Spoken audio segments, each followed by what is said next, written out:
harus dapat itu, bro. Nah ini nih ada Bang Zuma ya. Ini Bang Zuma yang asli nih, gue yakin nih ya. Waduh. Gimana Bang Zuma? Dengan framing enggak? Donasi lancar? Bikin yayasan nggak ngomong sama Julpikar, kamu itu Jul. Kita itu tetap Tunggu bersatu. aku cek nih Bang Zuma asli atau enggak. Ya, assalamualaikum Bang. Asli. Ya, ini tukang gibah aja nih. tuh. Ini kitab Edis. Channel lu channel gibah kok. Channelku channel bongkar Polikardus. Channel lu Buktinya channel Polikardus gibah, nggak ada Tapi kan kamu udah manfaatnya. ngakuin loh, Yus kamu kan udah ngakuin kalau Julpikar kan di situ sakit hati. loh. Saya bilang, Apa tunggu sih ya? loh, itu kan ekspresi pribadi, urusan dia lah. Tapi gini ya, kalau teman-teman bilang, oh channel lu channel gibah, tapi yang bingungnya, kenapa kejang-kejangnya itu sampai lapor sana, lapor sini, bayarin orang ke rumah gua, nyari gua. Luar biasa rupanya efeknya. Hah? Ya teman-teman kalian lah yang Polikardus. Kalau ada Polikardus di sini, ya itu temannya. Kalau kalian bukan Polikardus, ya alhamdulillah. Oke, kita mending diskusi aja lah supaya kelihatan ya, ada otaknya gitu. Daripada kayak ahli kitab ini, mana dia kok hilang? Badul. Ya ini Bang Juma asli atau palsu? Nampaknya palsu nih. Asli. Nggak, asli beliau. Oh ya, Dibilang Mungkin masih asli. benar. soalnya jarang sampai pesan tujuh. Si Badul kejang-kejang lari. Emang masih berani Julpikar lawan saya? Bukannya dia nanti mengemis-ngemis sama Julius. Tolong turunkan orang ini. Apa mau dibiarkan orang begitu? Turunkan ini. Jangan Apa mau panik, dibiarkan? Adis. Topiknya Nggak itu apa-apa, itu promo aja, dulu Adis. sih Adi. Sebelum digebukin, Sampai promo sekarang. dulu. Biasa itu. Yang mau cari topik yang update, Adis. Jangan itu Berapa Adis. hari? Itulah dia nangis sama saya. Waktu Cek, bahas cek, Mama cek. Tapi begini deh. Suara saya kedengaran tapi nggak begini. ini? naik turun, Ya, dia bilang kedengaran, apa? Bismillah. Kan? Gerunda, ada Gerunda. Baik, makasih. Oke. Masih ada nyali loh. Allahu Akbar, Masya Allah. Assalamualaikum Ini- Bang Zuma. Waalaikumsalam warahmatullahi wabarakatuh. Bang, yang ada hotelnya yang kelas-kelas gini, gimana nih Bang? Ya, Oh. kita Kalau sama ajarin Zuma dia. dipilih yang awam. Kita ajarin agama Kristen kepada mereka, ajaran Yesus. Bentar ya. Nanti kamu ngomong Saya terima serius. telepon dulu dari Tolong Pak Jokowi. turunkan bentar. orang ini. Apa mau dibiarkan orang ini? Tapi Ya itulah begini. jangan menghujat begini. Edis. Ya, Bang Zuma tuh kasihan sama kamu, tunggu aku bilangin. Bang Zuma tuh kasihan sama kamu supaya kamu tuh jangan offset terlalu jauh. Nanti ada apa-apa sama kamu kan sedih juga kita, nggak ada lagi kita punya badut.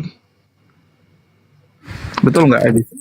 Nanti pertanyaannya pasti apa definisi menuhankan?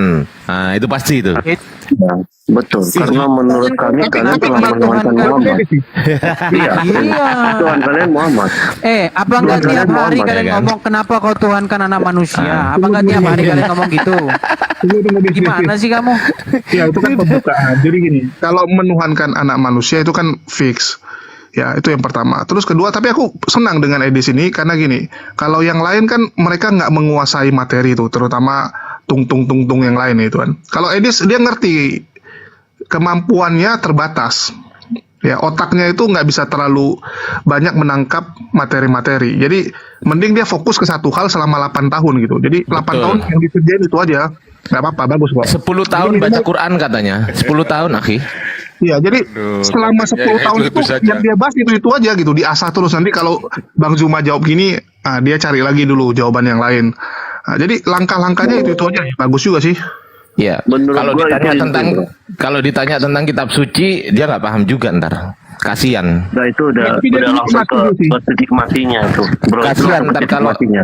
Iya, kalau Tapi dia ditanya setuju tentang sih. kitab suci, kasihan juga. Dia nggak paham. Kalau kitab sucinya itu bahasanya nggak asli itu dia nggak tahu loh. Tapi Ya, dia ya, dulu ya. setuju loh. Dia bilang kalau Alkitab itu ya tulisan manusia. Jadi Iya. ada Memang kan ada penulisnya, nama penulisnya kan kita taruh tuh di judul-judulnya.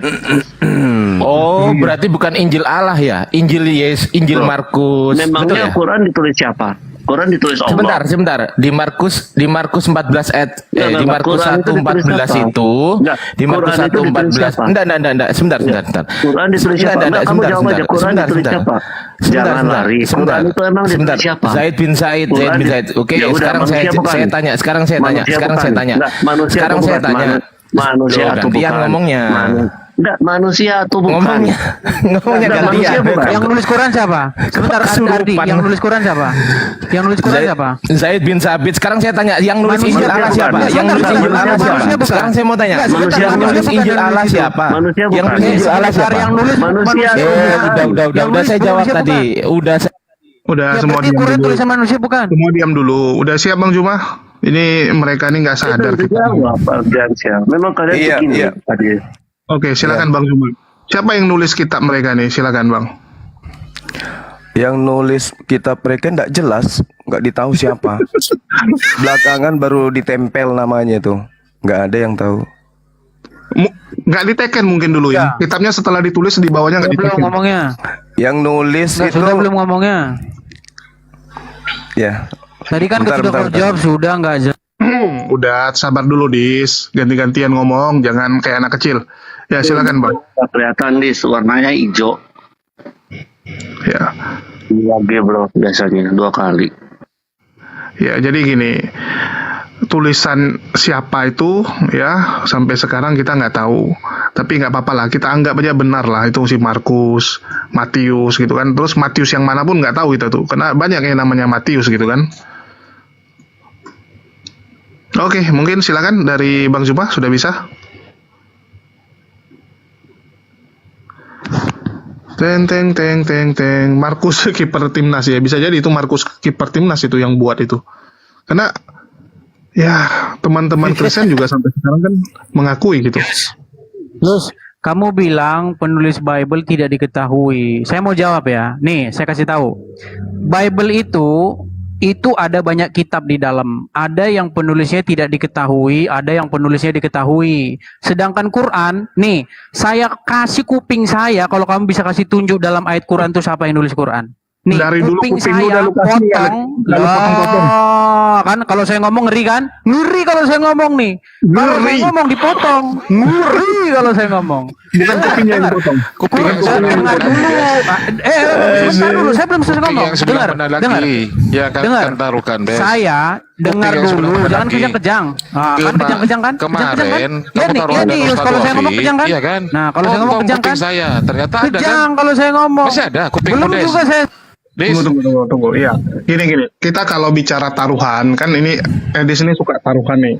Tolong dipilih dulu satu ini ya, penyelenggara yang benar-benar bisa melaksanakannya. Ya, karena Edis ini kan kita nggak tahu rumahnya di mana, ya. Terus siapa dirinya gitu. Jadi begitu dia bilang potong kupingnya, begitu dijawab sama orang mau dipotong nggak bisa. Waktu sama Ustaz Wafi juga sama gitu kan. Udah mau dipotong. Terus Berarti gimana? ganti alamatnya. Mau ngomong aja dipotong terus, di mute. Kan ngeri, Us. Kamu kalau ngundang saya kalau Gimana masih tadi? tukang Gimana? mute, ngapain? Gimana? Ini Dengar, yang dengar pertanyaan saya. Dengar pertanyaan saya. Kamu tunjuk ayat di dalam Quran, tunjukkan kepada saya siapa yang nulis Quran. Tunjuk ayat di dalam Quran. Al-Quran itu wahyu dari Allah, Saya tanya yang nulis. bukan perkataan Yang Rasulullah. nulis siapa? Yang saya tanya siapa yang nulis? Al-Quran itu wahyu Allah, bukan perkataan baginda Rasulullah Muhammad sallallahu alaihi Oh, udah nggak wasallam. nyambung, ditanya siapa yang nulis. Kamu nanya mana bahasa Indonesia di dalam buku yang menggunakan bahasa Saya daerah. tanya, Kan lucu. yang nulis siapa? Yang nulis siapa? Nanya yang nulis. Lo. Masya Allah. Gak jelas yang nulis kita. Nah, Itu terus gimana? kalau ditulis, kalau Itu ditunjukkan tulisan nanti anonimus biar kau tahu. Anonimus. Potong kuping saya kalau kau bisa tunjuk siapa penulis Quran. Nangis kan? aja. Turunkan. Turunkan. Ah, gitu. Iya, jadi Orang ada gini. ilmu gitu. Jadi Ngapain gini, kita habiskan teman-teman. waktu? Nah, ngapain kita Bentar, habiskan waktu dari ke monyet kayak Enggak, begitu? santai. Jadi mungkin gini. ini yang satu, memang ini yang teman-teman satu ini, ya mungkin gini. Teman-teman Islam ini memang banyak kena prank karena tidak ada budaya membaca. Karena itu apapun, tapi teman-teman itu punya budaya mendengar. Sehingga hoax ataupun sesuatu itu teman-teman tidak pernah cross check. Gitu loh. Jadi gampang banget maksudnya- teman-teman itu kena prank. Maksudnya apa ini? Maksudnya apa ini? Ya Maksudnya kalian apa kena ini? tipu gampang. Kalian ketipu gampang. Tipunya terkait apa tipunya? Ya Muhammad menipumu dan kamu menipu umat-umatmu cuma. Oke, baik. Kalian Giliran jujur. saya dengarkan. Dokter, sebentar. Dengarkan Dokter saya. akal HMC di sini kan miskin yang mualaf kan karena donasi. Gantian. Anda sudah Ya, banyak. udah Anda ngomong terlalu gantian. banyak ngomong. Anda terlalu Kamu banyak ngomong. menipu. Diam. Gantian. Ketipu sama Muhammad. Ini kan Gantian, Nah, akal gantian. HMC di sini mualafnya juga Gantian. karena donasi, karena Gantian, pengen gantian. nipu. Jujur aja. Jujur aja akal. Udah duluan mualaf gua sebelum di sini. Enggak. Di sini Mualaf. kita nggak bisa ngomong ya, nggak bisa ngomong di sini ya. Silakan. Malah karena donasi, bro. Iya, Jujur aja. itu kan Karena kalian. itu banyak yang sakit hati. Tunggu dulu. Itu mualaf. Tunggu gantian ngomong bisa nggak? Aku kadang bingung lihat teman-teman sebelah ini. Makin Oten hari itu- makin susah. Oten itu kan diajak serigala dia. Mereka serigala itu hanya bisa menggonggong gitu, nggak bisa diskusi baik-baik, nggak bisa. Iya. Dari dulu Kristen- kerjanya buat fitnah, ya begitu dikasih data beda. Kayak contoh tuh junjungan mereka tuh ya Polycarpus, ya di satu sisi bilang wah kau kere karena kere mualaf, terus besoknya bilang wah kau menyogok gitu. Loh kere kok bisa menyogok? Ini gimana sih pernyataannya kok kontradiksi gitu. Jadi kadang-kadang aku bingung melihat teman-teman ini, ya akalnya tuh di mana gitu. Terus besoknya dia foto di depan rumah orang gitu kan, wah rumah lu gede dia bilang. Jadi aku bingung gitu. Kadang-kadang mereka ini apa ya? Udah nggak bisa membantah, ujung-ujungnya ya memfitnah aja. Ya silakan Bang Juma. Semoga kita bisa dapat teman-teman Iya. diskusi yang lebih mending ya. Ini ada Bang Manu. Semoga Bang Manu bisa tertib. Ya, silakan Bang Juma. Ya tadi dia menarasi bahwasanya kita itu kurang tidak membiasakan budaya membaca. Loh, Al-Quran aja itu ikra, baca. Nah, sekarang umat Islam itu berasal dari baginda Rasulullah Muhammad Sallallahu Alaihi Wasallam sebagai umat pertama adalah orang-orang yang hidup di sekelilingnya. Suku-suku yang ada di Arab sana itu memeluk Islam bersama dengan baginda Rasulullah Muhammad Sallallahu Alaihi Wasallam. Tersebar sampai ke Indonesia. Semua orang Arab mengikuti ajaran baginda Rasulullah Muhammad Sallallahu Alaihi Wasallam. Bagaimana dengan Kristen? Kristen ini tersebar dari mana? Bukan di tanah Israel, bukan di tanah Yehuda, bukan di Galilea, bukan di Yudea, bukan di Golgota, tetapi di Antioquia. Antioquia kemudian tidak ada pengesahan. Nyebrang lagi sampai ke Roma menjadi agama Kristen. Resmi dia. Disebarkan kemudian ke Belanda. Belanda sebarkan melalui penjajahan ke Indonesia. Kalau Islam itu jelas. Baginda Rasulullah Muhammad SAW datang ke Jazirah Arab. Jazirah Arab menerima ajarannya. Paulus datang ke Antioquia. Yerusalem tidak menerima ajarannya. Yang menerima ajarannya adalah Romawi, Yunani.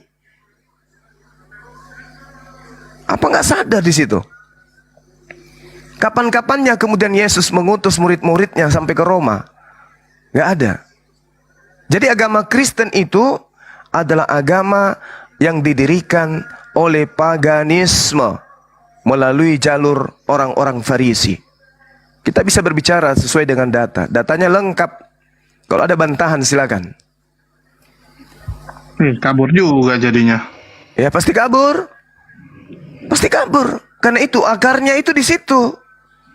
Akarnya itu di situ. Kalau dikatakan Islam itu salah, Islam itu keliru.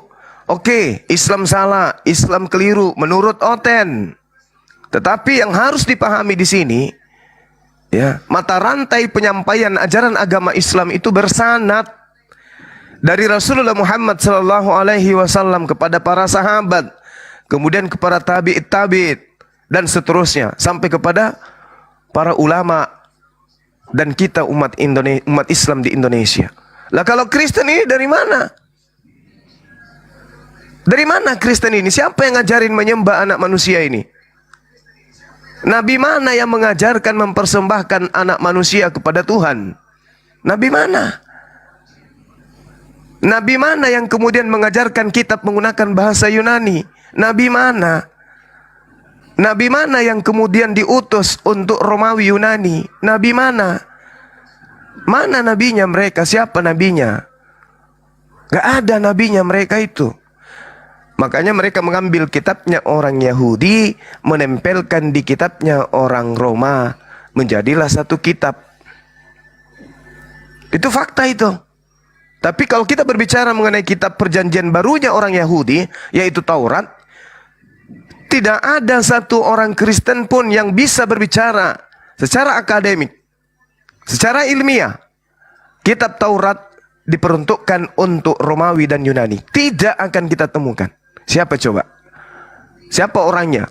Bambang Nursena, suruh sini. Kita berdialog. Siapa yang bisa membuktikan bahwa kitab Taurat itu untuk orang Roma? Tidak ada. Terus kenapa nempel kitab itu di kitabnya orang Roma? Dibawa oleh Belanda masuk ke Indonesia. Ini penyakit yang harusnya diselesaikan oleh pendebat-pendebat Kristen. Oke, Kalau mungkin kayak di situ nggak usah dilayani, deh. Dia itu ditanya tentang kitabnya nggak pernah bisa menjawab, nggak pernah bisa menjawab di situ. Jadi nggak perlu dilayani. Silakan dia gila dengan dirinya sendiri. Silakan lanjut. oke, mungkin bisa dijelaskan. Kalau Quran itu kan itu firman dari Allah terus dituliskan. Artinya siapapun bisa menulis ya.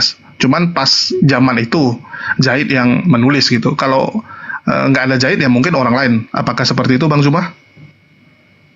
Iya. Jadi budaya penyampaian Quran itu adalah budaya lisan. Budaya lisan.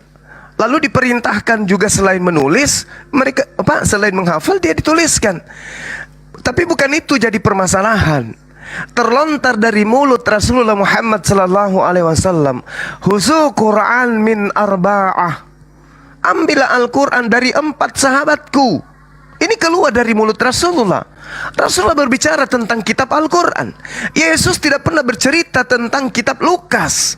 Yesus tidak pernah bercerita tentang Galatia. Yesus tidak pernah bercerita tentang Roma, Filipi, Efesus. Nggak pernah. Lalu apa dasar pijakannya? Buku-buku ini dianggap sebagai firman Tuhan. Sementara yang datang kepada Bani Israel sebagai nabi terakhir adalah Yesus. Yesus yang punya hak mutlak sebagai penyampai firman. Bukan Paulus, bukan Lukas, bukan Markus, bukan Yohanes, bukan Matius. Dan kalaupun mereka menuliskan firman yang keluar dari mulut Yesus, Yesus harus punya legalitas terhadap mereka. Mereka harus punya ijazah. Mereka harus punya ijazah dari Yesus. Selayaknya para sahabat memiliki ijazah dari baginda Rasulullah Muhammad sallallahu alaihi wasallam. Khuzu Quran, terima Quran, kaji Quran, telaah Quran dari 4 sahabatku. Siapa mereka? Abdullah bin Mas'ud, Salim, Muaz, dan Ubain bin Ka'af. Jelas ada orangnya. Orangnya yang mengajarkan Quran kemudian memberikan ijazah. Keempat orang ini kemudian mengambil sahabat-sahabat yang lain untuk menerima ijazah itu. Jelas itu. Al-Quran disampaikan dengan sanad yang sangat-sangat luar biasa. Tidak ada yang bisa diragukan di Al-Quran itu. Terjaga beliau Al-Quran itu. Nah, bandingkan Al-Quran diterima oleh baginda. Baginda menyampaikan, wahai umat Islam, terimalah Al-Quran itu. Lalu Rasulullah juga mengatakan, khairukum min ta'allamal Quran. Yang paling mulia di antara umatku adalah yang mempelajari Al-Quran. Wa 'allamahu. Lalu mereka mengajarkan kepada yang lain. Yang paling mulia. Endingnya apa? Rasulullah mengenal kitab suci Al-Quranul Karim yang digenggam umat Islam hari ini. Kita balik bertanya, apakah Yesus mengenal kitab Lukas? Apakah Yesus mengenal kitab Markus, Matius, surat Paulus, Roma, Filipi, Galatia, dan seterusnya? Di mana kitab-kitab itulah yang membuat mereka menjadi penyembah-penyembah manusia? Tidak. Tidak sama sekali. Jadi umat yang masih berakal katakan tidak terhadap kitab-kitab Romawi dan Yunani itu. Jauhkan dari anak-anak Anda. Itu bukan firman Tuhan. Tidak ada legitimasi dari Nabi Tuhan Yesus. Tidak ada sama sekali. Sebagai Nabi, Yesus tidak memberikan legitimasi kepada kitab-kitab itu. Sebagai Tuhannya mereka, tidak pernah menyebut sekalipun kitab-kitab mereka itu. Jadi apa dasarnya orang yang masih waras mau mengkitabkan kitab seperti itu? Tidak dikenal oleh yang diceritakan di dalamnya. Silakan. Oke, mungkin ada yang mau bertanya, silakan dari teman-teman. Assalamualaikum warahmatullahi wabarakatuh. Waalaikumsalam warahmatullahi. Inilah bukti bahwasannya mereka itu benar-benar terkunci hatinya, tertutup matanya, Gurunda. Di mana datang jelas nggak usah di tempat ibadah yang sering kita temukan di lingkungan kita. Di TikTok bertaburan setiap hari saudara-saudara kita membacakan ayat-ayat suci Al-Quran. Dia mengatakan umat Islam ini hanya bisa menulis. Apakah mereka buta, benar-benar buta? Bahwasanya umat Islam setiap detik, setiap waktu membacakan ayat-ayat suci Al-Quran. Para penghafal di TikTok pun banyak sekali. Nah, di mana mereka membacakan Bible di setiap waktu, di setiap detik? Bisanya hanya menghujat, yang ada hanya menghujat. Kitabun unzila ilaika fala yakun fi sadrika harajun minhu litundhira bihi wa dzikra lil mu'minin.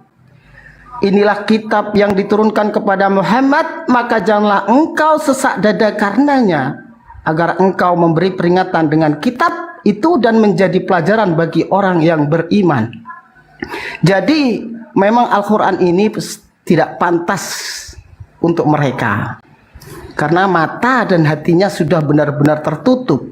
Setiap hari diperdengarkan pun mereka tidak mau melihat dan juga tidak mau mendengar. Jadi sekiranya kalau orang-orang kayak ahlul kitab itu memang bisa dikatakan bahlul kitab, karena memang benar-benar sudah tertutup, tidak bisa terbuka lagi. Seperti itu, Gurunda. Oke, makasih. Silakan Bang Juma, ada mau ditanggapi? Ini ada si Ferry Sawa pula nih. Salam Ferry Sawa.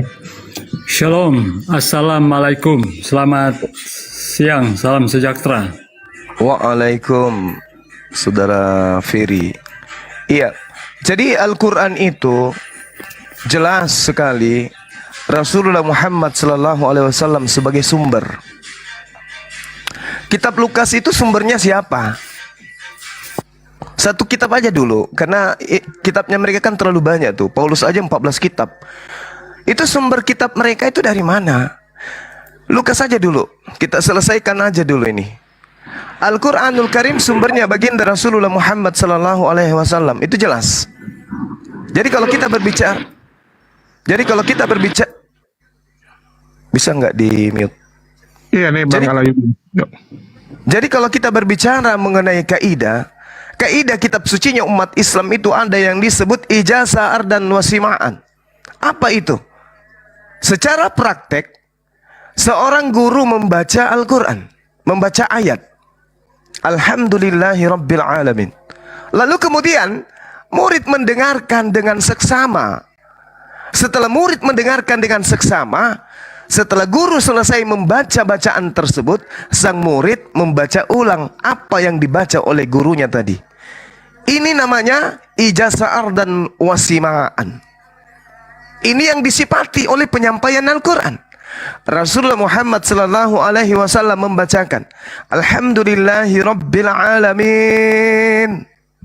Sahabat yang mendengarkan kemudian membacakan bacaan itu, Alhamdulillahi Rabbil Alamin. Begitu seterusnya, semua ayat demi ayat dibacakan sedemikian oleh Rasulullah, diterima oleh para sahabat, demikian juga adanya. Inilah yang disebut metode ijazah ardan wasima'an. Jadi ada pelepasan ilmu kepada sang murid. Murid menerima ilmu itu dari sang guru. Setelah muridnya menghafalkan sesuai dengan apa yang diterima oleh guru, sang guru menyatakan sahih, bacaanmu benar, hafalanmu benar, tayyib. Dia diberikan ijazah. Kamu kuberikan kewenangan untuk mengajarkan kepada orang lain. Ada ijazah. Ditanya si fulan, siapa gurumu? Baginda Rasulullah Muhammad sallallahu alaihi wasallam. Ditanya kemudian Ubay bin Ka'ab, siapa yang ngajarin kamu ayat ini? Ubay bin Ka'ab menunjuk ke belakang. Baginda Rasulullah Muhammad sallallahu alaihi wasallam. Ubay bin Ka'ab mengajarkan bisannya kepada Anas bin Malik. Kemudian Ubay bin Ka'ab mengajarkan, Alhamdulillahi Rabbil Alamin. Anas bin Malik mengikuti bacaan itu, Alhamdulillahi Rabbil Alamin. Ketika kemudian bacaan Anas bin Malik itu benar, sesuai dengan kaidah yang diajarkan oleh Ubay bin Ka'ab, Ubay bin Ka'ab memberikan legitimasi jelas kepada Anas bin Malik. Anas bin Malik punya murid kemudian. Taruhlah muridnya adalah Sa'id bin Zabit. Sa'id membacakan apa yang didengarkan dari Anas bin Malik. Alhamdulillahi Rabbil Alamin. Lalu kemudian Sa'id mengulangi bacaan itu. Setelah bacaan Sa'id ini dihafalkan dengan fasih sesuai dengan apa yang diajarkan oleh Anas. Anas diajarkan oleh Ubay bin Ka'ab diajarkan oleh baginda Rasulullah Muhammad sallallahu alaihi wasallam, maka Sa'id mendapatkan ijazah dari sang guru, disebut ijazah ardan wasima'an. Begitu seterusnya sampai kepada kiai-kiai yang datang belajar ke Arab sampai masuk ke Indonesia mendirikan pondok pesantren. Sahih. Nah, ini polanya jelas. Sanad Qurannya jelas. Bagaimana dengan Lukas? Kita lihat Lukas 1 nomor 1. Apa yang diterangkan di sana kemudian? Kita tengok kitabnya teman kita Kristen ini. Anak-anak Teos ini kita dengarkan, kita lihat. Lukas 1, pada saat Lukas ini menuliskan apa yang diceritakan oleh Lukas 1. Theophilus yang mulia, banyak orang telah berusaha menyusun suatu berita tentang peristiwa-peristiwa yang terjadi di antara kita. Ini apa ini? Apa ini? Ini diterima Lukas dari mana ini tulisan? Dari mana dia dapatkan tulisan Lukas ini? Lukas menuliskan tulisan ini dapat dari mana? Siapa yang ngajarin? Siapa yang sebagai penyampai firman pada saat itu? Lukas atau Yesus? Yesus mengatakan, apa yang kau dengarkan daripada aku itu bukan dari diriku, tetapi dari Dia yang telah mengutus aku. Nah, sekarang Lukas ini ketika Yesus mengatakan, aku tidak berkata-kata dari diriku sendiri. Apa yang aku katakan adalah apa yang diperintahkan. Yesus siang. Yesus aja yang sebagai penyampai firman yang mendapatkan ijazah langsung dari Allah mengatakan, aku tidak berkata-kata dari diriku sendiri. Ini Lukas siapa ini? Orang ini siapa? Memang tidak punya Tuhan atau punya Tuhan? Nah, biar jelas dulu ini. Lukas ini siapa ini? Lukas ini yang menerima tulisan kayak begini. Si Lukas terima dari mana ini catatan ini? Ini yang perlu diselesaikan oleh teman-teman Kristen. Lukas menerima tulisan ini dari mana? Yesus tidak memberikan legitimasi. Yesus tidak memberikan ijazah kepada Lukas untuk mencatat catatannya. Silakan Anda bantah.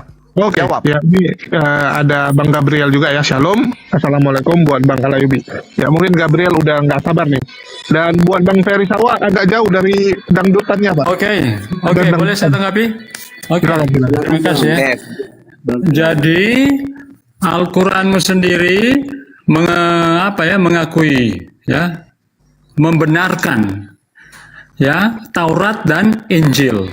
Jadi nggak usah jauh-jauh, Al-Quranmu saja membenarkan kitab Taurat dan Injil. Injil itu adalah kitab Matius, Markus, Lukas, Yohanes ya. Matius, Markus, Lukas, Yohanes. Dan apa yang mereka tuliskan itu adalah sesuai dengan apa yang diajarkan oleh Yesus. Tidak ada ya firman yang disampaikan oleh Matius, Markus, Lukas, Yohanes itu bertentangan dengan ajaran Yesus. Ya. Itulah sebabnya sepanjang ajaran, sepanjang Injil itu tidak bertentangan dengan ajaran Yesus, maka itu diterima oleh orang Kristen. Kalau Anda mau mengatakan bagaimana mereka itu mendapat legitimasi, contohnya seperti ini. Ketika saya menyampaikan pekabaran firman Tuhan, misalnya saya ambil dari kitab Kejadian, apakah saya harus menerima legitimasi dari Tuhan? Ya, tidak perlu, brother. Sepanjang itu tidak bertentangan dengan ajaran Yesus, sepanjang itu tidak bertentangan dengan ajaran Alkitab, itu diterima. Tetapi kalau itu sudah melenceng, pasti itu apa? Itu berasal dari ajaran-ajaran sesat. Ketika mereka menulis akan kitab Injil, ya, mereka itu mendapatkan inspirasi dari Tuhan. Itu sebabnya di dalam 1 Timotius 3:16, segala tulisan yang diilhamkan Allah itu memang bermanfaat untuk mengajar, untuk menyatakan kesalahan, untuk mendidik orang dalam kebenaran. Jadi ketika mereka menulis Injil itu, mereka mendapat ilham, inspirasi dari Roh Kudus. Itu sebabnya dalam 4 Injil itu saling melengkapi, tidak ada yang bertentangan, ya.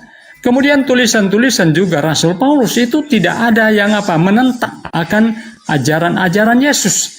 Tetapi kalian, maaf ya, kalian salah menafsirkannya.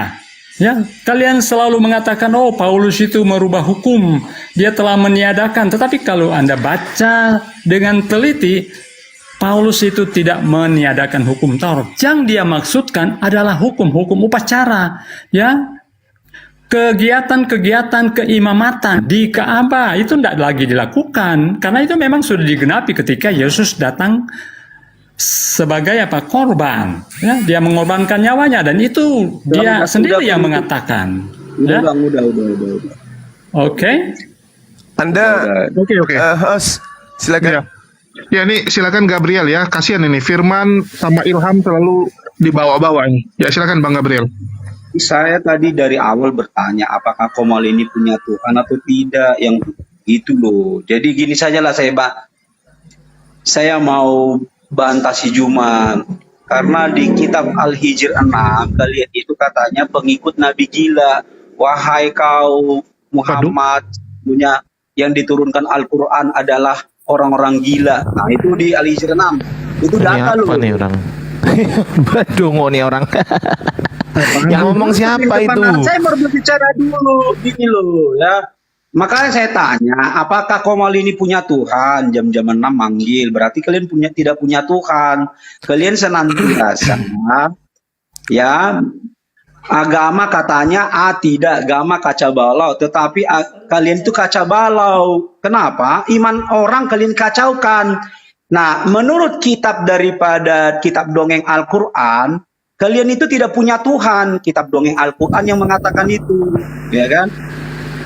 Diturunkan, host, diturunkan. Kita nggak butuh dengarkan. ini?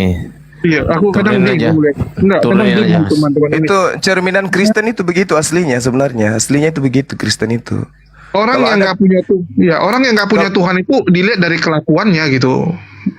Kalau Kristen yang masih sopan-sopan kayak Bang Ferry ini, itu karena dia hidup di lingkungan mayoritas Islam. Asli Kristen itu begitu. Mau tahu tidak teman-teman? Nanti di abad 20 Kristen itu mengenal kasih.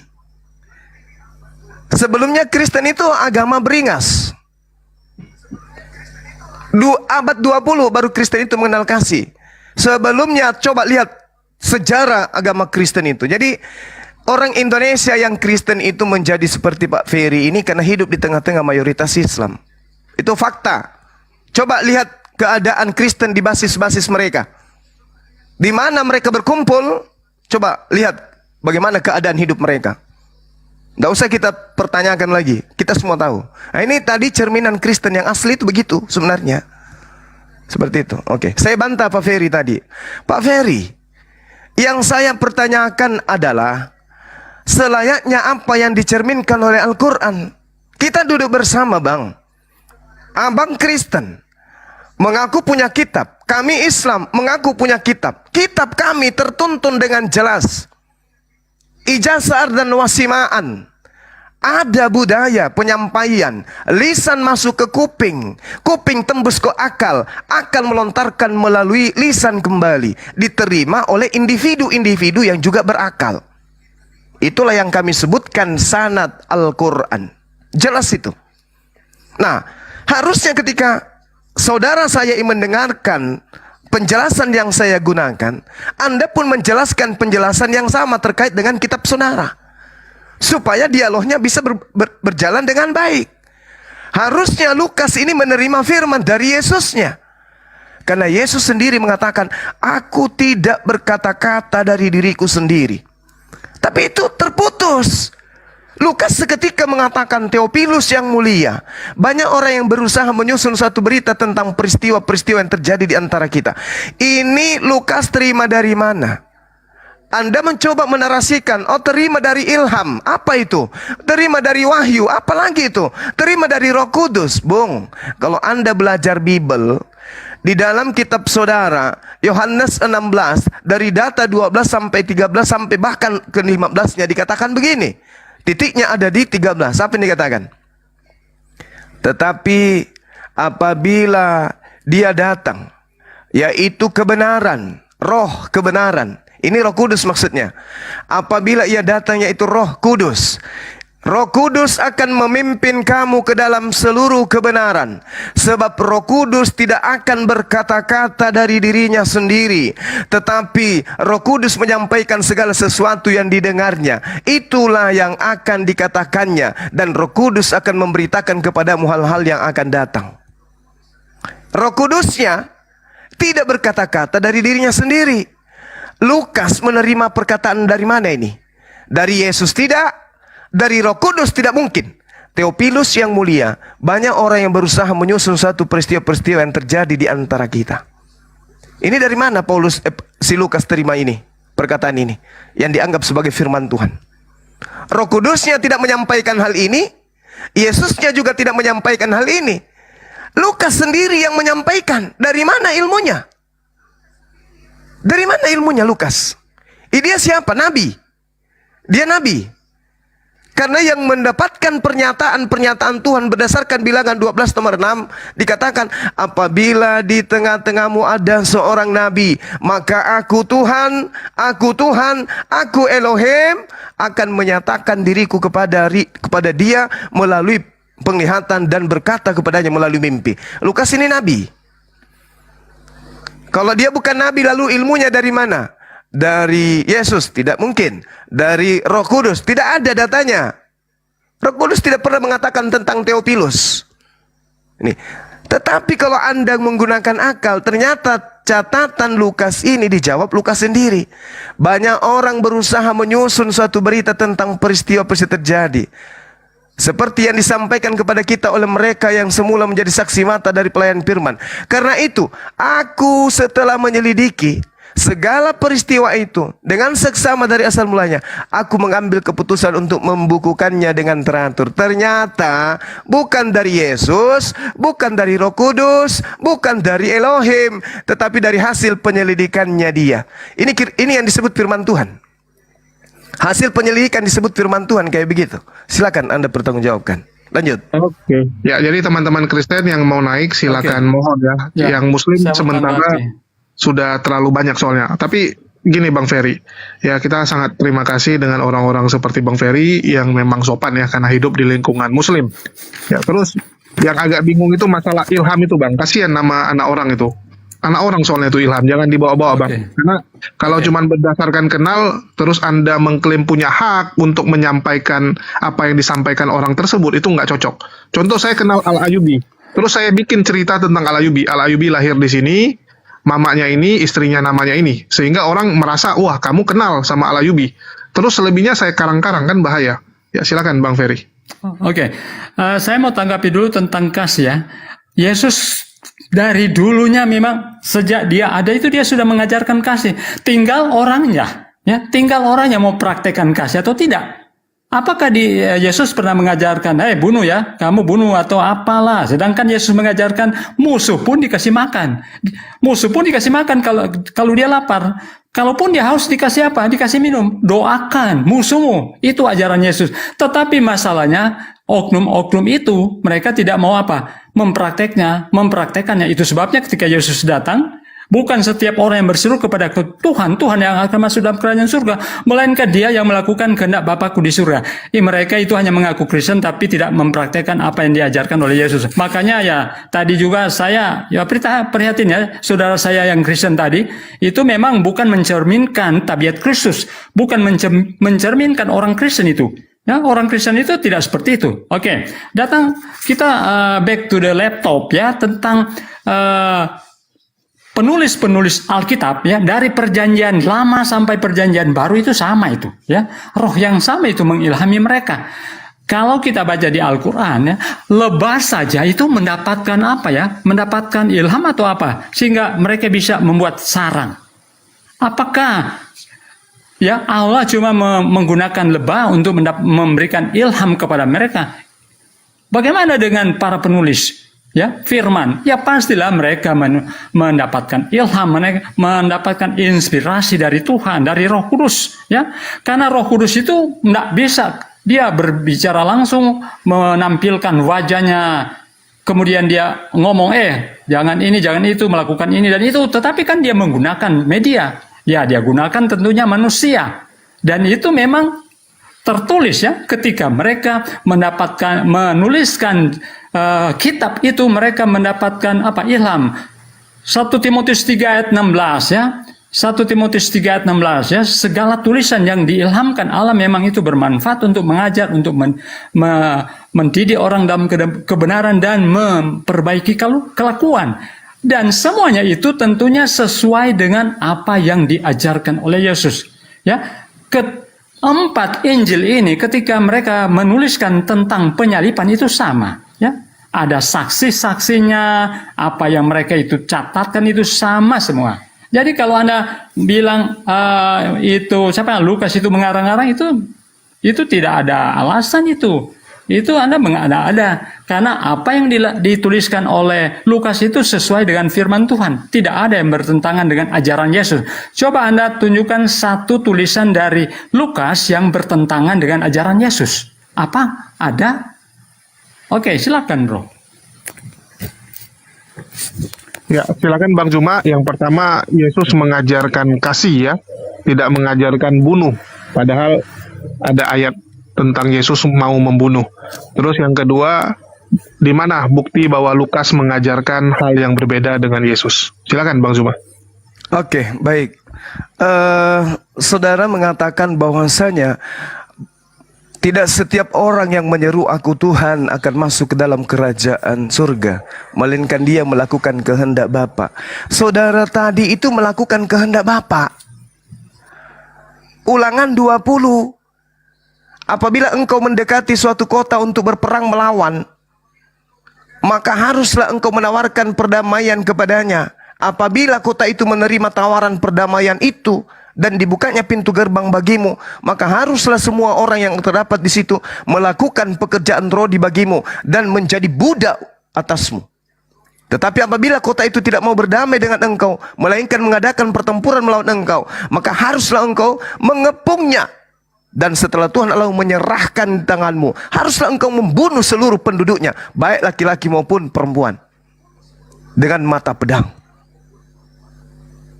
Oke. Jelas itu ya.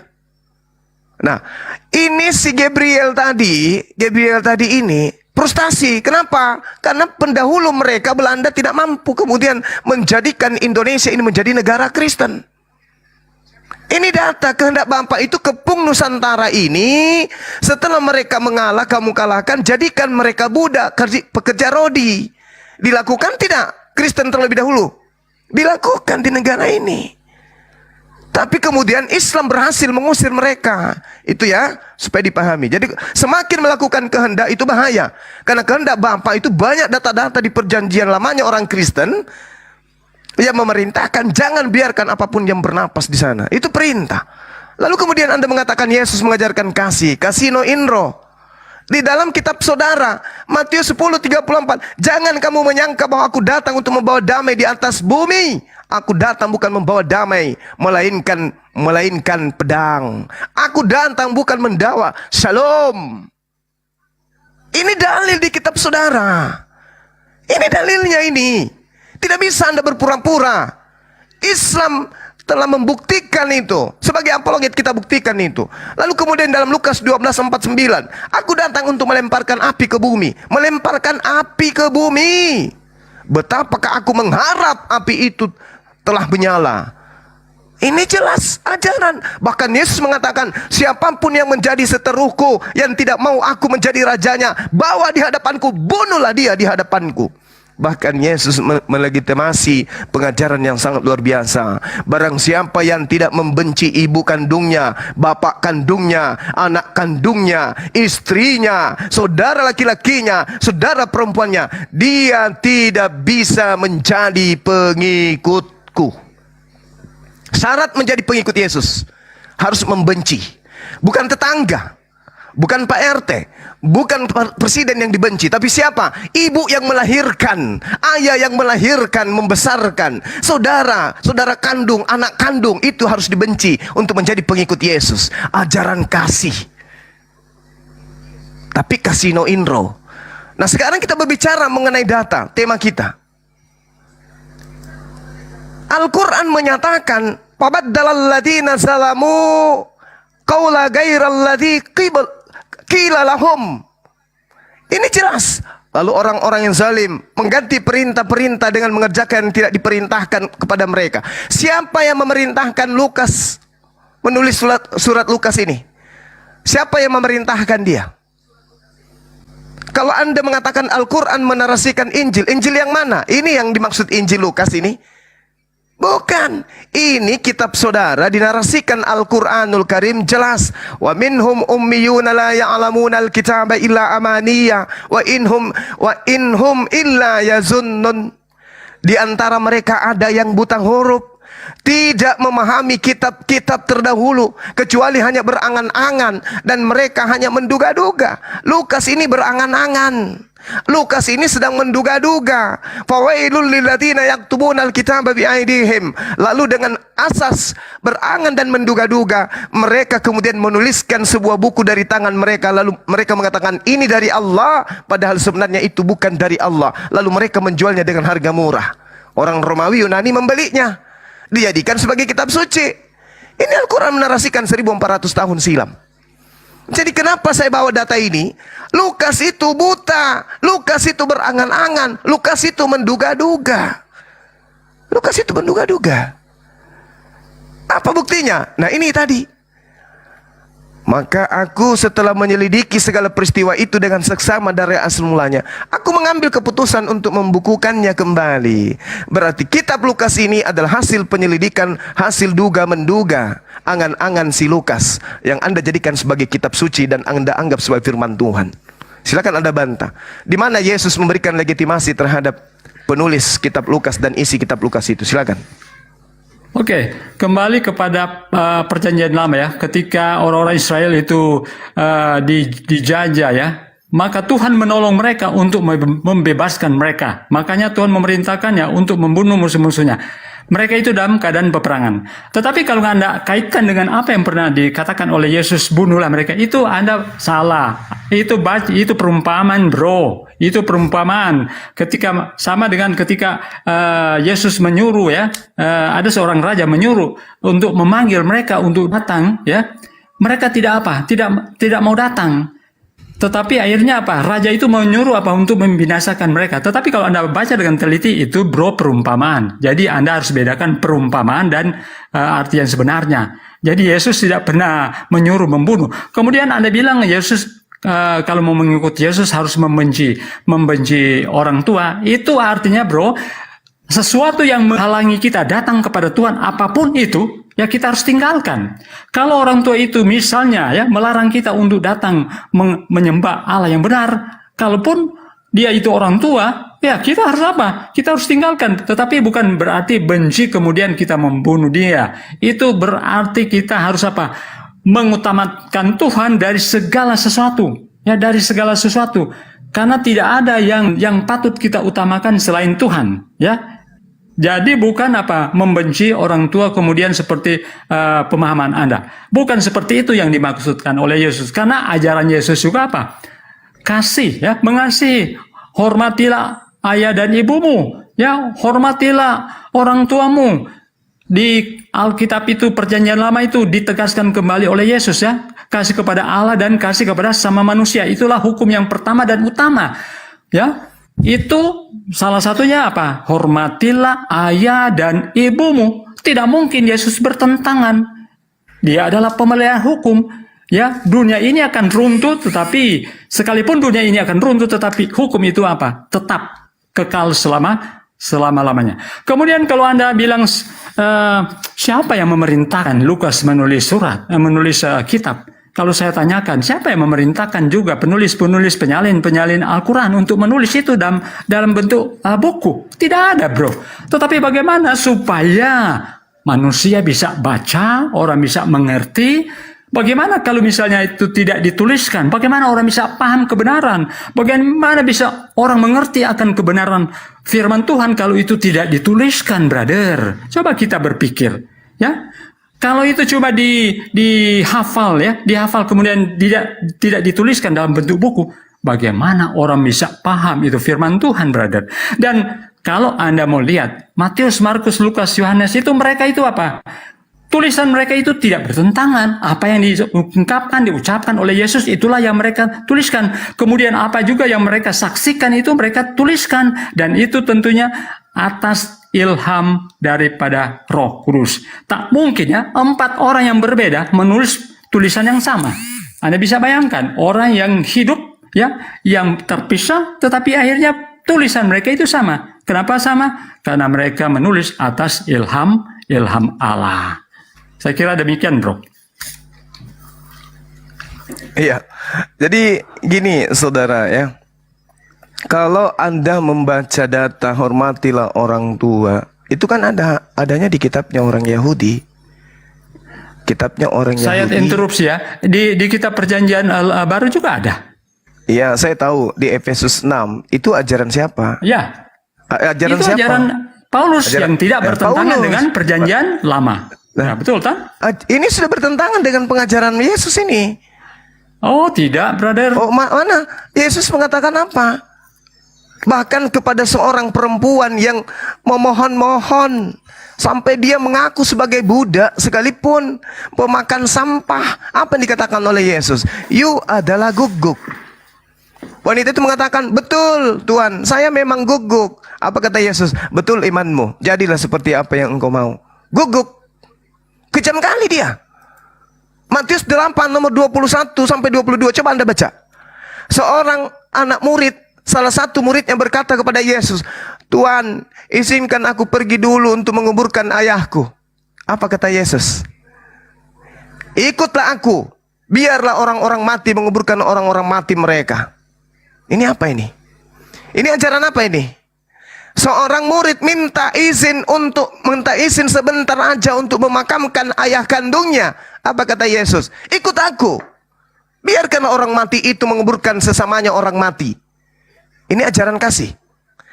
Terhadap orang tua, penghormatan terakhir aja untuk memakamkan ayah kandungnya sendiri. Yesus mengatakan, ikutlah aku. Biarkan orang mati itu menguburkan sesamanya orang mati. Ini ajaran apa? Ajaran apa ini Kristen ini? Makanya saya katakan, di abad ke-20 baru orang Kristen itu mengenal kasih. Di dalam kitab saudara, ajaran kasih juga cuma 2 ayat. Yang ada hanya bunuhlah, bunuhlah, bunuhlah, bunuhlah. Itu yang ada di kitab saudara. Siapa pelopor ajaran kasih di atas muka bumi ini? Siapa? Siapa yang mendapatkan legitimasi sebagai pamor yang mendapatkan duta kasih di dunia ini? Siapa? Tahun berapa? Tidak ada. Ini Yesus sudah mengajarkan kepada saudara-saudara. Lukas 14:26, jikalau seorang datang kepadaku dan ia tidak membenci bapaknya, makanya tadi bapaknya meninggal mau dikuburkan, apa perintahnya? Jangan, ikutlah aku, biarkanlah mereka menguburkan orang mati mereka. Ini pengajaran apa, Bung? Ya, kita kembali kepada kitab suci. Kalau saudara mengatakan bahwa tidak bertentangan, apanya yang tidak bertentangan? Dari awal aja sudah bertentangan. Yesus mengatakan apa? Aku tidak berkata-kata dari diriku sendiri. Bertentangan tidak dengan Lukas yang seenak perutnya menulis ini? Bertentangan tidak ini? Yesus tidak pernah menerima firman seperti ini. Theophilus yang mulia, banyak orang yang telah berusaha menyusun satu berita tentang peristiwa. Ini bertentangan tidak dengan pengakuan Yesus? Bertentangan dengan pengajaran Roh Kudus? Roh Kudus berkata-kata apa yang diperintahkan. Ini Lukas siapa yang perintahkan? Bertentangan tidak? Coba Anda pikirkan ini. Yesus tidak berkata-kata dari dirinya sendiri. Dan Yesus mengatakan, segala firman yang engkau berikan kepadaku telah aku sampaikan. Telah aku sampaikan. Harusnya kalau Lukas ini menuliskan firman Tuhan, tidak diawali dengan tulisan seperti ini, tetapi diawali dengan wahyu pertama yang diterima oleh Yesus. Masalahnya mana wahyu pertama itu? Yesus mengatakan dalam Yohanes 14 nomor 24, firman yang kau dengar dari mulutku itu bukan daripadaku, melainkan dari Bapa yang mengutus aku. Lukas berani tidak mengatakan itu? Firman yang kau baca di dalam kitabku itu bukan dari diriku, melainkan dari Yesus yang telah mengutus aku. Berani nggak Lukas mengatakan itu? Tidak berani. Kenapa? Tulisan Lukas ini dituliskan untuk orang Yunani, bukan untuk praktisi Torah. Ini sudah sepekan saya bawa materinya. Kitabnya orang Kristen dituliskan bukan untuk orang pelaku Torah, bukan, tetapi untuk Romawi dan Yunani. Makanya antara Yesus dan Lukas tidak ada kesinambungan. Berbeda dengan Al-Quranul Karim. Rasulullah Muhammad SAW menerangkan huzul Quran min arba, Ubain bin Ka'af, Salim, Abdullah bin Mas'ud, dan juga Muaz bin Jabal. Ini ada ijazah, ada legitimasi, terima Al-Quran dari mereka yang kusebutkan namanya. Lalu Rasulullah mengatakan, khairukum man ta'allama Al-Quran. Yang lebih mulia di antara kamu yang mempelajari Al-Quran wa 'allamahu, dan mengajarkan kepada yang lain. Nah, ini mana Yesus memberikan legitimasi terhadap Lukas, Markus, Matius, Yohanes, Paulus? Mana? Nggak ada. Seketika kitabnya Anda jadikan sebagai apa? Acuan di dalam mempertuhankan utusan Tuhan Yesus. Silakan. Oke. Berarti Al-Quran Anda perlu direvisi. Quran Anda perlu direvisi, kemudian buang saja ayat yang mengatakan bahwa Al-Quran membenarkan Taurat dan Injil. Itu di ayat mana ya? Anda buang saja itu. Karena kan Anda tidak percaya lagi tulisan daripada salah satu murid Yesus, ya. Jadi kalau Anda tidak percaya lagi tulisan dari Lukas atau Matius, ya, Yohanes, Matius, berarti sudah perlu direvisi Al-Quran Anda.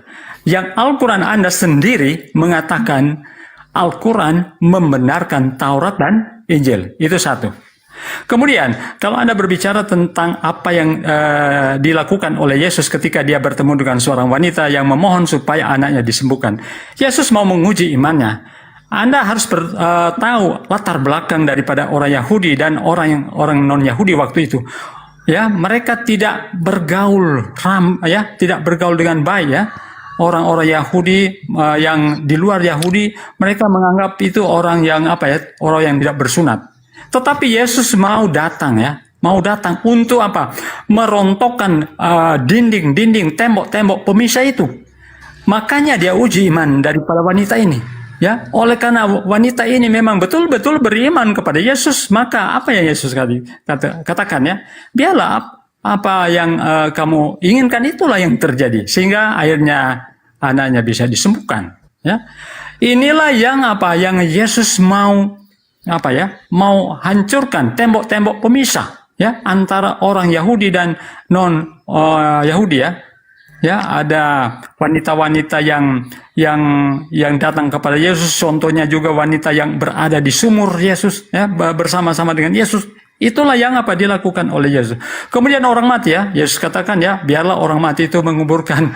Ini kan kiasan ini, brother. Yesus mau apa? Supaya mengikuti Yesus secara totalitas, ya, secara totalitas. Bayangkan sampai Yesus mengatakan kalau ada orang mati biarlah dia menguburkan diri. Apakah ini mungkin? Ya, apakah ini mungkin? Saya mau tanya, apakah ini mungkin orang mati menguburkan dirinya sendiri? Ini maksud Yesus, kalau mau mengikuti Yesus harus totalitas. Tidak ada yang dapat menghalangi Anda untuk datang kepada Yesus. Tetapi bukan berarti kita tidak menghormati orang tua, ya.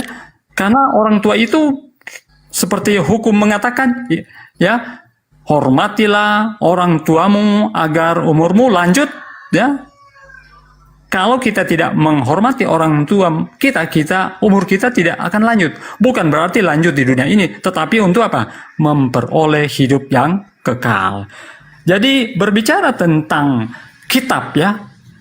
Sekali lagi, kalau Anda tidak percaya Matius, Markus, Lukas, dan juga Perjanjian Lama, berarti Anda perlu revisi, kemudian buang saja ayat yang apa? Yang mengatakan bahwa Al-Quran apa? Ya, Al-Quran itu apa? Mendukung akan apa? Kebenaran akan Alkitab. Ya, membenarkan Al-Quran, membenarkan Taurat dan Injil. Kalau misalnya Anda tidak percaya, berarti Anda sudah mengingkari Al-Quran Anda sendiri. Itu saja poinnya. Kalau Anda bilang, itu Lukas itu mendapatkan legitimasi dari siapa? Wah, Al-Quran Anda sendiri mengatakan, ya, Al-Quran membenarkan Taurat dan Injil. Lantas, siapa yang kita mau percaya? Anda atau Al-Quran Anda? Ya, oke, lanjut bro. Mungkin saya tidak lama ini karena saya ada tugas. Saya harus melanjutkan tugas saya ya. Oke, di sini ada Pak Adi juga ya, Dokter Adi. Shalom. Shalom. Oh, mungkin Pak Adi akan lanjutkan ya, karena saya akan tugas ya. Saya bukan mau kabur, saya sudah sering berdiskusi dengan Bro Suma. Ya, oke ya, saya mau pamit ya, Bro Suma. Makasih ya. Oke, Makasih sama-sama Bang. untuk semua. Sama-sama. Ya, karena saya. Ya, cuman Bang Ferry. Oke ya, shalom. Ya. Assalamualaikum. Kalau cuman Bang Ferry nggak sadar itu Injil yang disampaikan Yesus itu yang mana? Selalu mempercayai bahwa Biblos pula. Terus contoh menguburkan orang mati sudah ditunjukkan oleh Paul Jang ya. Paul Jang itu waktu mamanya meninggal, dia tidak ikut menguburkan dan dia membawa ayat tersebut. Dia bilang biarkan mamanya itu dikuburkan oleh orang-orang yang sudah meninggal juga. Jadi dia nggak perlu ikut menguburkan mamanya. Oke, silakan mungkin dari Bang Zuma ada yang mau disampaikan untuk Dokter Adi. Iya, yang pertama tadi terkait dengan penjelasan Saudara Ferry itu hanya berasumsi ya, menafsirkan sebebas-bebasnya tidak sesuai dengan fakta di lapangan. Kemudian terkait Injil, Al-Quran menarasikan, Bismillahirrahmanirrahim, Ya ahlal kitab, qad ja'akum rasuluna yubayyinu lakum katsiran mimma kuntum tukhfuna minal kitab wa ya'funa an katsir. Wahai ahli kitab, sungguh Rasul kami telah datang kepadamu menjelaskan kepadamu banyak hal dari isi kitab yang kamu sembunyikan. Apa yang disembunyikan di sini? Hikmat Injil yang disembunyikan, Taurat yang disembunyikan. Makanya Al-Quran menarasikan dengan sangat jelas bahwa ya ahlal kitab lima talbisunal haqqa bil batil. Wahai ahli kitab, mengapa engkau mencampur adukkan? Lalu Al-Quran mengatakan, apakah kamu masih mengharapkan mereka percaya kepadamu? Padahal segolongan dari mereka mendengarkan firman Tuhan, lalu mereka mengubahnya setelah mereka memahami, sedang mereka mengetahui. Al-Quran menceritakan tentang kitab Injil, ajaran Injil, ketetapan Injil datang kepada Nabi Isa alaihissalam.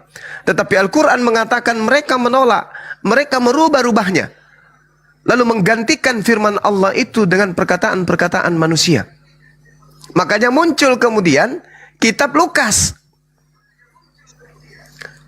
Untuk itulah teman-teman Kristen harus mempertanggungjawabkan kitab ini. Dari mana Lukas menulis? Apa sumbernya? Ini harus dipertanggungjawabkan.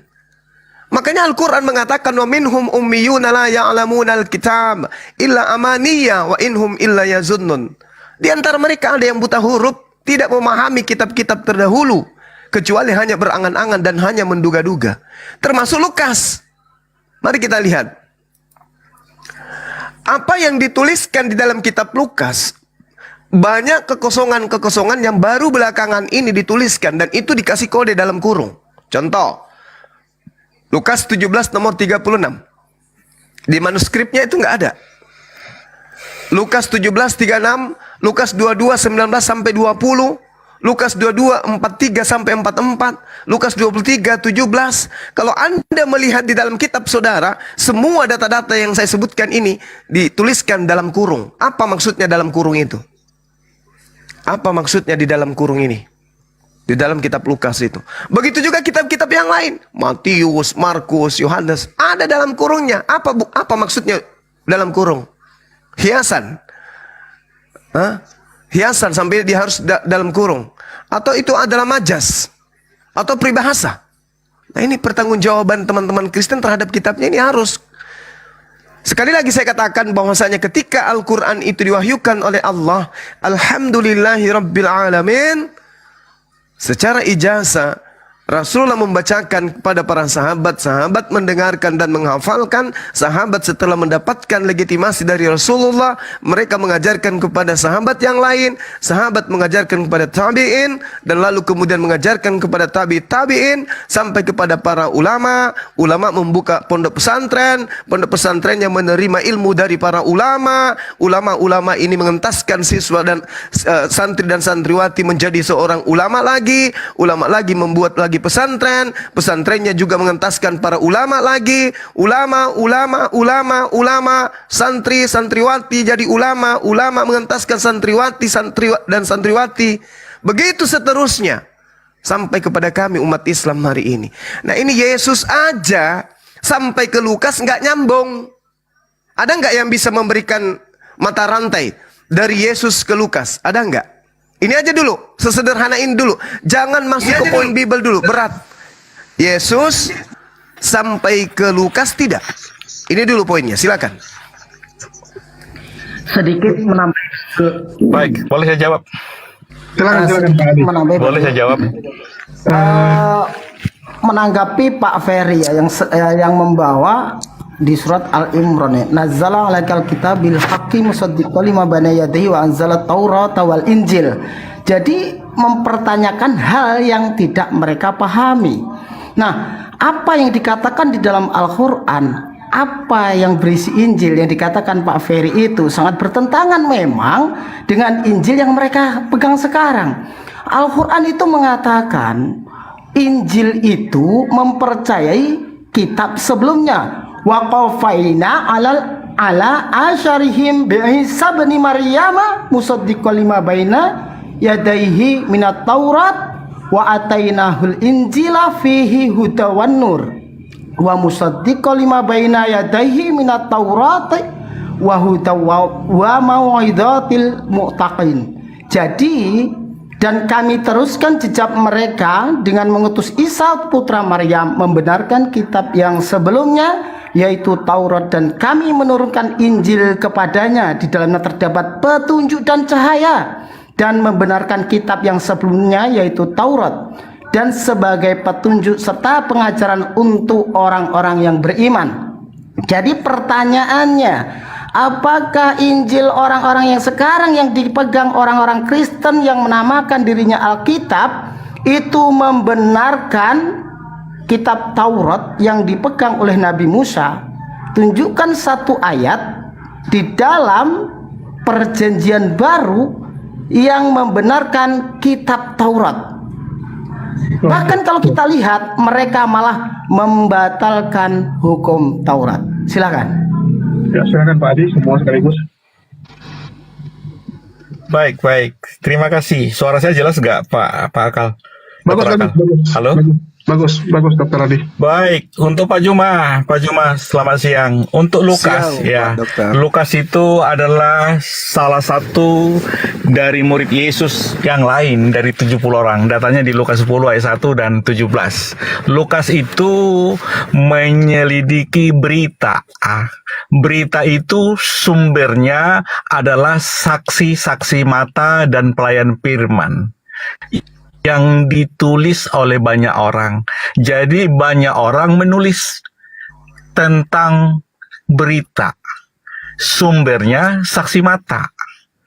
Berita yang ditulis banyak orang itu yang diselidiki Lukas. Contoh, di Lukas 2 ayat 8 sampai 18, malaikat berkata kepada para gembala di padang, "Hari ini telah lahir Kristus juru selamat Tuhan." Setelah itu mereka melihat ke TKP dan melihat Yesus yang lahir dan menceritakan kepada semua orang. Jadi saksi mata dan pelayan firman adalah para gembala di padang. Sumber berita dari malaikat itu ditulis banyak orang menjadi berita. Berita itulah yang diselidiki Lukas dan dibukukan kembali. Lalu di Kisah Rasul 9 ayat 10 sampai 18. Firman Tuhan datang kepada Ananias murid Tuhan melalui penglihatan. Jadi apa yang diterima Ananias murid Tuhan, yaitu firman melalui penglihatan, ditulis banyak orang menjadi berita. Berita itulah yang diselidiki Lukas. Benar atau tidak, lalu dibukukan.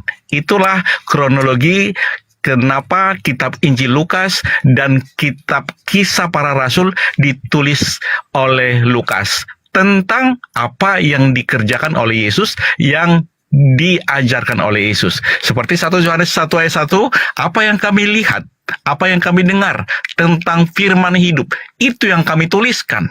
Kami di sini adalah murid-murid Yesus. Murid-murid Yesus ada 12, ada 70, ada khusus alat pilihan Paulus. Jadi murid-murid itulah yang melihat dan mendengar tentang Yesus dan ajaran Yesus, lalu dituliskan dalam sebuah kitab. Lalu tentang, adakah satu ayat tentang perjanjian lama itu? Yesus sendiri mengakui bahwa tulisan-tulisan Musa dan para nabi tentang Yesus. Yohanes 5 ayat 46. Lukas 24 ayat 27 dan 44, bahwa apa yang ditulis oleh di kitab Taurat Musa dan kitab para nabi tentang Yesus akan digenapi. Demikian. Oke. Ya, silakan. Oke, baik. Sekali lagi saya katakan kepada saudara Pak Dokter ini ya, Yesus itu datang sebagai penyampai firman. Dia tidak berkata-kata dari dirinya sendiri. Apa yang dia katakan adalah apa yang diperintahkan. Anda mengatakan Lukas menulis berdasarkan kesaksian. Siapa saksinya? Siapa saksinya? Dan apa tolak ukur kesaksiannya itu benar?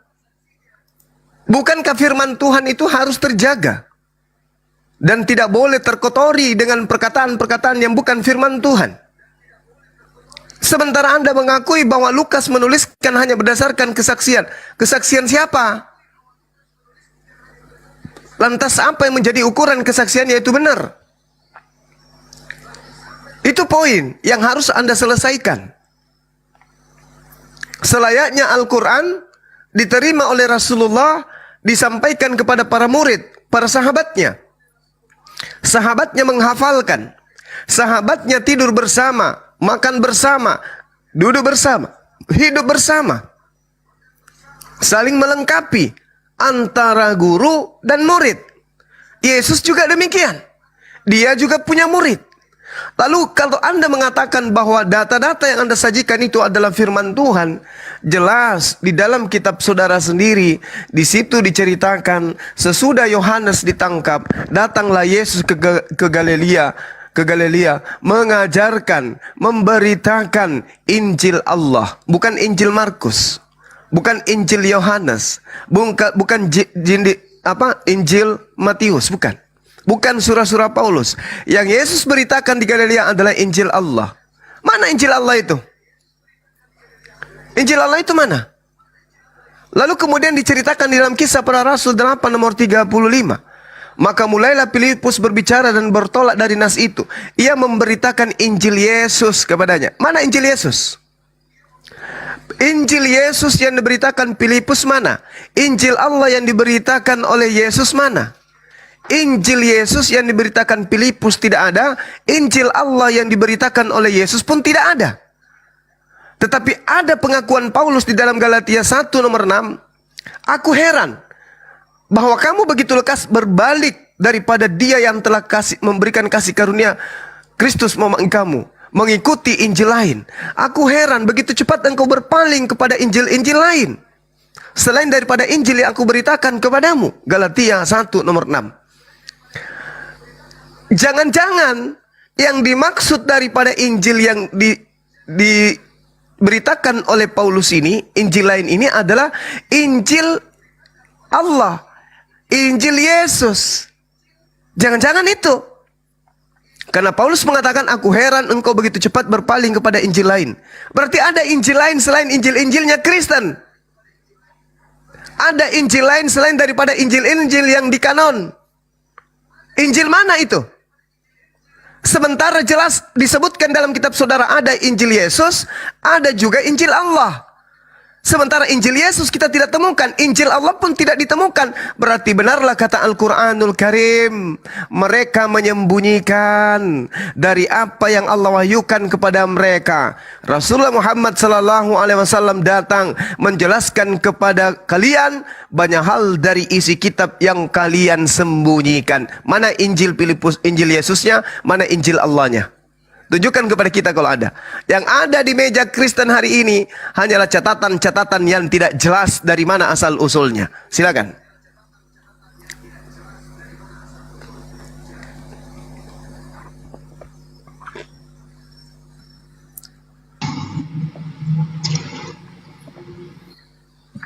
Baik, Pak Juma, saya udah jawab tadi. Di Lukas itu kan ada berita.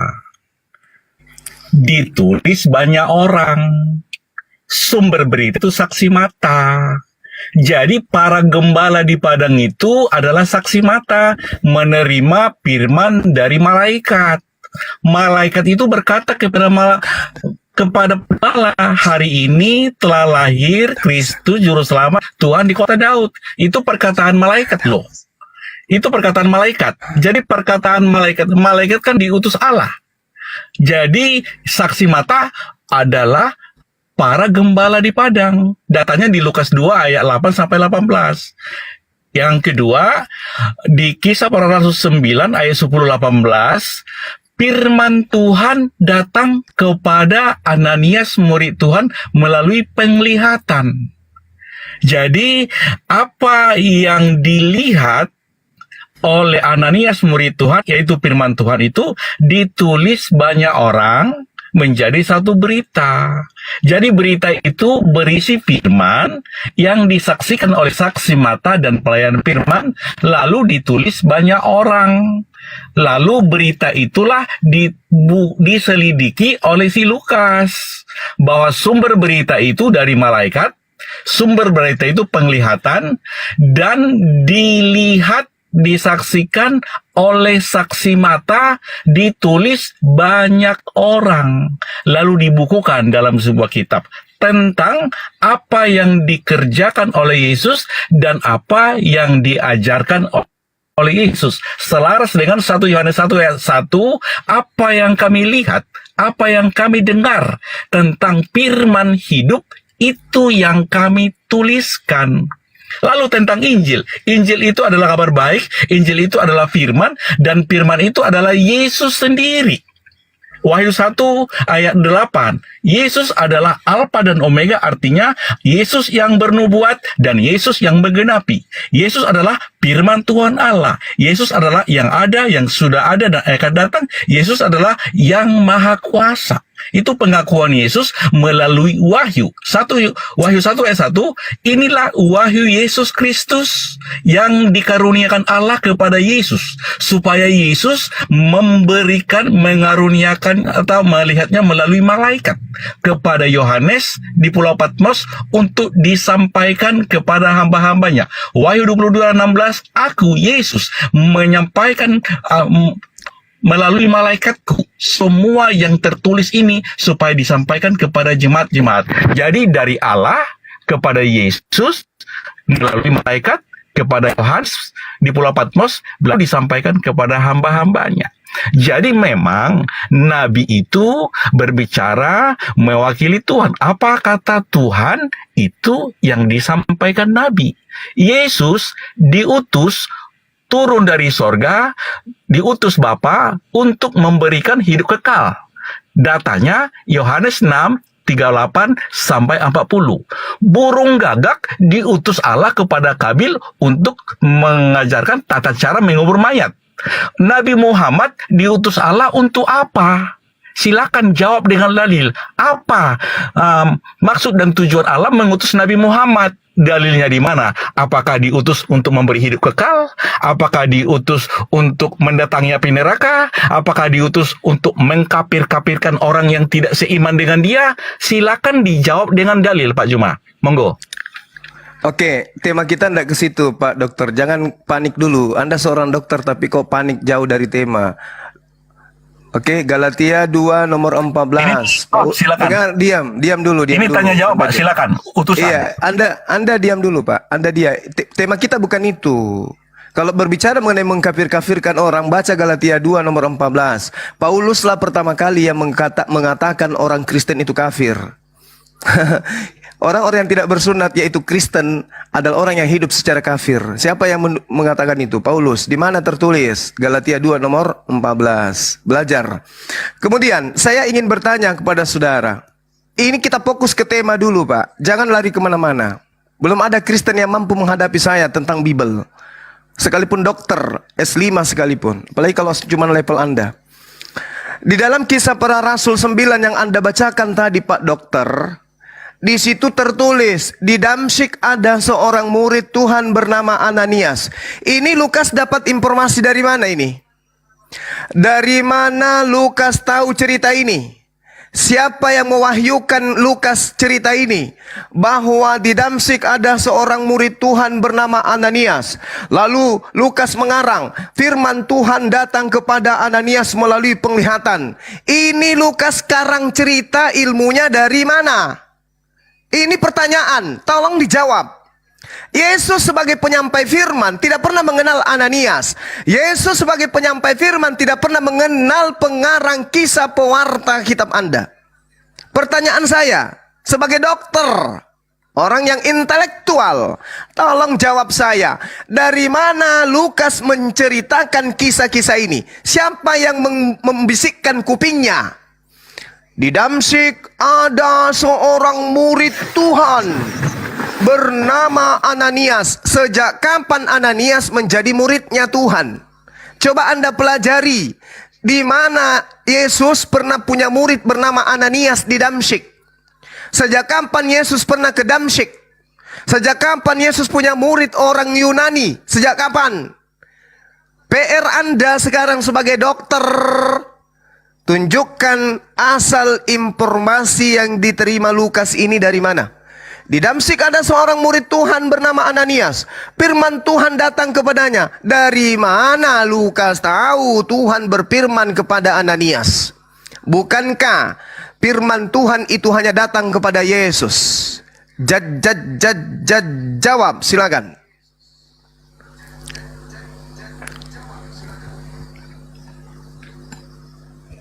Baik. Jadi Pak Juma, saya tampilkan data di Lukas 1 ayat 1 sampai 4. Ada berita yang ditulis banyak orang. Ya, yang kutanya itu, sumbernya Pak. Saksi mata. Siapa saksi matanya? Saya mau jawab. Itu yang saya tanya. Jadi Saksi Anda jangan, mata. jangan Anda bertanya. Banyak saksi mata. Apa gunanya banyak saksi mata kalau kesaksiannya semuanya bohong? Supaya tidak bohong, Baik, baik. buktikan Jadi- bahwa kesaksian mereka itu mereka terima dari Yesus. Biar berjuta miliar banyak saksi mata, saksi mata, saksi mata, tapi mata picek percuma. Coba. Silakan. Baik, saya udah jawab dari tadi, tapi Pak Juma kan tidak menyimak. Di Lukas 1 ayat 1-4 itu ada berita di sana. Beritanya Sumber dari berita mana? itu Siapa? Siapa beritanya sumber beritanya, Pak? dari malaikat dan dari penglihatan. Dari Malaikat. mana? Siapa yang menulis bahwa dari malaikat? Banyak orang, nggak disebut ada banyak orang menulis berita. Siapa yang mengatakan dan siapa yang menulis ada malaikat banyak orang? Siapa yang menulis itu? Coba baca dulu Lukas 1 ayat 1-4, silakan. Saya ulang pegang kitab. pertanyaan. Silakan baca. Banyak saya ulang berita. Saya ulang lagi. Dari mana Lukas mengetahui bahwa banyak saksi dan ada malaikat? Dari mana Lukas mengetahui? Dia bilang dari gembala. Dari kesaksian Dari mana itu. Dari mana gembala tahu informasi? Mereka gembala-gembala ini nabi semua. Cerita itu kan Pak turun Juma dengar. Saya jawab. Gembala. Iya. Iya, dari mana gembalanya tahu? Satu-satu. Jadi gembala itu malaikat. Dari mana kemudian penulisnya Malaikat. mengatakan malaikat memberitakan kepada gembala? Dari mana penulis tahu ini? Jadi saya Ini jawab cerita dulu, lah jangan yang dipotong ya. tersiar. Aduh, Pak Juma. Jadi Anda memberitakan saksi mata itu para gembala. Para gembala Saksi saksi mata. mata. Menurut siapa? Menurut para Ya gembala menurut tuh orang yang menulis. yang melihat. Siapa yang menulis? Yang menulis itu kan banyak orang. Siapa yang menulis? Kemudian berita itu tersiar. Siapa yang menulis? Tunggu. Siapa yang menulis?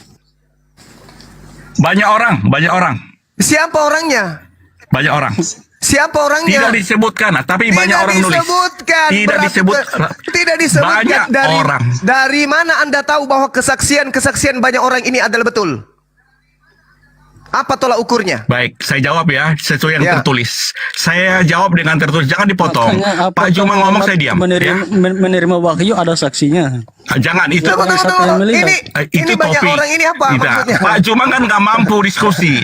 Pak Juma nggak mampu diskusi banyak. Bukan. Satu topik. Jadi Pak Juma yang mampu Anda satu topik. Menerima Topik. wahyu ada yang tidak melihat. mampu. Ilmu Pak Juma kan cuma satu topik. Di luar Maksudnya? topik ini Pak Juma nggak mampu. Jadi cuma topik. Jadi saya topik topik ini saya aja. jelaskan Pak Juma. Saya Menerima tahu wahyu, topik apakah ada yang apapun melihat? saya layani Anda. Bukan Tidak, sudah berapa kali ilmu membuat Pak otak Juma Anda satu topik pecah? aja. Dokter, apakah sudah Pak berapa Juma kali kan satu memecahkan topik. otak Dengar Anda? baik. Jangan panik dulu. Ini Silakan kita Pak Wai tema jawab. ini aja dulu. Ini tema ini dulu. Jangan nangis dulu. Pasiennya nanti salah suntik. Anda jelaskan dulu. Banyak saksi itu si Opo aja. Dia bilang dari gembala. Oke, saya jawab. Kemudian Gembalanya tersiar. siapa? Gembalanya siapa? Ngakak. Gembalanya siapa? Kamu yang jadi gembala di situ. Lukas penulis kitab Anda saja tidak pernah bertemu Yesus, apalagi yang diceritakan. Banyak gembala, banyak saksi. Sopo rek? Siapa gembalanya? Siapa saksinya? Lukas itu dari hasil penyelidikan loh Bang. Dalam Penyelidikan. Dari hasil penyelidikan berarti bukan pewahyuan. Kenapa dia menyelidiki kalau dia adalah Tapi murid itu Yesus? real loh, real. Ya urusannya kenapa dia melakukan penyelidikan kalau dia murid Yohanes Yesus? juga menceritakan hal yang sama. Yesus itu mati, bangkit dari ketiga. Kenapa? Dengarkan, kenapa kemudian kalau dia murid Yesus melakukan penyelidikan? Bukankah Yesus mengatakan segala firman telah aku sampaikan kepada siapa? Kepada muridku. Kalau Lukas murid Yesus, kenapa dia melakukan penyelidikan? Iya, dia sampaikan kepada murid Yesus dan murid Yesus menyampaikan ke Lukas. Gitu aja pusing. Murid Yesus menyampaikan ke Lukas. Mana datanya? Siapa nama murid Yesus yang bertemu Lukas? Silakan. Itu kan hasil penyelidikan. Siapa nama murid Yesus yang bertemu dengan Lukas? Kan kayak anak SD. Loh, ini berita tentang kitab suci harus akurat ini. Kalau dia tidak akurat itu namanya surat kabar robek. Akurat. Siapa yang disalib? Kalau Al-Quran itu akurat. Yang Jangan disalib lari ke siapa? situ. Menurut Al-Quran. Kalau memang Jangan. Al-Quran itu akurat, siapa yang menggantikan Isa? Jangan lari ke situ. Ini sedang kita membahas Kamu tentang mengatakan Alkitab kami tidak pewahyuan. akurat. Memang tidak Apakah akurat. Al-Quran itu Al-Quran? Siapa? Dengar. Siapa yang menggantikan Isa? Yesus, dengar. Kalau memang Al-Quran itu Yesus Al-Quran. menerima firman. Pakai otak lu. Firman yang Yesus terima telah dia sampaikan. Disampaikan kepada siapa? Murid. Nah, Lukas ini menerima dari mana? Murid katanya. Murid yang mana? Bukankah murid-murid Yesus sudah mati semua dibasmi oleh Paulus? Murid yang mana yang datang ke Lukas? Siapa nama murid itu? Sembarang sekali orang ini. Yang mati itu hanya siapa ya? Hanya siapa yang mati? Tapi kan ketika Paulus bertobat kan ada yang 11 Ya, orang Paulus lainnya itu yang masih bertobat, hidup. Paulus bertobat. Apa pula Paulus bertobat? Kenapa dia bertobat? Untuk apa dia bertobat? Bukan dia mengaku bahwa dipilih Coba, dari bro, sejak rahim kamu ibunya. menjelaskan bro, karena kami lebih memahami kitab kami. Kalau Anda memahami, makanya saya tanya, siapa nama murid yang datang kepada Lukas? Siapa? Pertama, dengarkan ya. Pertama, Simon, Petrus, Simon Petrus, Andreas, Memangnya Al-Quran itu Yakobus, akurat? Siapa Yohanes, yang menggantikan Isa? Kalau memang Filipus, Al-Quran itu akurat. Bartolomeus, Thomas, Lewi, Yakobus, Tadeus, Simon, Yudas. Siapa di antara ke-12 murid ini yang bertemu dengan Lukas? Siapa? Sebutkan. Kalau dalam Alkitab tidak tertulis secara terperinci loh. Lah, tidak tertulis. Makanya kan semacam Al-Quran. Kalau memang Al-Quran itu akurat, kalau memang Al-Quran itu akurat, siapa yang menggantikan Isa? La haula wala quwata illa Pakai billah. otak lu. Masa harus bertanya? Yang kita bahas ini kitab suci. Jangan terlalu jauh ke sana. Nanti kau malu. Ada seorang yang melepaskan kain lenan dan lari telanjang. Jangan Siapa terlalu yang berat. menggantikan Isa? Jangan terlalu berat. Kepalamu tidak sanggup. Oke, kita kembali ke Dokter Adi aja. Dokter Adi lebih terarah nih. Ini melebar-lebar nih si Wo ini. Nanti bahas kain lenan terpukul lagi. Ya silakan Dokter Adi. Oke, sorry Pak Wei, mohon maaf ya Pak Wei, saya terangkan dulu sama Pak Juma ini ya. Jadi Pak Juma, di Lukas 1 ayat 1 sampai 14 itu jelas ada berita. Ya, berita itu ditulis oleh banyak orang. Ditulis banyak orang, memang banyak orang itu tidak disebut. Jadi sumbernya saksi mata dan pelayan firman. Saksi mata pelayan firman itu adalah malaikat. Saksi matanya adalah gembala di padang. Kata siapa? Kata Saksi malaikat. mata adalah kata siapa ada malaikat Kan dan gembala? ditulis Kata di situ siapa? Pak Juma. Iya, kata siapa itu? Oleh banyak orang itu. Banyak orang itu. Banyak orang itu siapa berita. orang Itu banyak? berita. Siapa? Berita itu Siapa banyak orang ini? banyak orang yang menulis. Orangnya nggak Terus disebut apa? namanya. Oke? Apa yang menjadi tolak ukur bahwa tulisannya itu yang benar? ditulis itu berita. Ya, apa yang menjadi tolak Benar ukur atau bahwa tidak benar tulisannya saya itu cerita benar? dulu. Jangan dipotong dulu. Ya, jangan dipotong dulu. Saya terangkan dulu. Kalau nanti sudah saya jelaskan, baru ngomong. Ya. Jadi yang saya tahu banyak orang menulis berita. Banyak orang. Garis bawah itu berita. Banyak orang ada. Ada berita. Berita itu sumbernya dari saksi mata dan pelayan firman. Saksi mata itu para gembala di padang dan Ananias, murid Tuhan. Ananias, murid Tuhan, menerima firman melalui penglihatan. Selaras dengan Hosea 12 ayat 11 bahwa Tuhan memberi penglihatan dan perumpamaan kepada para nabi. Penglihatan diberi supaya firman Tuhan ditulis dalam sebuah kitab, perumpamaan atau kiasan diberikan untuk merahasiakan firman. Berarti Lalu Ananias nabi. para gembala mendengar suara malaikat malaikat berkata, hari ini telah lahir Kristus Juru Selamat Tuhan di kota Daud. Itu kata malaikat kepada gembala. Setelah Ini itu para gembala melihat. Ya udah Pak, saya udah tamat Ini kronologinya, Pak. Data saya. Saya udah tamat Bukan soal dengan tamat. cerita-cerita itu. Bukan Udah soal tamat sama saya. atau tidak, saya jawab dengan data. Sekarang saya tahu dengan data. Saya jawab. sekarang permasalahannya, Yesus tahu nggak cerita ini? Yesus tahu cerita itu. Dari mana Karena Anda tahu? Yesus mengakui Dari mana Anda tahu? Hah? semua kitab para nabi sama itu mengenai aku harus digenapi, tentang kelahirannya, tentang kematiannya, tentang semua Yesus tahu. Yang saya tanya Tadi kisah Yesus yang Rasul yang mengatakan. diceritakan, yang saya tanya cerita saksi-saksi para gembala ini yang melihat malaikat ini, apakah Yesus tahu cerita itu? Tahu. Dari Makanya mana di kisah Anda Rasul tahu? itu Dari mana? Yesus Dari yang mana? firman. Pak Allahu Juma, Akbar. Yesus yang berfirman kepada Ananias murid Tuhan. Hai Ananias, ada seorang Saulus. Tuhan, dari orang lain saya dengar bahwa dia orang jahat. Jadi itu firman itu dari Yesus. Ya, seberapa yakin Anda bahwa Ananias itu memang Nabi mendapatkan pendengaran itu dari Yesus? Takutnya nanti dari hantu, dari setan kan bisa juga yang mengelabui manusia. Baik.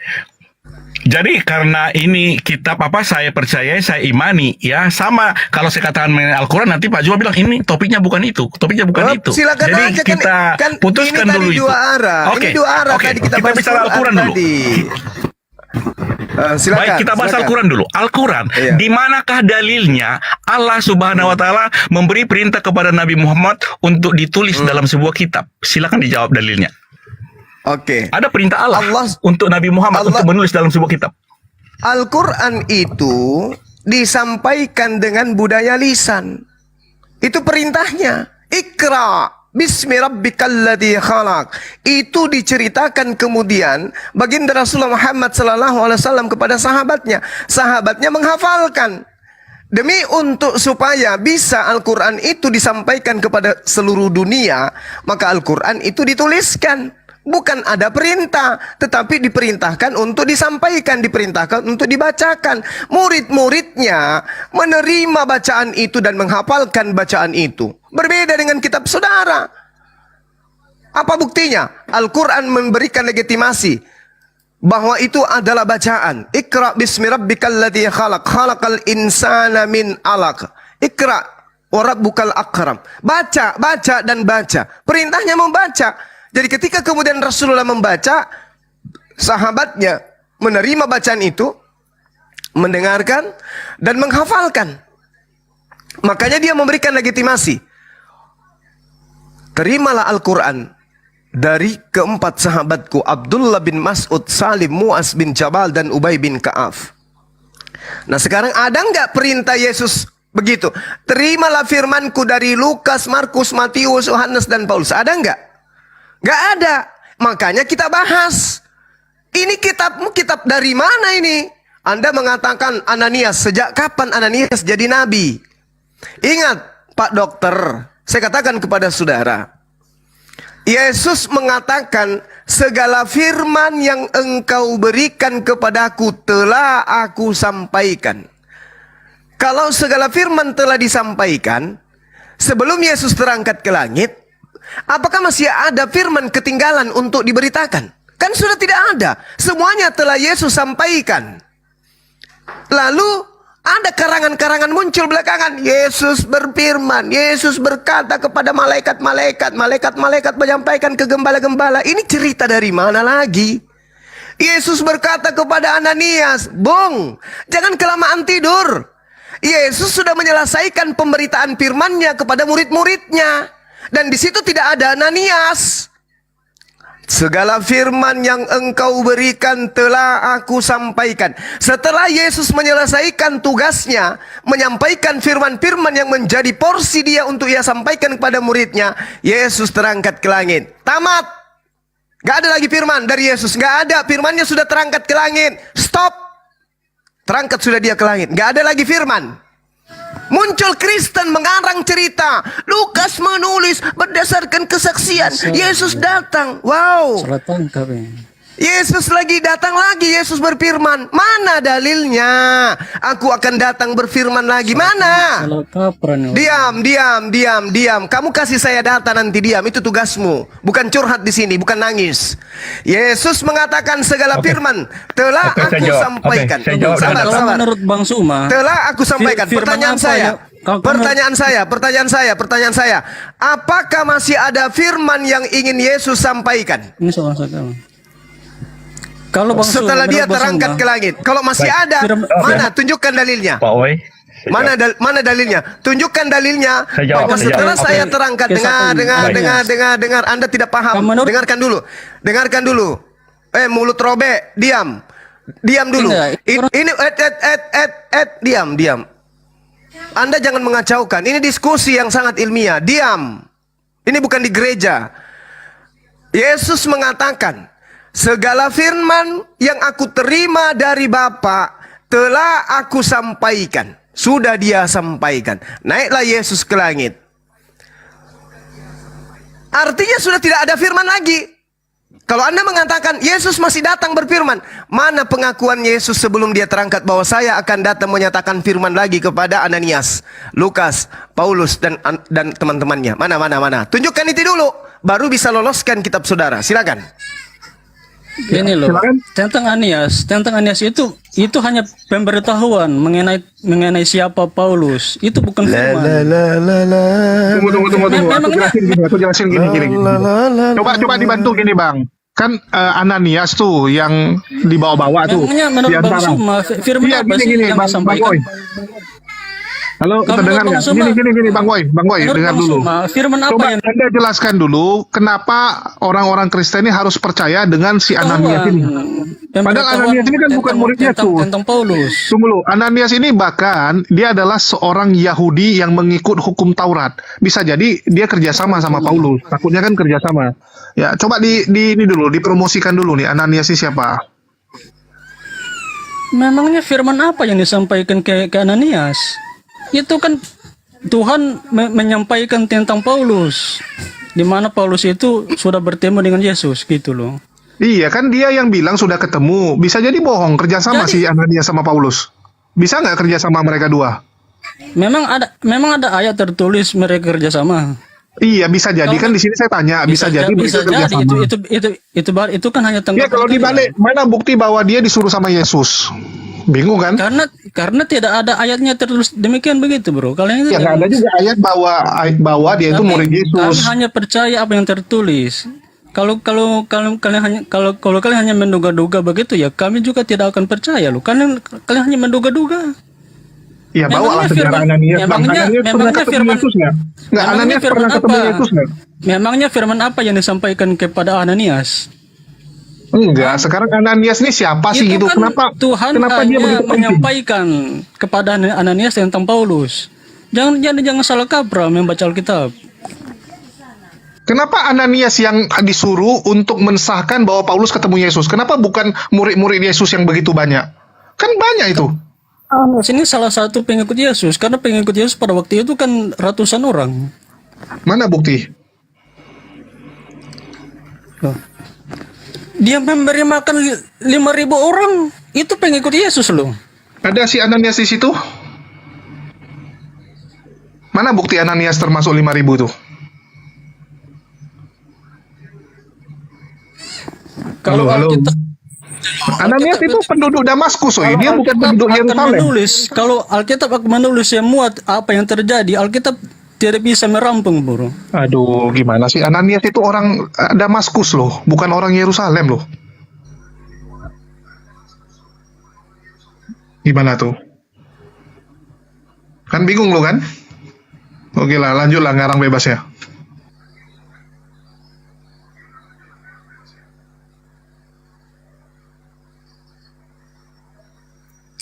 Ananias, akulah Tuhan. Gimana Ananias bisa tahu itu Yesus yang ngomong sama dia? Takutnya setan juga gitu kan? Memang ada ayat itu. Masalahnya Lukas yang ngarang ini. Lukas ngarang cerita Yesus datang ke oknum bernama Ananias. Ini yang mengarang ini yang harus dipertanyakan, bukan isi cerita. Ini Lukas dapat informasi dari mana karangan-karangannya ini? Mau dia cerita apapun di dalam, Petrus bertemu dengan Yesus. Siapa lagi? Luka Tambunan bertemu Yesus. Apapun isi ceritanya, ini Lukas yang harus bertanggung jawab dari mana informasi-informasi yang dia karang ini. Yesus tidak pernah bertemu dengan dia. Tidak ada legitimasi dari Yesus terhadap karangan-karangannya. Ini yang tidak diselesaikan oleh Kristen. Menjelaskan. Iya, kapan Lukas bertemu Yesus? Kapan? Kapan? Di mana ketemunya? Bingung kan? Ya, ini ada Bang Julian juga yang baru join ya. Ada Bang Erwin Pasaribu juga. Bang Erwin Pasaribu dari Islam atau Kristen? Saya dari Kristen Katolik, Bang. Ketepatan, Bang. Oke, ya. Ya, Bang Julian? Dari Kristen. Oke, mantap. Ya, silakan Bang Zuma. Coba ditanya ulang, mungkin mereka belum nyimak. Iya. Saya tanya kepada saudara-saudara Kristen saya di sini ya. Kita kan tadi dua arah membahas tentang keotentikan daripada penyampaian kitab suci kita. Islam Al-Quran, teman-teman Kristen Perjanjian Baru. Kan gitu ya. Nah, muncul pertanyaan, kita sudah menguraikan Al-Quran itu ada mandat dari pembawanya yaitu baginda Rasulullah Muhammad SAW agar umat Islam kemudian menerima dari sahabatnya, bahkan menyebut nama. Nah, sekarang kitab saudara Lukas, Markus, Matius, kalau saya bahas semuanya itu terlalu berat untuk kalian. Cukup satu aja, Lukas aja dulu. Lukas menerima, Lukas menuliskan isi kitabnya itu dapat informasi dari mana ilmunya? Oke, Lukas itu adalah salah satu dari 70 murid Yesus. Begitu juga Ananias, itu ada datanya, data di dalam gereja ada itu. Biar kamu tahu Juma. Di gereja datanya. Biar kamu tahu Juma. Dari mana gereja tahu? Dari mana gereja tahu tentang data itu? Dari kesaksian murid-murid Yesus yang lain. Ya, justru itu dia yang kita tanya. Saya bacakan. Saya bacakan 70 murid Yesus beserta sejarah-sejarah cerita. Ya, silakan Anda bacakan. Saya sanggup. Bacakan. Bacakan. Betul sanggup. Iya, saya tunggu bacakan. Ya, jadi semua yang kamu bilang itu ada semua data yang di gereja, nggak usah pelan takut Kenapa jadinya ke gereja datanya? Biar kamu tahu ya. Biar kamu tahu ada kitab di luar Alkitab yang menjelaskan mengenai itu, sejarah-sejarah itu. Contohnya kitab apa lagi? Yang kitab dari Smyrna. Kitab apa ada lagi? Smyrna dia namanya, itu berisikan sejarah-sejarah mengenai 70 murid Yesus, 20 murid Yesus. Ya, mana coba tunjukkan. Kamu tahu cuma tunjukkan mana kalian mana siapa penulisnya, siapa pengumpulnya, mana kitab mana tulisannya ada Lukas mana, siapa pengumpul surah-surah kalian itu siapa, misalnya surah Al-Baqarah siapa yang menulisnya itu, ditanya apa larinya kemana, ditanya tunggu gini aja, Bang Ardi kan bilang ada datanya, ya dikeluarin. Bang Ardi, kamu bilang kan ada datanya di dalam gereja, ya dikeluarin lah. Masa disimpan di dalam saja? Ya udah kamu keluarin datanya. Jangan bilang ada, tapi nggak bisa dikeluarin. Itu. Ardi ini pencemaran nama baik. Pencemaran nama baik Ardi ini. Itu tidak ditentukan, Keluarkan lah. Masa disembunyikan datanya? Untuk apa disembunyikan di dalam gereja? Keluarkan datanya. Biasanya yang disembunyikan itu data kebohongan. Gitu aja. Kenapa yang disembunyikan? Nggak tahu sejarahnya kayak mana gitu loh. Waduh. Oke lah, mungkin kita tanya sama Bang Pasaribu aja lah. Bang Pasaribu ini kan Katolik. Biasa Katolik lebih data. Baru direvisi total itu 1984. Semua orang Kristen tahu, tapi nggak comot seperti kalian. Ya, mungkin dari Bang Erwin Pasaribu bisa kasih data, Bang, biar jangan jadi asumsi doang. Nah, coba bang, dulu bang dibacakan. Hah? Dibacakan apa dia bang? Pertanyaan gimana tadi bang? Aduh, silakan Bang Juma ulang lagi deh. Aduh, ini susah-susah sekarang Oten dalam menangkap pertanyaan. Yesus mengatakan, segala firman yang engkau berikan kepadaku telah aku sampaikan kepada mereka. Itu Yesus sampaikan sebelum terangkat. Sejarah Muhammad di mana coba? Ini Benar. Lalu gimana? Lalu selanjutnya gimana Juma? Pertanyaan kamu. Jadi setelah buktikan Muhammad itu orang Arab coba. Jadi setelah kemudian Yesus terangkat ke langit, tidak ada lagi firman tambahan. Gak ada lagi firman tambahan. Tapi kan kesaksian para murid ada toh? Kesaksiannya para iya, kesaksian murid dari kesaksian murid yang mana? Muridnya sebanyak. Iya, yang mana? Yang mana murid ini yang Anda maksud yang bertemu Lukas, murid yang mana? Banyak, ke-12 murid Yesus yang terutama itu. Oh, ke-12 muridnya itu sudah habis dibasmi oleh Paulus.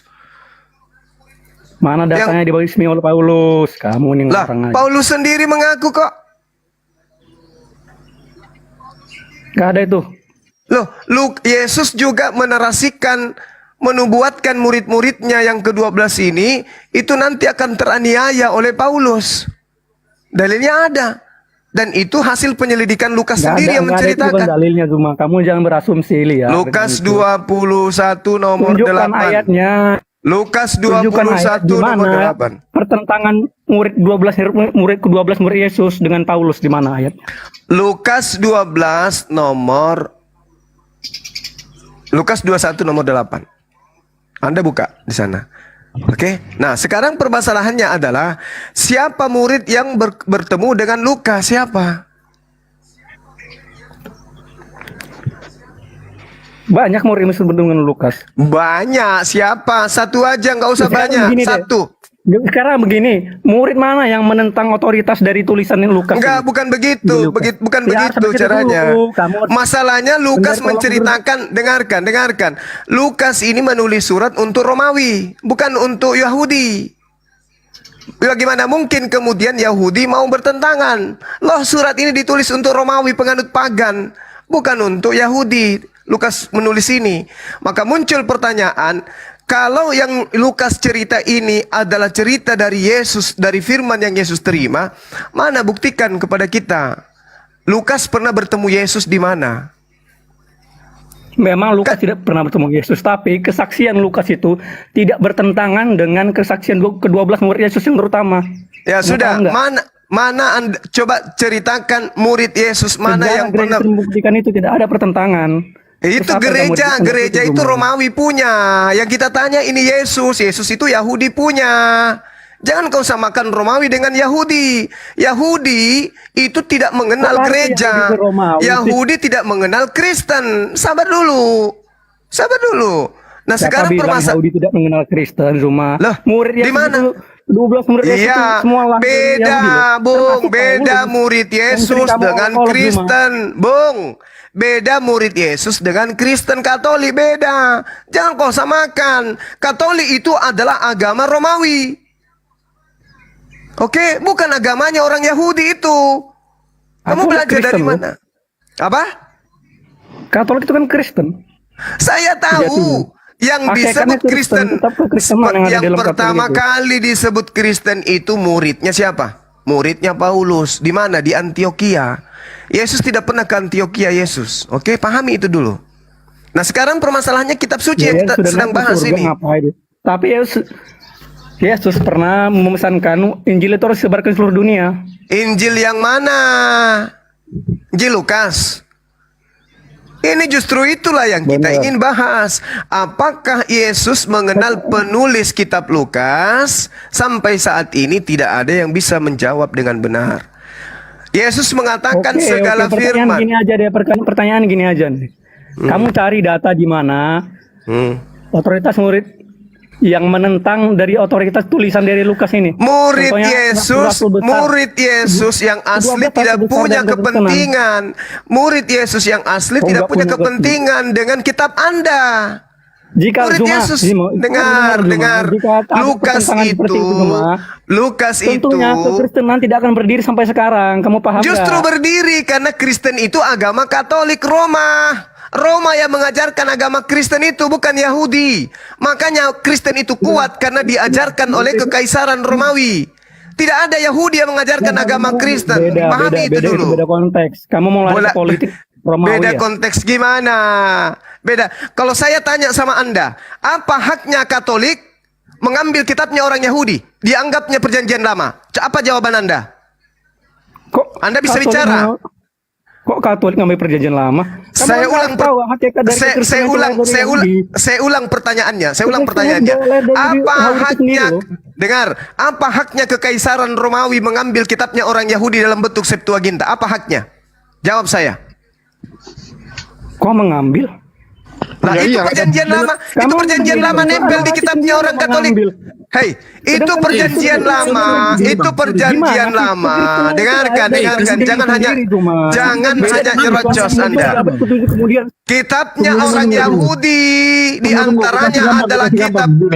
Gini Bang Zuma.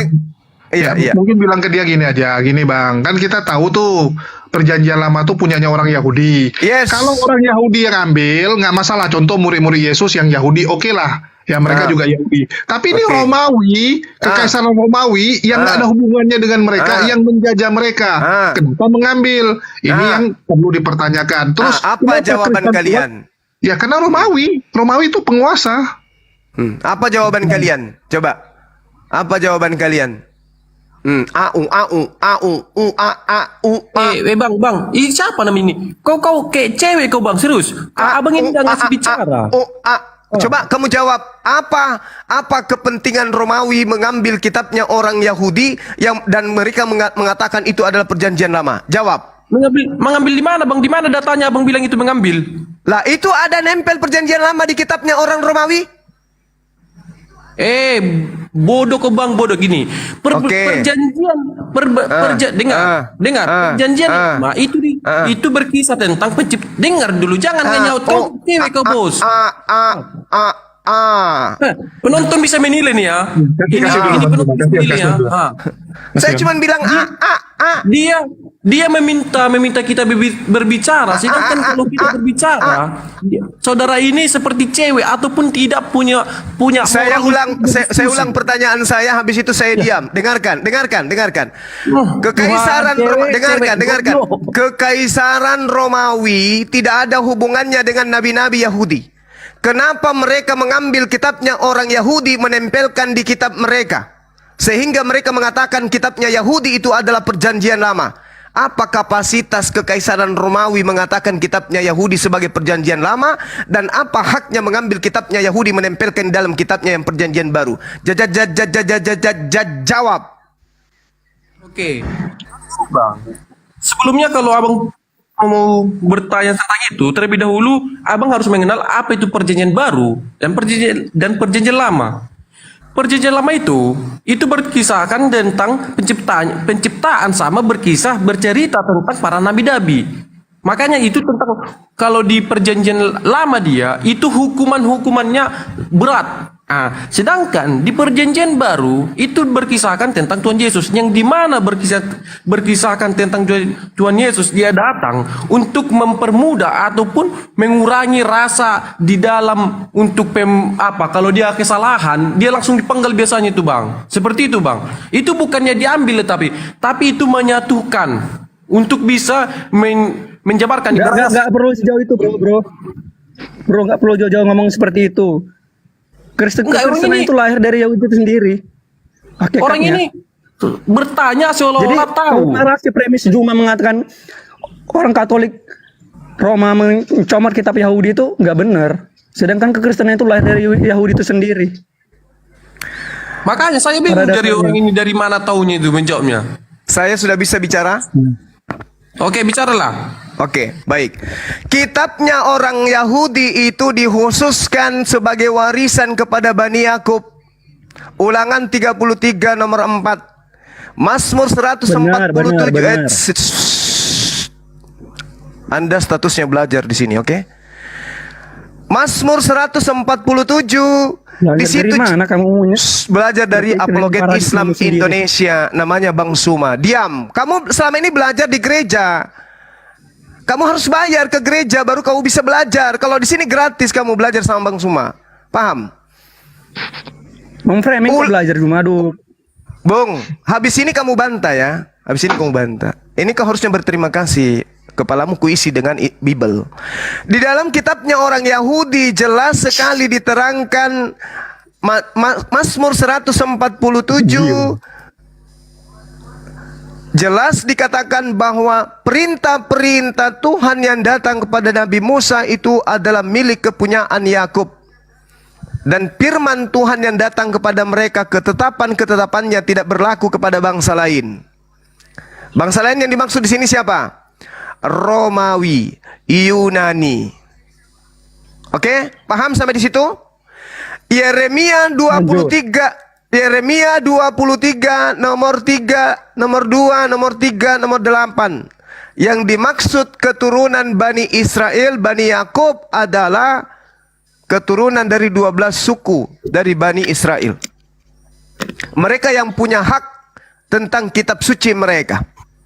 Nah, segala hukum ketetapan yang ada di dalam kehidupan orang Yahudi diterangkan di dalam kitab mereka, Ulangan 6. Untuk orang Yahudi, jangan kau menambahi firmanku, jangan kau mengurangi, agar kamu tidak dianggap sebagai penyesat. Itu Ulangan 4. Kitabnya orang Yahudi yang menarasikan itu. Tidak ada satupun hukum yang datang kepada Bani Israel untuk orang Roma, untuk orang Yunani. Sekarang pertanyaannya adalah, kenapa kitabnya orang Yahudi yang adalah perjanjian baru untuk mereka justru dianggap sebagai perjanjian lama di dalam agama Romawi? Kekaisaran Romawi menjadikan kitabnya orang Yahudi sebagai kitab suci resmi pada abad ketiga. Ini apa?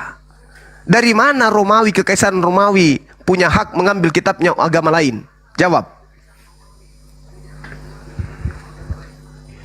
Ya, shalom buat Bang Naftali ya, sama Li Henry yang baru join, dan assalamualaikum buat Uti Cindy ya. Ini Uti Cindy adalah seorang mualaf dari Chinese. Ya, dari Tionghoa maksudnya. Ya, mungkin siapa yang mau jawab dari pihak Kristen, silakan. Ada Naftali, ada Li Henry, atau Julian yang sudah kabur lagi.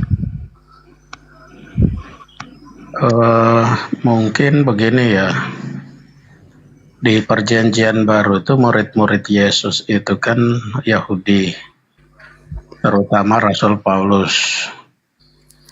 Dia diberikan kesempatan dan murid-muridnya diberikan kesempatan untuk membagikan siapa itu Yesus, kalau terima Yesus ajarannya seperti apa, dan itu dibagikan bukan hanya kepada orang Yahudi, tetapi kepada siapa saja termasuk non-Yahudi yang mau menerima Yesus.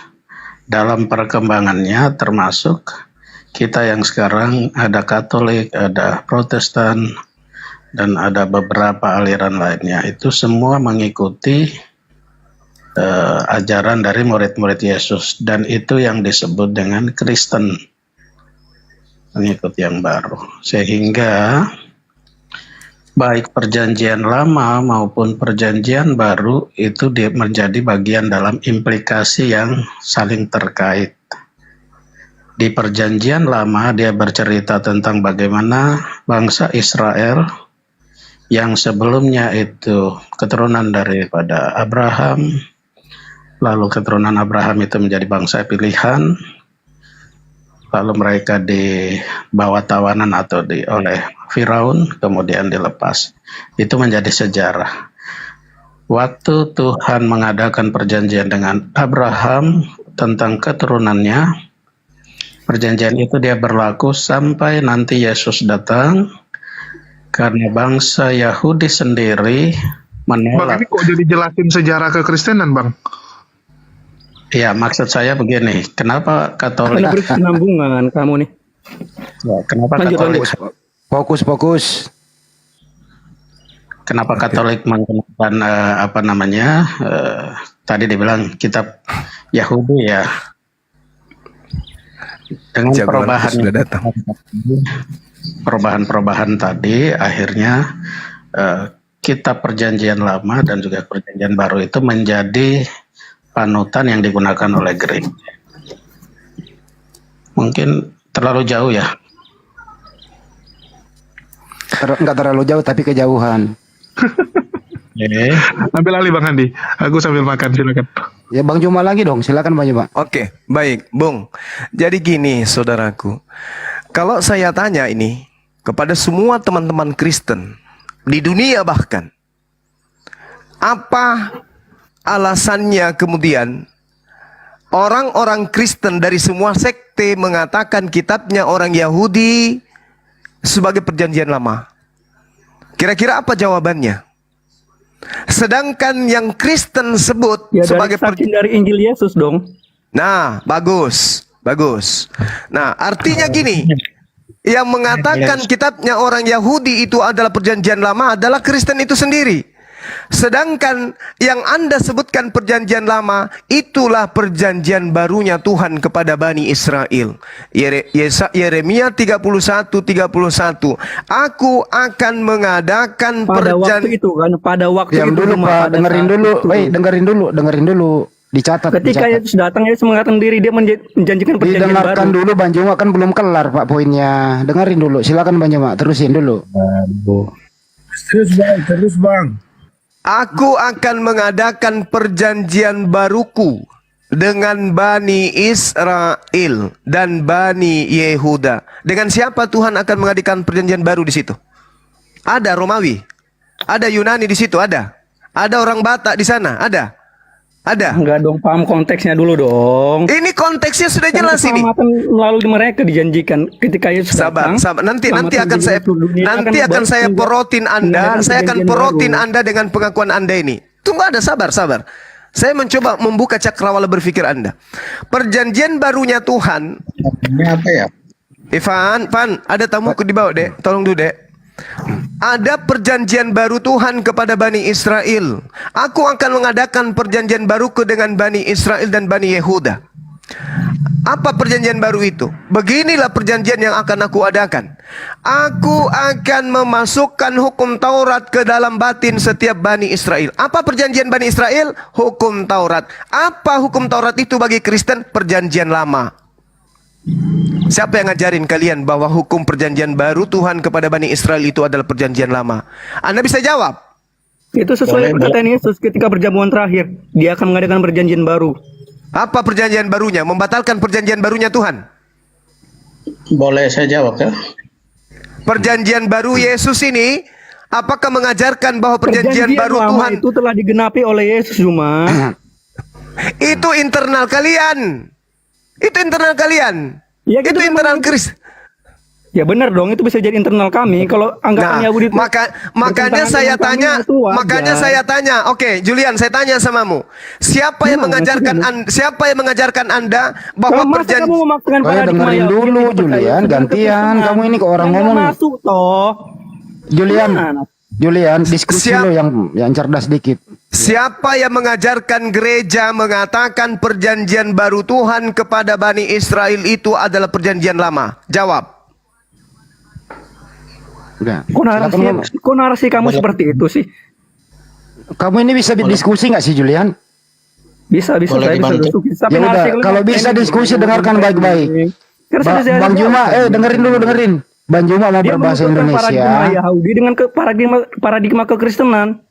Iya, makanya dengarkan Bang Juma baru lu jawab. Diulang Bang Juma, diulang dulu. Sudah saya jawab tadi, saya dengerin. Diulang dulu. Makanya kalau orang bicara itu diam. Jangan kayak guguk menggonggong kau. Pertanyaan saya, siapa yang mengajari gereja?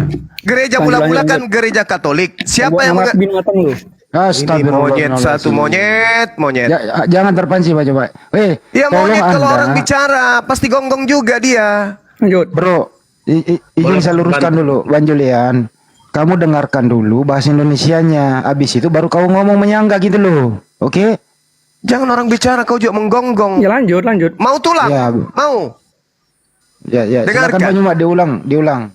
Tuhan mengatakan perjanjian barunya dengan Bani Israel adalah hukum Taurat.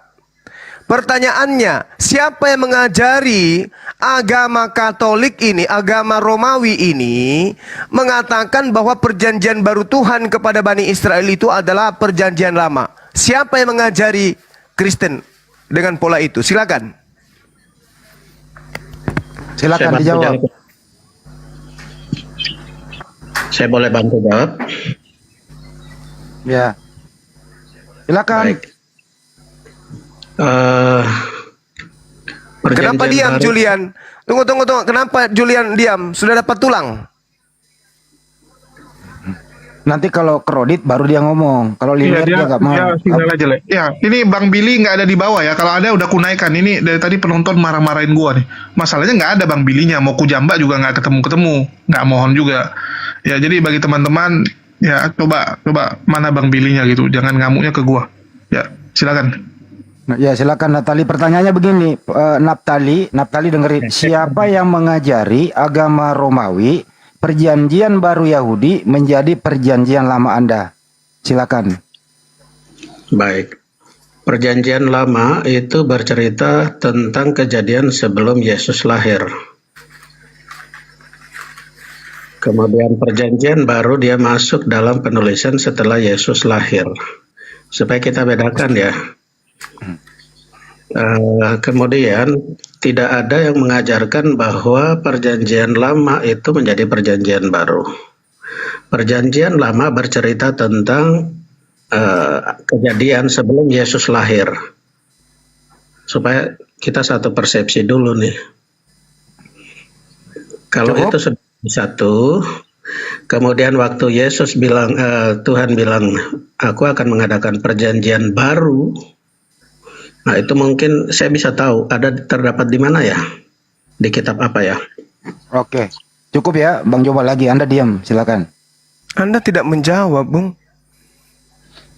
Perjanjian baru Tuhan kepada Bani Israel itu adalah Taurat. Itu perjanjian barunya Tuhan kepada Bani Israel. Kutipannya di mana? Dengerin dulu. Yeremia 31 sampai 36. Itu perjanjian baru Tuhan. Hukum Taurat itu perjanjian baru Tuhan kepada Bani Israel. Pertanyaannya, siapa yang mengajari agama Katolik ini, agama Roma ini, ya, bahwa hukum perjanjian barunya orang Yahudi itu justru adalah perjanjian lama. Yang mengajarin agama Romawi ini siapa? Jawab. Mestinya sebelum Itu kau kan sesuai klaim Injil, Bang. Julian, diam dulu kau, Julian. Nah, Naftali bisa dijawab. Ya, silakan Naftali. Perjanjian lama itu di kitab kita itu adalah. Jadi saya nggak bisa jawab nih. Kejadian Yesus lahir. Bukan masalah perjanjian di dalam. Julian, kau mau jawab apa? Pertanyaannya apa yang kau mau jawab? Coba lu ulang pertanyaannya.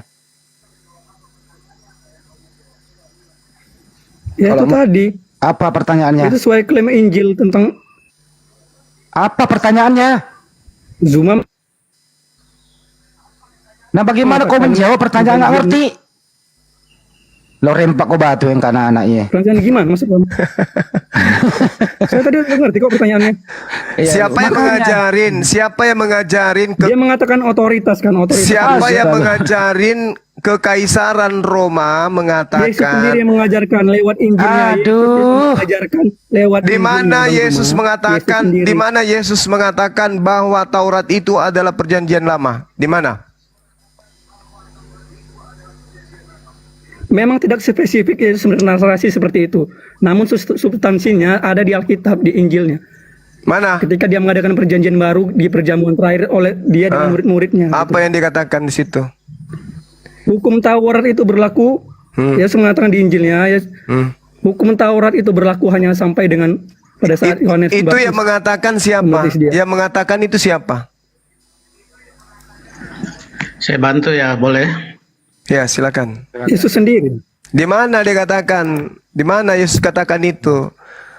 Di mana? Coba buka di Ibrani 8 ayat 10. Oh, itu Paulus itu.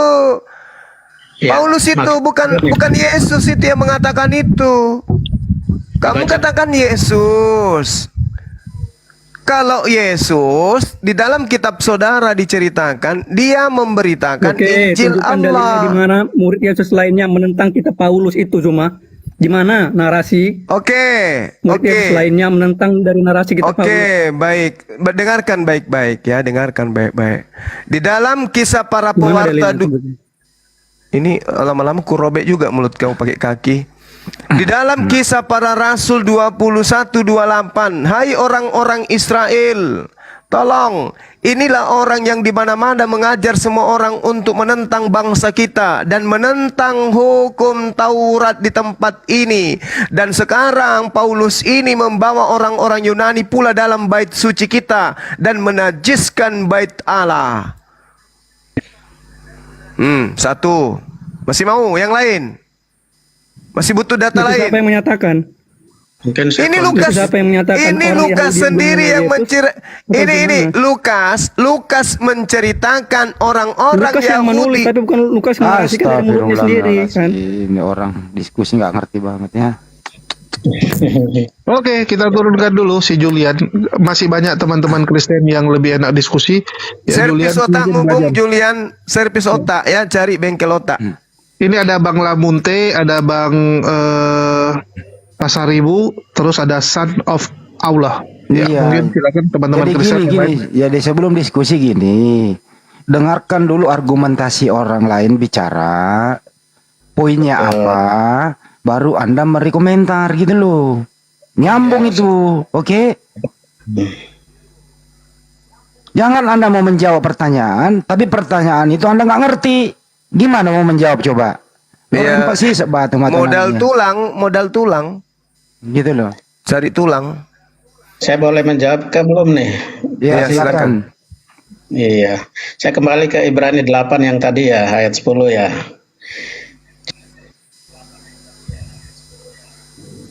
Walah, hilang lagi. Nggak Baru mau bisa jawab. Bang, kalau satu perangkat Anda buka Google ya nggak bisa tuh. Ini Roh Kudus, katanya Roh Kudus. Ada lagi yang anak Allah. Nah, anak Tuhan biar baca Bible aja harus pakai Google. Coba nih, ada anak-anak Allahnya nih. Silakan Bang anak Allah. Wih, jago. Topiknya ini ya. Topiknya itu tadi Bang Juma Yeremia 31 sampai 36. Perjanjian baru Israel itu ya adalah perjanjian lama buat Anda. Siapa yang mengajari itu? Siapa yang berpendapat begitu? Itu topiknya. Bahasa Indonesia loh ya. Silakan jangan kemana-mana. Lanjut. Oke, saya lanjut ya. Saya belum selesai soalnya. Perjanjian, kita harus tahu dulu perjanjian lama yang dimaksudkan di Yeremia itu yang mana? Yang itu pasti tentunya adalah perjanjian Allah dengan hukum Taurat yang dikasih. Nah, di perjanjian baru itu menjelaskan bahwa hukum Taurat itu harusnya sudah ditanamkan dalam pikiran. Sehingga itulah perjanjian baru yang tidak dihafal saja, tetapi itu sudah harus ada dalam apa? Ini orang nggak baca Yeremia dulu, Bang Juma baru menjawab. Bang Juma kan ulang deh. Asal menggonggong aja teman-teman kita ini ya. Dengarkan dulu baik-baik. Perjanjian baru Allah itu adalah hukum Taurat. Kenapa Kekaisaran Romawi mengajarkan bahwa kitab tersebut adalah perjanjian lama? Dari mana? Apa wewenangnya orang-orang Roma ini mengatakan kitabnya Yahudi itu perjanjian lama? Apa wewenangnya? Siapa orang-orang Romawi ini? Anak-anak Tuhan kayak yang di atas ini. Hanya ngaku-ngaku aja gitu. Kasih jawaban. Apa alasannya Romawi menganggap kitabnya Yahudi sebagai perjanjian lama? Mana datanya? Ini roh Google juga ini. Kirain punya roh Tuhan, tapi ternyata roh Google. Siapa tahu itu Son mau menjawab, silakan Son. Oke. Ya, silakan. Waduh, Menjawab Google juga. Google juga. Enggak. Coba baca Matius. Kenapa ke Matius? Pak, jangan buka Google-nya, Pak. Jangan buka Google-nya, Pak. Saya bacain aja deh Yeremia ya. Gini, Anda bilang, dengar dulu. Ya. Pertanyaan Bang Juma tadi, agama Katolik, siapa yang mengajarin bahwa perjanjian lama itu adalah perjanjian lamanya orang Katolik kan? Salah, diulang. Ya. Menurut Yeremia 31 sampai 36, ya. Itu adalah perjanjian baru untuk Yahudi, untuk Israel. Itu perjanjian barunya Tuhan kepada Bani Israel. Siapa yang mengajari Kristen atau Romawi atau Bapak Gereja mengatakan perjanjian baru Yahudi adalah perjanjian lama buat Anda? Siapa yang ngajarin? Ya lo, paham maksudnya? Oke, silakan baca Matius 5 ayat 17. Kenapa ke Matius? Yeremia dulu, lu baca, Alek. Anda bertanya siapa yang mengatakan? Saya jawab Yesus sendiri yang mengatakan. Anda paham enggak pertanyaan? Oke, Yesus yang mengajari katanya Banyuma, silakan. Atau Anda jadi kongkong di pasar sentral? Kalau enggak tahu artinya. Apa ini? Anda dari tadi tuh selalu ngerocos mulu, Handi. Silakan dijawab. Ini anak molok kenapa? Anak molok kenapa kesurupan? Anak molok. Hei, santai. Kau itu yang mabuk kencing onta kongkong. Waduh. Kau ngerocos mulutmu kayak di pasar sentral aja sih. Numpang di Makassar tapi Coba mulutnya jawab kasar. itu. Numpang hidup di Makassar, mulutnya kasar. Sorry bang, Dengar, kongkong. bisa saya yang berbicara bang, gantian bang. Ini temanmu kasar kali mulutnya. Tahu yang kasar dari tadi. Kasih saya waktu berbicara bang. Numpang hidup di Makassar, kasarnya minta ampun. Sorry bang ya, bicara dulu bang ya. Iya silakan. Nah, tapi sebelumnya abang udah baca isi tentang Yeremia 31 ayat 1 kan bang? Saya bacakan. Oke, bacakan dulu bang. Tolong bang ya. Sesungguhnya akan datang waktunya, demikianlah firman Tuhan. Aku akan mengadakan perjanjian baru dengan kaum Israel dan kaum Yehuda. Perjanjian baru bang. Iya. Silakan. Pertanyaannya bang, langsung aja Pertanyaannya bang Juma, silakan dilanjutkan. Pertanyaannya, siapa yang mengajarkan Kekaisaran Romawi mengajarkan perjanjian baru Tuhannya Yahudi kepada Yahudi itu sebagai perjanjian lama? Gini bang ya, sebelumnya saya maksud orang kita abang ini belum terlalu memahami tentang isi Injil ayat Alkitab kami ini, namun orang abang terlalu ceroboh untuk memasuki bang ya.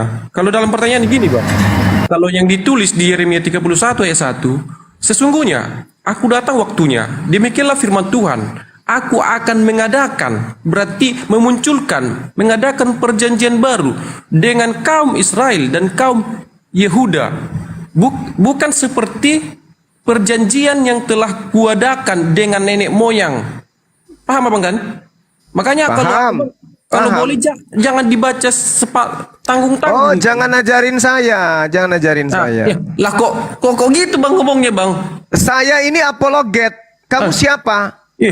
Saya ini Erwin bang. Kenapa kok ngomong gitu? Iya, saya tanya samamu, kapasitasmu mengajarkan Bible apa? Lah, kok apa? Saya sudah menjawab Anda dari tadi. Saya tanya samamu. Sekarang saya tanya. Iya. Diam. Yang lain diam. Saya tanya samamu. Perjanjian lama yang dimaksud, yang diperjanjikan dengan nenek moyangnya itu tertulis di mana? Di dalam kitabnya Musa? Ya, itu bang. Itulah perjanjian lama itu bang. Kamu jadi murid Bang Suma, diam. Jangan nyolot. Oke. Sekarang begini. Perjanjian yang akan aku berikan kepada mereka adalah aku akan memasukkan hukum Taurat ke dalam batin setiap Bani Israel. Ada yang bisa membatalkan itu? Ada. Siapa yang bisa membatalkan itu? Kekaisaran Romawi. Tapi apakah kemudian betul-betul batal? Tidak. Itu cuma di mulut mereka. Buktinya sampai hari ini hukum Taurat menjadi hukum utama di dalam pengajaran praktisi Taurat. Lu mau apa sekarang? Tidak ada yang membatalkan sebenarnya. Nah, justru itu saya katakan, kenapa agama Romawi mengajarkan bahwa kitabnya orang Yahudi itu adalah perjanjian lama. Siapa yang ngajarin? Ilmu dari mana?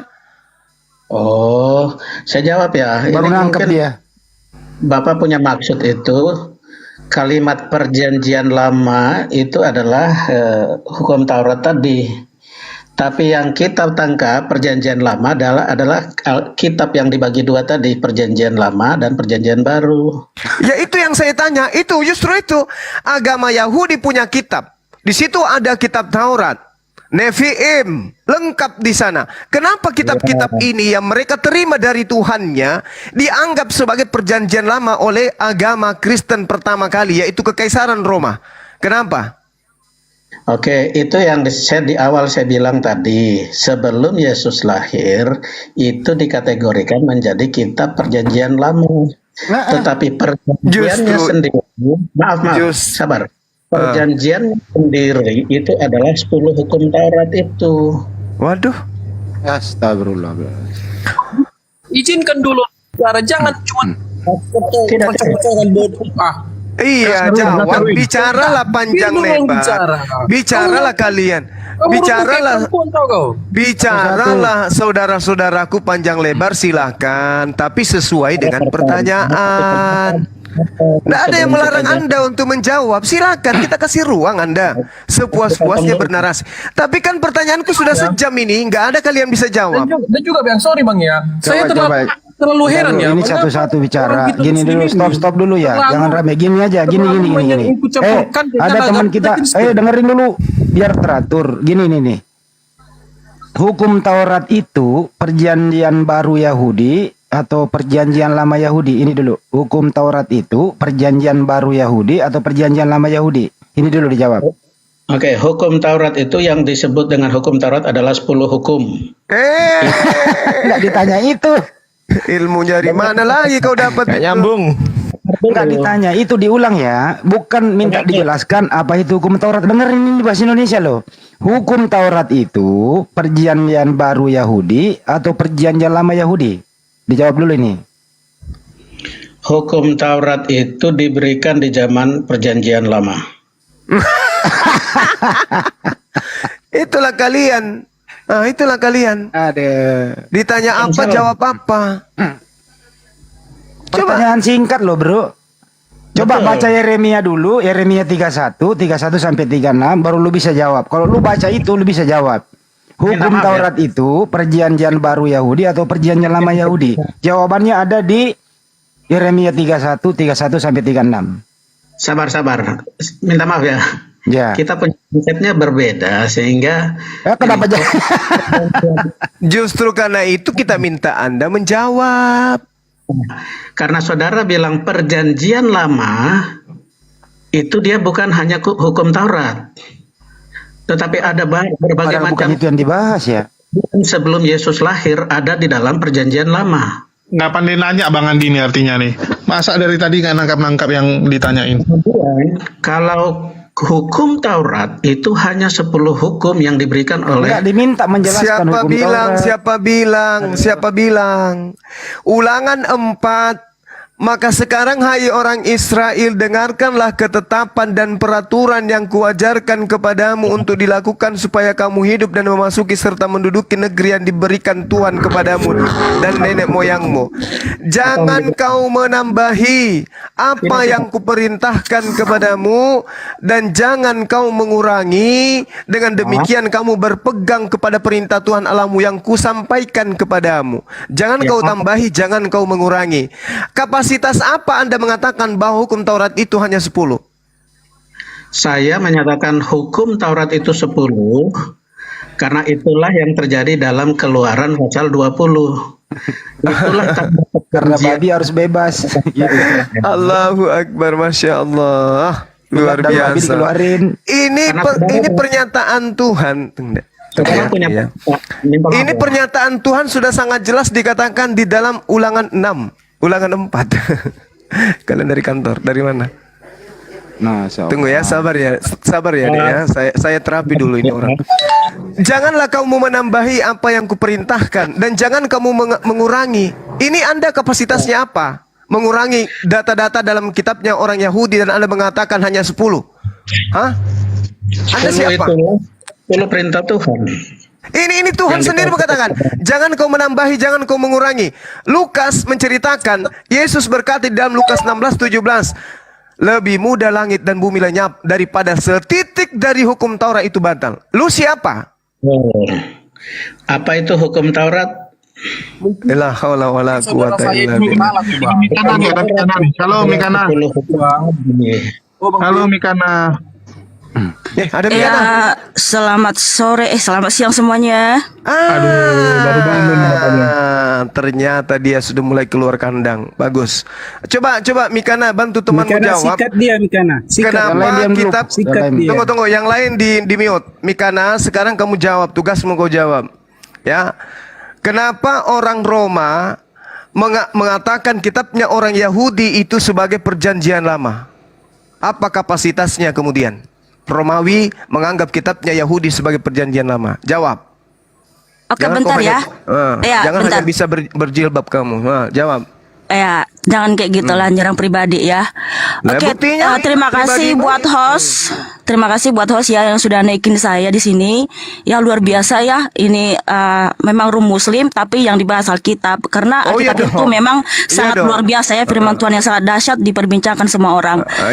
Oke, bentar sebelum saya menjawab saya membuat narasi dulu. Nah, teman-teman ya sabarlah, jangan panik dulu. Jangan panik dulu. Jangan panik dulu saudara-saudara. Nah, gimana sih? Ini katanya saya disuruh jawab, tapi masa nggak bisa buat narasi sebentar. Nah, begini ya, teman-teman Kristen, mohon maaf, saya bukan meninggikan diri atau menyombongkan diri saya paling tahu. Maksud saya curhat Maksud saya Kristen yang awam, jangan naik ke sini kalau nggak bisa jawab. Melarang temannya naik. Berarti kamu bukan awam. Kamu bukan awam. Maksudnya Kristen yang kayak tadi hukum Taurat saja dia tunggu dulu Bang kamu Juma. bukan awam. Oke, jawab. Jawab. Kalau kau bukan awam, Bentar, jawab. sabar. Kenapa Romawi menganggap kitabnya Yahudi itu perjanjian lama? Aduh, sabar dong Bang Juma, jangan langsung panik dulu ya. Jawab. Nggak perlu jualan cendol di sini, jawab. Ya, lain kali ya Kristen yang nggak tahu jawab nggak usah naik karena yakin saja mereka kontrol tentang Alkitab di sini. Ya, oke gini. Dinda Jo, turunkan semua Kristen, turunkan. Semuanya Kristen turunkan. Awas kalau kau lari ya, awas. Iya, aku memang paling 30 menit aku di sini ya karena aku ada kerjaannya sibuk ini saya. Sudah 30 menit cukup bagi saya untuk mewaraskan kamu supaya kau tidak gila permanen. Jawab sekarang.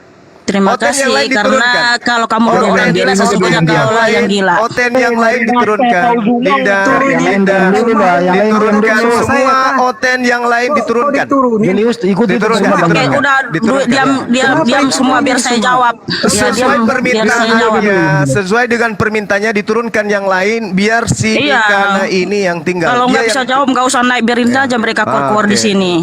Oke. Mana tasku, Dek? Tasku yang ada cek di dalam mana? Oke, saya mau tanya sama Juma, emang hukum Taurat itu ada berapa? Kamu bertanya, katanya kau tidak awam. Bukan, tadi kan kamu sok tahu mengenai hukum Taurat. Saya mau tanya sama kamu, hukum Taurat ada berapa? Nah, ketahuan kan cuma nggak tahu apa-apa dong. Katanya tidak awam. Loh, tadi kan dijawab orang itu ada 10 hukum Taurat. Terus hukum Taurat ada berapa? Saya tanya samamu, kenapa agama Romawi, agama Kristen pertama kali menganggap kitabnya Yahudi itu sebagai perjanjian Romawi, lama. bukan orang Romawi. Kekaisaran Romawi kenapa menganggap kitabnya Yahudi itu sebagai perjanjian lama? Kenapa? Bukan orang Roma yang membuat Alkitab itu. Loh, gimana ini mau jawab teman-teman? Nggak usah. Jawabannya apa? Kenapa orang Roma? Ini saya mau jawab. Gimana kita mau jawab? Orang dipotong terus teman-teman. Dari sini kalian sudah tahu kan? Dia panik teman-teman ya. Kamu dengan yang tadi itu sama aja. Malah kau lebih bahlul dari mereka. Saya tanya mereka, mereka ngerti. Kamu nggak ngerti. Saya tanya Tidak sama ada orang Romawi yang membuat Alkitab itu jadi perjanjian lama dan perjanjian baru. Tapi dari Kejadian sampai Wahyu, Tuhan Yesus ya Allah itu sendiri yang membuat perjanjian lama dan perjanjian baru. Kamu tahu nggak hukum Taurat ada berapa? Di mana Yesus mengatakan hukum bahwa Taurat, dengar dulu, ini gimana sih? Ilmumu nggak Iya, ada. makanya saya jawab. Diam dulu, dua-dua Gak diam ada dulu. ilmumu berarti, gak ada ilmumu. Ya, tunggu. Nah, dari sini udah tahu ya teman-teman bahwa si Bang Dua-dua Juma diam dulu. Ya, dua-dua diam dulu. Gini, Mikana tadi datang-datang bilang temannya orang awam. Biarkan dia yang menjawab. Rupanya bukan menjawab, malah bertanya. Nah, ini saya mau menjawab. Gimana saya mau menjawab? Tunggu Mikana, aku jelasin dulu ya. Cuma ngomong terus, saya mau menjawab. Bukan Mikana, jawab itu sesuai dengan pertanyaan. Jangan seperti yang lain gitu, ditanya tentang 2 tambah 2 berapa, dijelasin angka 2 itu berasal dulu dibuat sama yang namanya Handi. Sejarahnya begini begitu. Ini kan kapan siapnya kita kalau begini? Ini sudah 1 jam lebih yang ditanyakan itu, tapi jawabannya masih muter entah nyampe kemana nih. Ini kita kalau mau makan, keburu lapar duluan ini. Ya, langsung ya Mikana boleh ya. saya jawab ya. Tolong Ya. semua diam. Saya berikan waktu saya 5 menit saja. Ya, Lu jangan menjawab apa sama 5 tiap. menit? Nih, kan gimana mau menjawab teman-teman coba. Oke. Nggak, ditanya Ya. siapa yang buat. Saya jawab sekarang. Lu mau ngapain 5 menit? Ngarang bebas. Nah, ini gimana katanya mau jawab tapi gimana? Coba dia mau aktif firman Tuhan, tapi saya mau menjawab. Iya, jangan dipotong. Saya moderatorin. Mikana mau menjawab, coba diulang pertanyaannya. Coba Mikana diulang pertanyaan yang Anda Iya, mau jawab. enggak Bapak, saya sudah tahu. Saya akan jawab. Coba ulangi Diam dulu semua. pertanyaannya. Udah saya tahu mengenai perjanjian dan hukum Taurat, oke? Bukan saya akan itu. jawab. Bukan itu. Aduh. Diulang Bang Juma. Tidak Diulang ada dulu. bangsa Romawi yang membuat Alkitab itu adanya perjanjian, karena Alkitab Kejadian sampai Wahyu itu berisi banyak perjanjian, oke? Kanonisasi Ya, dilakukan saya di mau mana? jawab. Kanonisasi Saya mau dilakukan jawab di mana, tentang Mikana? yang kalian otak-atik Yeremia tadi, Yeremia 31. Ya, saya akan jawab. Di situ Tuhan ya mengatakan dia akan mengadakan perjanjian baru ya, mengadakan perjanjian dengan menaruh Tauratnya atau Tauratnya kepada umat manusia. Hukum Taurat itu apa? Hukum Taurat itu ada 113 hukum. Ini gimana coba mau menjawab? Aduh. Nggak ada umat manusia di situ. Udah dengar dulu. Iya. Nipu Ini aja gimana kau. sih dipotong-potong? Bani Israel dipotong lah, salah itu Bani Israel itu. Bukan, kamu yang panik. Kok panik sih? Begini Udah dengar begini dulu. katanya nggak awam. Nggak awam katanya. Saya bacakan ya, saya bacakan. Udah, enggak usah kamu bacakan, biarkan kita menjawab. Waktunya. Nah, beginilah sifat kalian ya teman-teman. Kalian mau betina tapi nipu, betina nipu. Nah, cuma panik. Tunggu lo, masih mending Pengetahuan cuma itu nipu. Cuma yang nipu dia. Cuma yang nipu berusaha mau taati firman Tuhan. Kita mau menjelaskan dia itu potong-potong terus supaya nggak ketemu. Belum apa-apa dia sudah nipu. Tunggu. Iya, aku Mikana bingung. kelasmu. Gini, masih mending kelas jemaat awam tapi baca sesuai dengan apa yang tertulis daripada Nipu sok dia. pintar tapi nipu. Ayatnya tulis apa dipelintir. Ini lebih jahat loh. Ada penipu dasar. Merubah ayat dia. Iya. Dasar penipu. Gini, orang bodoh masih bisa masuk surga loh. Ini ya, ingat ya teman-teman. Orang bodoh ya masih bisa masuk surga. Yang penting kelakuan benar. Tapi orang yang menipu itu udah auto nggak bisa masuk surga loh. Jadi lebih bagus teman-teman. Turunin aja host. Itu jadi bodoh daripada Turunin jadi aja penipu. host, turunin. Untuk Mikana dengarkan, sabar host. Untuk Mikana, kau buka Komal, tunggu saya di sana. Oke? Tunggu saya di sana. Kalau kamu mau, kau typing di bawah. Kan selama ini kamu selalu memblokir semua akun saya tuh. Entah jin apa yang masuk ke dalam dirimu, kau berani naik di sini. Kau datangi saya. Entah apa yang kamu makan sampai kau punya nyali. Kamu buka Komal, buka semua blokirmu ke saya. Saya akan datang di Komalmu kalau kau mengiyakan. Coba typing di bawah. Oke Bang Suma, saya tunggu kamu di Komal. Typing di bawah. Kalau kamu berani. Semua Sosokan datang jadi pahlawan, tapi Bibelnya orang, kitabnya orang dipelintir-pelintir, dasar penyesat lo. Dasar penyesat. Makanya kurangi makan guguk. Betina bajingan. Blok Nyari duit juga kau rupanya. Ya mungkin Bang Handi boleh tunjukkan ayatnya biar orang lihat bahwa Mikana ini menipu ya. Ya, saya Bodoh bacain masih ya. penting, menipu Saya udah bacain kelewatan. dulu nih, dengerin dulu ya, si Pikana ini merubah data yang ada di Bible-nya sendiri. Menipu orang-orang. Bibelnya Bang Handi, salah. Bibel yang mereka rampok dari agama lain. Jangan Iya, Bibelnya betul, sendiri. Betul. Jadi, ya kitab suci Yudaisme dia roba-roba, mengaku tidak awam, terus menipu temannya sendiri.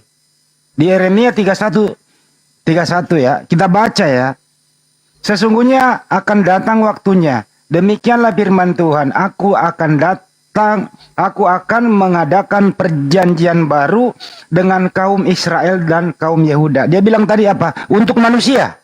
Menipu itu Bang Mbak, menipu dia. Lanjut.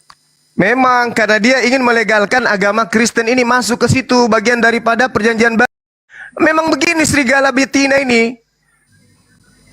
Serigala betina, dia rendahkan temannya semua Kristen, dia katakan awam. Dia sendiri kayak ada ilmu aja. Kau sudah lama kugulung kalau kau tidak blokir saya. Paham kau Mikanyo? Sekarang kau typing di bawah. Bang Suma saya tunggu kau di komen saya. Kalau kau berani.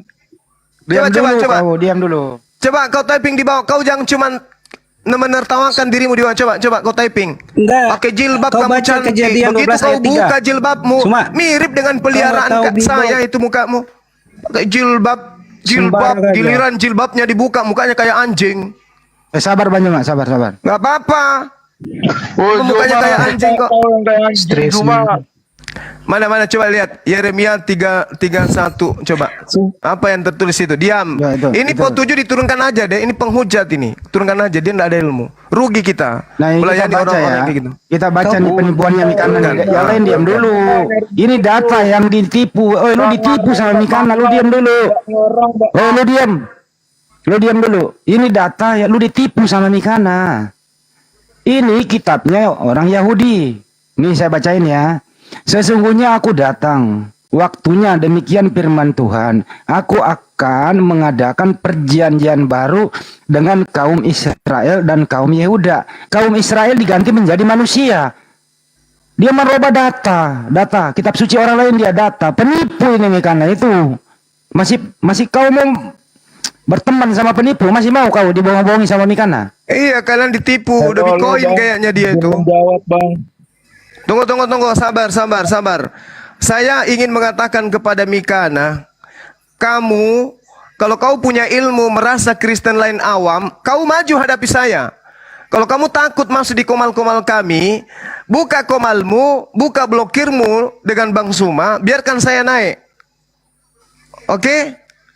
Di dalam kitabnya orang Yahudi jelas sekali dikatakan bahwasanya Aser Ekrot et Bet Israel. Israel di situ. Panik semua ini. Israel yang disebutkan di sana. Israel tidak disebutkan semua manusia, tidak disebutkan Adam di sana, tapi Israel.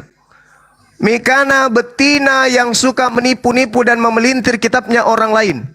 Kitabnya agama Yahudi dipelintir demi untuk sesuap nasi. Malu kau Mikana. Kau kalau punya duit, kamu kalau punya nyali, kamu merasa tidak awam seperti Kristen lain. Kau buka semua blokirmu terhadap akun saya, izinkan saya naik. Biar ku perotin jilbabmu di situ. Paham kau? Muka anjing. Berjilbab tampil di media sosial. Giliran makan babi, jilbabnya dibuka. Giliran dia ke gereja, jilbabnya dibuka. Apa tujuannya soal berhijab di media sosial? Untuk nipu. Untuk nipu. Penipu. Demi apa? Demi koin. Demi uang. Ada yang mau bantai itu? Yang bilang itu pun bukan kita ya. Itu Lina Wijaya, teman baiknya si Mikana juga sudah mengakui ya bahwa memang Mikana itu pakai jilbab dan koin. Itu Lina Wijaya ngomong ya, bukan dari Muslim. Oke, jadi sekali lagi saya katakan ya, orang bodoh masih bisa masuk surga. Ya. Gak ada typingnya di bawah menjawab tantangan saya kan? Gak ada kan? Kenapa? Karena ada pitinya, Aku tidak mau berdiskusi dengan Bang Suma. Naik ke sini, ngapain? Mabok kali kau.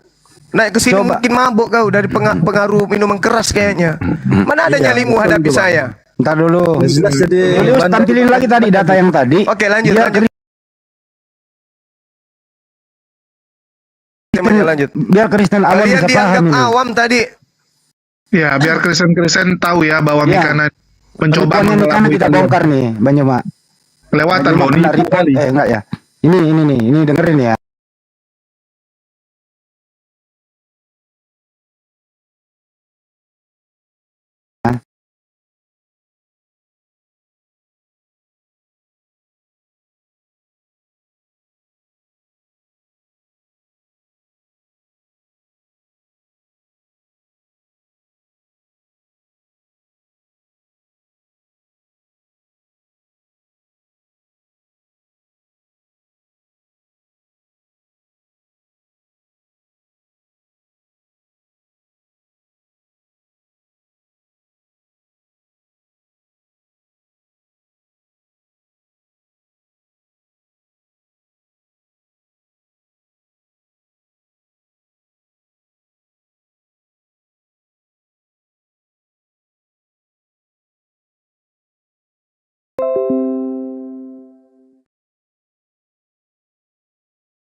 Menjawab kalian dah. Bang Kalian Juma, kalau jangan dengar berani ya. online kau Bang Juma. Udah gini aja, Bang Erwin, aku kasih analogi yang simpel aja lah. Ya, tiba-tiba ada pesan ini, ada pesan dari pemerintah, ya, penduduk kampung Erwin harus berkumpul besok. di lapangan, tiba-tiba dipelintir untuk seluruh orang. Ya, tiba-tiba muncul nih dari mana-mana saja berkumpul di lapangan itu. Terakhir, makanan nggak cukup, Bang. Ini makanan harusnya untuk 100 orang, untuk kampung Erwin aja. Tiba-tiba yang datang entah dari mana-mana. Itu benar nggak? Kan nggak boleh, Bang. Bahaya loh. Itu khusus untuk orang Israel loh. Tiba-tiba dipelintir untuk seluruh umat manusia. Inilah bahayanya. Ini kitab suci, Bang. Kecuali ini bukan kitab suci. Kecuali ini kitab ere-ere ya. Nggak apa-apa lah, Abang ubah-ubah dikit. Nah, ini kitab suci loh. Dan kalian sendiri yang membuat kitab suci ini jadi nggak suci dengan mengubah-ubah dia punya ayat, Bang. Kalau masih ubah dikit mending gitu kan. Kalian bilang, oh disesuaikan dengan terjemahan. Ini bukan disesuaikan dengan terjemahan, diubah total kok. Mungkin semoga teman-teman Kristen bisa ngerti lah ya. Itu tidak ada perubahan. Gak usah kau banyak ngomong, tanggapi yang tadi itu data lu tanggapi dulu. Kalau nggak bisa tanggapi data itu lu diam dulu. Bang, kasih lo bicara Bang ya. Jangan nanti setelah kami udah berbicara Abang keluarkan. Setelah Abang keluarkan, netizen apa bilang? Kami kabur gini-gini begono. Dengerin. Siapa sih? Ya, tadi. Dengerin. Tadi di situ datanya kaum Israel diganti menjadi manusia. Betul apa benar tuh tindakan Mikana? Jawab dulu. Jawab.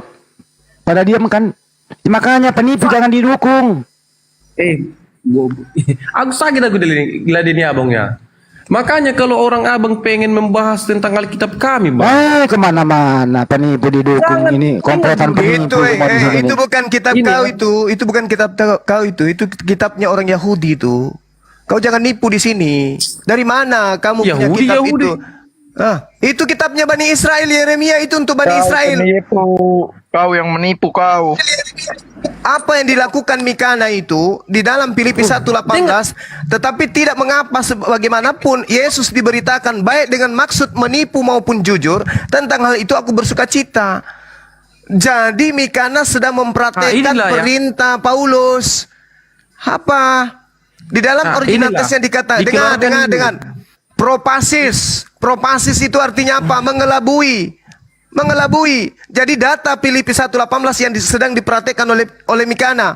Tetapi tidak mengapa. Sebab bagaimanapun juga Yesus diberitakan baik dengan maksud mengelabui maupun dengan jujur, aku tetap bersuka cita. Propasis itu artinya adalah semangat palsu, alasan yang dicari-cari, atau adalah mengelabui.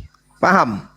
Jadi kalian mengelabui. Kau juga. Kau katakan kitab kami itu kitab Yeremia, bukan kitab kamu, kuceluk. Jangan kau mengelabui di sini. Jangan kau nipu-nipu. Paham? Belajar kamu baik-baik. Makanya tadi dalilnya kenapa agama kekaisaran Romawi mengambil kitabnya Yahudi yang adalah perjanjian baru, mengatakannya sebagai perjanjian lama. Ini kalian tidak bisa jawab. Nggak bisa. Dengar dulu, kasih dulu orang bicara. Nah, giliran lu menjawab, silakan. Jangan kalian potong, jangan nanti kalian keluarkan Udah jawab, nggak usah curhat, nggak usah praktekkan propasis di sini, mengelabui. Jawab aja, jawab. Jangan mengelabui di sini. Jangan mengelabui di sini, jangan menipu di sini, jawab. Ya udah, kalau bisa jawab. Dengar dulu sebelum saya jawab. Makanya kalian kok nggak ada kedewasaan dalam berdiskusi. Yang nggak ada dewasa tuh yang mati dari tadi, Bang Erwin. Kemarin saya juga dengar pas ada ustadz yang komen di sini, yang ngomong di sini. Masih inget nggak apa Ustadz pesan siapa? dia? Kenapa pindah topik? Ustadz siapa, Bu? Udah nih kok malam-malam. Ustadz siapa? Saya lupa namanya, Derry atau siapa, saya lupa. Claudina, aku jelasin dulu ya. Coba dibantah. Di mana dilakukan kanonisasi Alkitab? Ya, kan kita semua tahu fakta sejarah bahwa kanonisasi Alkitab dilakukan di Roma, di Vatikan, ya sekarang. Itu dilakukan. Bukan di Yunani, bukan di di Israel, nggak ada, tapi di Romawi, coy. Jadi kalau Bang Zuma mengatakan kenapa orang Romawi mengambil kitabnya orang Yahudi menjadi perjanjian lama, itu kan sah gitu, karena memang dilakukan di Romawi, coy. Yang lakukan tuh warga negara apa coba? Coba tanya tuh paus-paus, terus orang-orang yang ada di Vatikan tuh. Warga negaranya saat dulu tuh apa? Romawi mereka. Itu fakta loh. Mau gimana dibantah coba? Pertama Bang Yesus bilang ya, kalau kalian yang di sini jiwa tempe kalian tahu. Kalau memang betul-betul soal mau berdebat Apa sih? Gini aja deh, kamu punya ilmu nggak? Kamu kuasai apa? Kita debat yuk. Ilmu. Apa? Kamu kuasai apa? Udah, jangan marah-marah Bang Erwin, santai-santai. Minum dulu. Tapi dia pendukung penipu, gimana kamu ini? Nggak mau belajar? Belajar dong. Iya, yang paling pintar, yang paling bagus dalam soal agama sendiri. Sekarang kau itu Trinitas apa Oneness? Kalau saya tanya kau Erwin, kau Trinitas apa Oneness? Jawab. Dengarkanlah. Ayo, Trinitas apa Oneness kau? Oneness. Oke. Ya. Siapa yang mendirikan Oneness? Yesus. Dalilnya mana? Belum dibuat. Masih di kantor kelurahan dalilnya. Masih di kantor kelurahan, belum diambil. Ini jiwa-jiwa. Satu-satu aja. Jangan. Satu dulu. Dalilnya mana Yesus membuat Oneness? Gimana? Biarkan dulu saya. Erwin. Waalaikumsalam warahmatullahi wabarakatuh. Erwin, dalilnya mana Yesus membuat Oneness? Di mana dalilnya? Di mana? Yesus tidak pernah mengklaim dirinya Tuhan. Yesus nggak pernah mengklaim dirinya adalah Bapa. Yesus tidak pernah mengklaim dirinya adalah Roh Kudus. Di mana dalilnya Yesus adalah membuat Oneness? Di mana? Abang udah keliru itu. Siapa yang bilang Yesus tidak pernah mengklaim dirinya itu Tuhan? Di mana tertulis? Oh Allah. Nah, di mana? Di kantor mana? Ya di kantor mana? Tunggu dulu. Di mana tertulis? Ini nih. Ya di mana? Cari. Ini Cari datanya di mana Yesus mengklaim dirinya Tuhan. Udah berapa jam ini Dinda Julius? Mereka tidak ada satupun yang bisa menjawab. Ya mau gimana? Memang nggak ada jawabannya Bang Zuma. Asal ngomong, asal klaim aja. Harusnya mereka sadar, agama kita ternyata dari ajaran yang palsu. Harusnya mereka sadar. Dengar. Yohanes 14 ayat 6. Kata Yesus kepadanya, akulah jalan, kebenaran, dan hidup. Oh, iya, Bang Juma hajar. Tidak ada seorang pun yang datang kepada Bapa kalau tidak melalui aku. Oke. Jalan dibilang gini, kalau Bang Handi bilang tidak ada yang bisa ke kantor Bang Zuma kalau tidak menghadap Bang Biar Handi. Bang Zuma. Bang Julius, biar Bang Juma yang hajar dia. Lanjut Bang Juma. Yohanes 14:6. Iya. Yesus itu jalan atau tujuan? Tujuan dan jalan. Di mana dikatakan tujuan? Di mana? Allah Tuhan. Gini Bang ya, sama seperti orang pintar. Loh, jangan curhat. Saya butuh data. Di mana Yesus mengatakan dia adalah tujuan? Anda barusan membaca dia hanya jalan. Ini kalau agama Romawi kalian anut gini kalian jadinya. Udah Akulah dibantu. jalan dan kebenaran dan hidup. Tidak ada yang sampai kepada. Tidak ada seorang pun yang datang kepada Bapa kalau tidak melalui aku. Nah, siapa yang dilalui di situ? Makanya dengarkan orang berbicara, jangan cuma mulut itu. Lah kan kamu sudah kudengarkan, makanya muncul pertanyaan. Bang siapa sih namanya ini? Gak perlu bang, gak usah. Biarkan aja mereka mau menghujat pun biarin, udah suka-suka mereka juga nyari di situ. Siapa yang menghujat? Hanya oleh karena kalian tidak bisa menjawab, kalian menghujat gitu. Indonesia ini mengakui curhat lagi, pindah topik ini, udah diam dulu Bu. Pindah topik ya. Kok jadi curhat? Jadi gini ya, Bu Claudia, kalau Anda Trinitas, di kacamata Anda Bang Erwin tuh penghujat kekristenan. Di mata orang Oneness, Trinitas itulah antikristus atau penghujat kekristenan juga. Jadi kalian saling menuduh penghujat kekristenan, bukan kami. Malah si Herdi mengatakan Bapak Gereja itu bidat. Si Billy baru semalam dia mengatakan Bapak Gereja itu iblis. Kalau Trinitas itu loh. Iya. Tadi pagi Bang Handi, tadi sebenarnya sebelum kita live ini kita di tempatnya si Ustadz Wafi ya. Si siapa? Malikil sama Erben berantem. Ya, Erben larinya ke Islam. Dia bilang aku nggak mau jawab si Malikil. Terus dia bilang kuhardi gitu kan, dalam nama Bapa, Yesus dan Roh Kudus. Si setan ini, antikristus ini, diam kau, nggak mau diam si Malikil. Jadi gagal dia menghardi si Malikil. Ya udah kita edukasi lagi Erwin ini, orangnya baik kok Erwin ini. Gimana Bang Erwin? Yohanes 14:6 itu. Coba diulang lagi apa maksudnya, Bro? Silakan. Kalau ada nama si John, naikin Bang Jul. Erwin, buka mic-nya Erwin. Yohanes 14:6 itu, Yesus itu jalan apa tujuan? Ya. Yohanes 14:6 itu yang mana yang Tuhan? Yesus atau Bapa? Silakan dijawab. Jalan dan tujuan, Bang. Kenapa? Kalau Yesus itu jalan dan tujuan. Jalan dan tujuan Banyuma katanya. Silakan Banyuma. Di mana dalilnya? Mana dalilnya? Yesus adalah tujuan di mana? Maka ya dengarkan, Bang. Udah sakit kali kepala orang ya. Kata Yesus kepadanya, "Akulah jalan dan kebenaran dan hidup." Bukan Udah. akulah jalan dan tujuan, bukan gitu. Kok nggak ngomong gitu bodoh. dong? Kebenaran apakah itu enggak tujuan? Mana dalilnya? Akulah tujuan. Mana? Mana? Tidak ada yang sampai kepada aku kalau tidak melalui aku. Mana dalilnya? Seperti itu mana? Akulah jalan. Jalannya kebenaran, berarti tujuan dan hidup.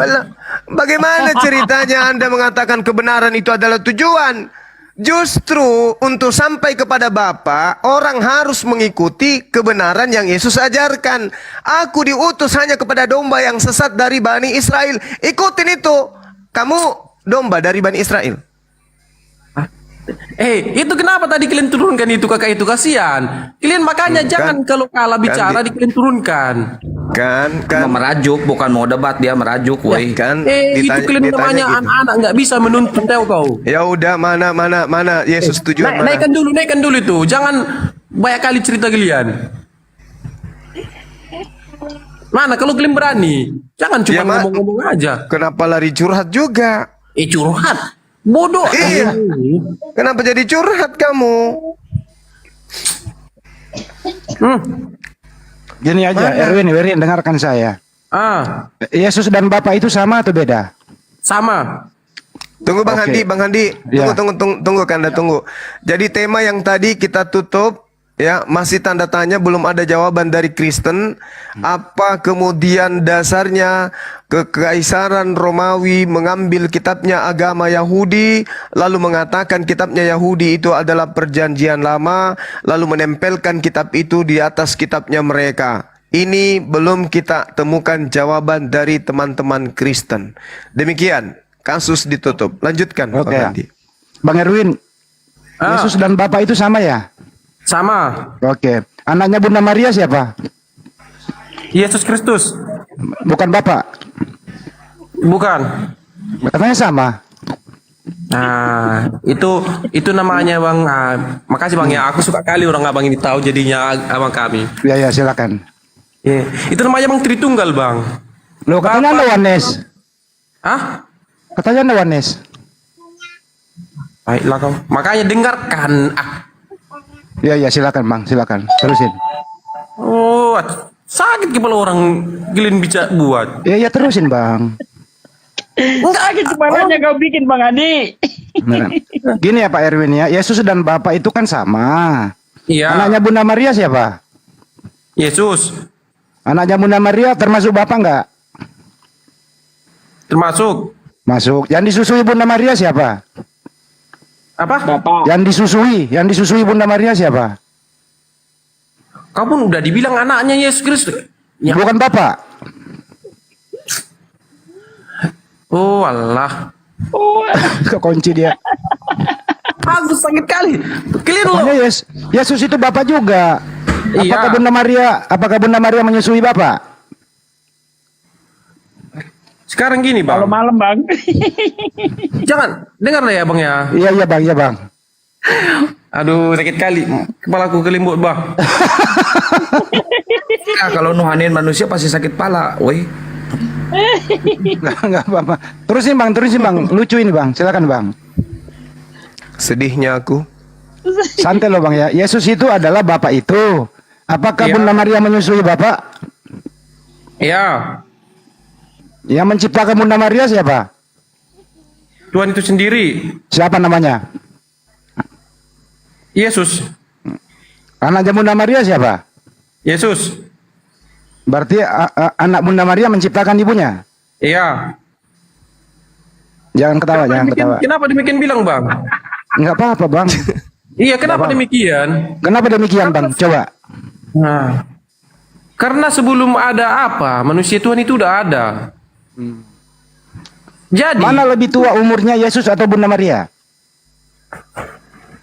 kalau di dalam untuk apa? Untuk kita lihat dari dilahirkan, bisa kita katakan yang lebih tua itu Bunda Maria. Tetapi kalau dari sebelumnya, karena Yesus itu sudah ada dan dia lahir kembali, dalam arti ya lahir kembali itu dia sengaja berwujud manusia agar dia dapat mengajarkan orang-orang bagaimana perlakuan baik dan siapa yang tujuannya, siapa Tuhannya. Paham, Bang? Kan begini, Bang. Yesus kan yang menciptakan Bunda Maria, Bang. Bentar saya potong, Bang Jul, itu pendeta itu naikin akun laku itu. Udah naik, udah mau naik dia, udah minta permintaan tuh. Kan Yesus kan yang menciptakan Bunda Maria ya, Bang ya? Iya, Bang. Bang? Iya. Artinya yang menciptakan lebih tua daripada yang diciptakan ya, Bang? Dengar Bang ya. Iya, silakan, Bang. Udah ku bilang, sebelumnya Tuhan itu sudah ada. Yesus itu sudah ada. Jauh sebelum Bunda Maria ada, Tuhan itu sudah ada. Berarti lebih tua Yesus daripada ibunya, toh? Makanya dengarkan, kau tua. Iya, silakan, jangan marah lah, Bang. Jadi kan dia. Dia kenapa, Bang? Aku mau ketawa kali aku dah. Lu jangan ketawa, Bang.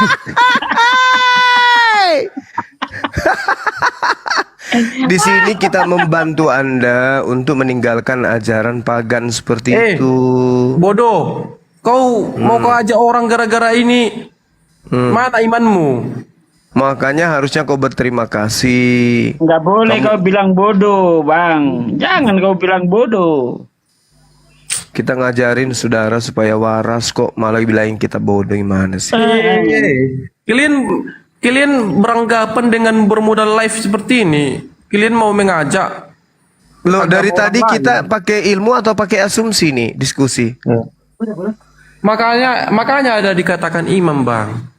Iya, iman itu kan harus bertumbuh kan? Tidak tinggal aja begitu aja asal imani kan? Kita harus cari apa dasar kita beriman kan? Ini kita sedang membuka pikiran iman saudara-saudara.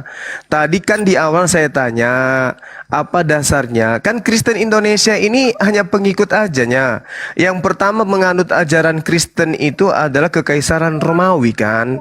Maka kita ambil dari akarnya. Dari mana Kekaisaran Romawi mengambil kitabnya orang Yahudi dan mengatakan kitab tersebut sebagai perjanjian lama. Siapa yang mengajarkan mereka mengatakan itu? Sementara orang Yahudi yang punya kitab sampai hari ini masih beriman kepada kitab yang dikatakan perjanjian lama itu. Kan itu dasarnya, Bung. Nah, kita mencoba mencari akarnya. Kok bisa kitabnya agama Yahudi masuk ke Kristen? Apa dasar pijakannya? Sementara yang pertama kali menggunakan kitab itu, kitab perjanjian lama dalam bentuk Septuaginta kan jelas kekaisaran kan? Nah, makanya muncul pertanyaan, apa dasarnya ya orang-orang Roma mengambil kitabnya orang Yahudi sebagai kitab dan ditempelkan menjadi perjanjian lama? Legitimasinya dari mana? Legalitasnya dari mana? Ini yang sedang kita cari. Andalah yang harus bertanya pada diri Anda. Loh iya ya, kok bisa kayak gini ya? Dari mana kami punya kitab perjanjian lama ini?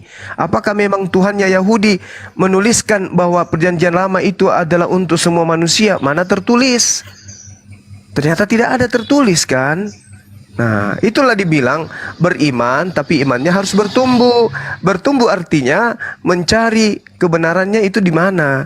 Kan Yesus mengajarkan, kasihilah Allahmu dengan segenap akal. Bukan dengan segenap iman, tapi dengan segenap akal. Maka akal kita harus bekerja untuk mencari titik kebenaran itu. Begitu loh, Bang. Kenapa ketika Belanda datang kemudian mengajarkan Kristen dan Katolik, mayoritas Islam menolak? Karena tidak masuk akal. Itu alasannya. Kenapa tidak masuk akal? Karena kitabnya agama lain kalian pakai. tidak ada dasar pijakannya. Kitabnya Yahudi itu untuk Yahudi, untuk Bani Israel. Kenapa ada di dalam kekaisaran Roma?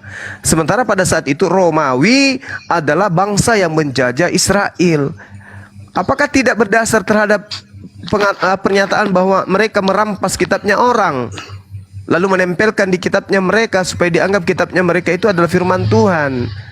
Sementara ketika dikaji perjanjian lama itu pun tidak sampai kepada sabda Yesus, apalagi kepada firman Tuhan. Jadi perjanjian lamanya orang Kristen itu adalah kitabnya orang Yahudi, perjanjian barunya adalah sebuah kitab dari orang Farisi yang tidak nyambung kepada Tuhan, kepada Yesus pun tidak nyambung. Jadi dua-duanya error. Makanya selalu saya katakan kitab Anda itu kitab Spanyol, kitab yang separuh nyolong dari agama orang. Begitu loh Bang. Kabur dia Gurunda. Ya. Alhamdulillah. Akun aku, salam. Ya tunggu, untung dari TikTok ini banyak orang yang memutuskan mualaf ya. Jadi kalau ditanya apa gunanya, ya sangat berguna. Banyak orang yang sudah tersadarkan. Dan kita berharap diskusi hari ini juga membuat Bang Erwin ya, serta teman-teman lainnya juga bisa terbuka pikirannya ya, sehingga menemukan kebenaran. Oke, di sini ada Aku Laku, seorang pemuda Batak, sarjana teologi yang menjadi penjinak Lugahon juga ini. Ya, shalom Bang Aku Laku. Shalom. Orang sholat. Ya, silakan mungkin bisa membantu menjawab pertanyaan Bang Zuma yang sudah 2 jam tidak ada yang bisa jawab. Buka tema baru aja Bang Jul. Nggak usah, nggak apa-apa, terusin itu bagus. Biar kita uji satu-satu. Silakan, mungkin Bang Zuma ditanya ulang atau Bang Handi mau tanyakin? Bang Zuma aja dulu kelarin tuh. Oke, saya rasa teman Kristen kita udah tahu. Pertanyaan kita udah 2 jam berputar-putar dan tidak ada satupun teman Kristen kita yang bisa jawab. Apa dasarnya? Seperti umat Islam ya. Umat Islam itu di dalam kitabnya menyatakan tentang Taurat, tentang Zabur, Mazmur, dan juga tentang Injil. Tetapi Al-Quran tidak mengambil kitabnya agama Yahudi ini, Torah, Zabur, dan Injil ini, untuk ditempelkan di Al-Quran agar Al-Quran dianggap sebagai kitab yang benar. Tidak.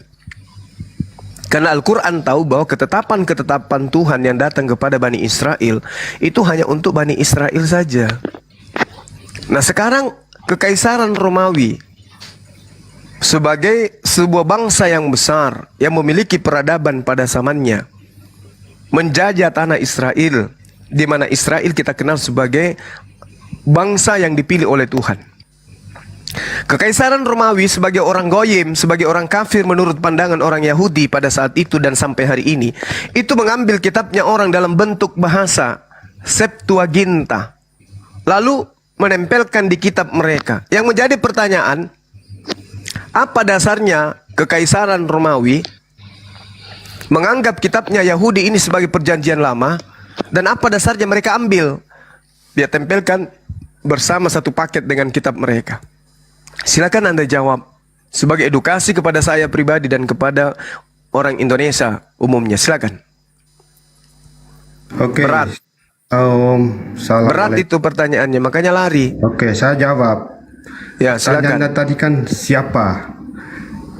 Ya kan, kita jawab dulu ini siapa? Ya kan? Saya siapa menjawabnya Tuhan Yesus sendiri yang menyatakannya. Karena ada tertulis di Injil Matius 5 ayat 17 sampai 18. Janganlah kamu menyangka bahwa aku datang untuk meniadakan hukum Taurat atau kitab para nabi. Aku datang bukan untuk meniadakannya, melainkan untuk menggenapinya. Stop. Itu jawaban yang jelasnya. Tunggu. Oke. Kamu di situ siapa? Jangan kamu menyangka. Kamu di situ siapa? Romawi? Yunani? Ini kan dia berbicara dengan orang Yahudi. Nah, Yahudi, orang Yahudi, jangan kau menyangka wahai orang Yahudi. Kan orang Yahudi, Anda kan menjawab tuh. Orang Yahudi kan, wahai orang Yahudi, jangan kau menyangka aku datang untuk meniadakan hukum Taurat. Sesungguhnya sebelum langit dan bumi lenyap, hukum Taurat setitik pun tidak bisa dihilangkan. Kan itu ajaran Yesus kepada orang Yahudi, kan betul? Oke, sepakat kita. Pertanyaan saya, Kenapa kitab yang tidak boleh dihilangkan setitik pun menurut Yesus sesuai data yang Anda bawa, itu kemudian dijadikan sebagai perjanjian usang oleh Romawi? Itu pertanyaannya. Kenapa? Anda justru membantu kitabnya orang Yahudi supaya tidak diganggu. Tidak setitik pun kata Yesus, sebelum langit dan bumi lenyap, tidak setitik pun. Berarti harus berlaku. Lukas 16:17. Bahwa dikatakan oleh Yesus, lebih mudah langit dan bumi lenyap daripada setitik dari hukum Taurat itu batal. Kata siapa? Kata Yesus. Tapi ketika ajaran itu muncul ke Roma, di Romawi, ajaran itu seketika batal dan dikatakan sebagai perjanjian lama. Siapa yang mengajarkan orang Roma? Kekaisaran Romawi mengatakan bahwa kitab perjanjian Yahudi ini adalah perjanjian lama. Itu pertanyaannya. Silakan. Pertanyaan Anda tadi Bang Juma, siapa dan kenapa? Siapanya itu saya sudah menjawab di Matius 5 ayat 17 sampai 18. Terus kenapa? Makanya kami mengambil kitab orang Yahudi menurut Anda itu menjadi perjanjian lama, karena ini berhubungan dengan Injil yang turun ke dunia ini. Perjanjian baru adalah isinya Injil tentang kabar baik, yaitu tentang kehidupan Yesus Kristus. Kok panas? Gitu loh. Sudah terjawab semua siapa dan kenapa. Kan pertanyaannya begitu, Bang. Di mana Yesus mengajarkan satu? Di mana Yesus? Matius 5 17 sampai 18. Di mana dia Yesus bertanya, Bang? Dia bertanya itu, dia udah punya dua opsi jawaban kalian. Jawaban Abang itu dia udah pegang. Kalau jawaban A, dia akan ngejawab lagi yang lain. Dia udah tahu, Bang. Dia udah tahu, saya tahu. Biar rame dikit nggak apa-apa. Di mana Yesus mengatakan bahwa hukum Taurat itu untuk bangsa Roma? Di mana? Kenapa lari lagi ke bangsa Roma? Nah, kan yang mengatakan hukum Taurat itu perjanjian lama kan orang Roma. Yesus mana ada pernah mengatakan bahwa hukum Taurat itu? Mana ada? Saya tanya dulu. Mana ada pengakuan Yesus? Mana ada pengakuan Yesus? Dengarkan. Mana ada pengakuan Yesus bahwa hukum Taurat itu adalah perjanjian lama? Di mana Yesus katakan itu? Saya sudah bilang tadi, hukum Taurat itu adalah perjanjian lama. Anda bilang tadi di awal loh. Ini siapa yang mengatakan hukum Taurat itu perjanjian lama? Siapa yang mengatakan itu? Kan di statement awal Anda tadi kan bilang begitu. Hukum Taurat itu adalah perjanjian lama itu. Kenapa orang Kristen mengambil? Justru itu yang sedang kita bahas sudah 2 jam.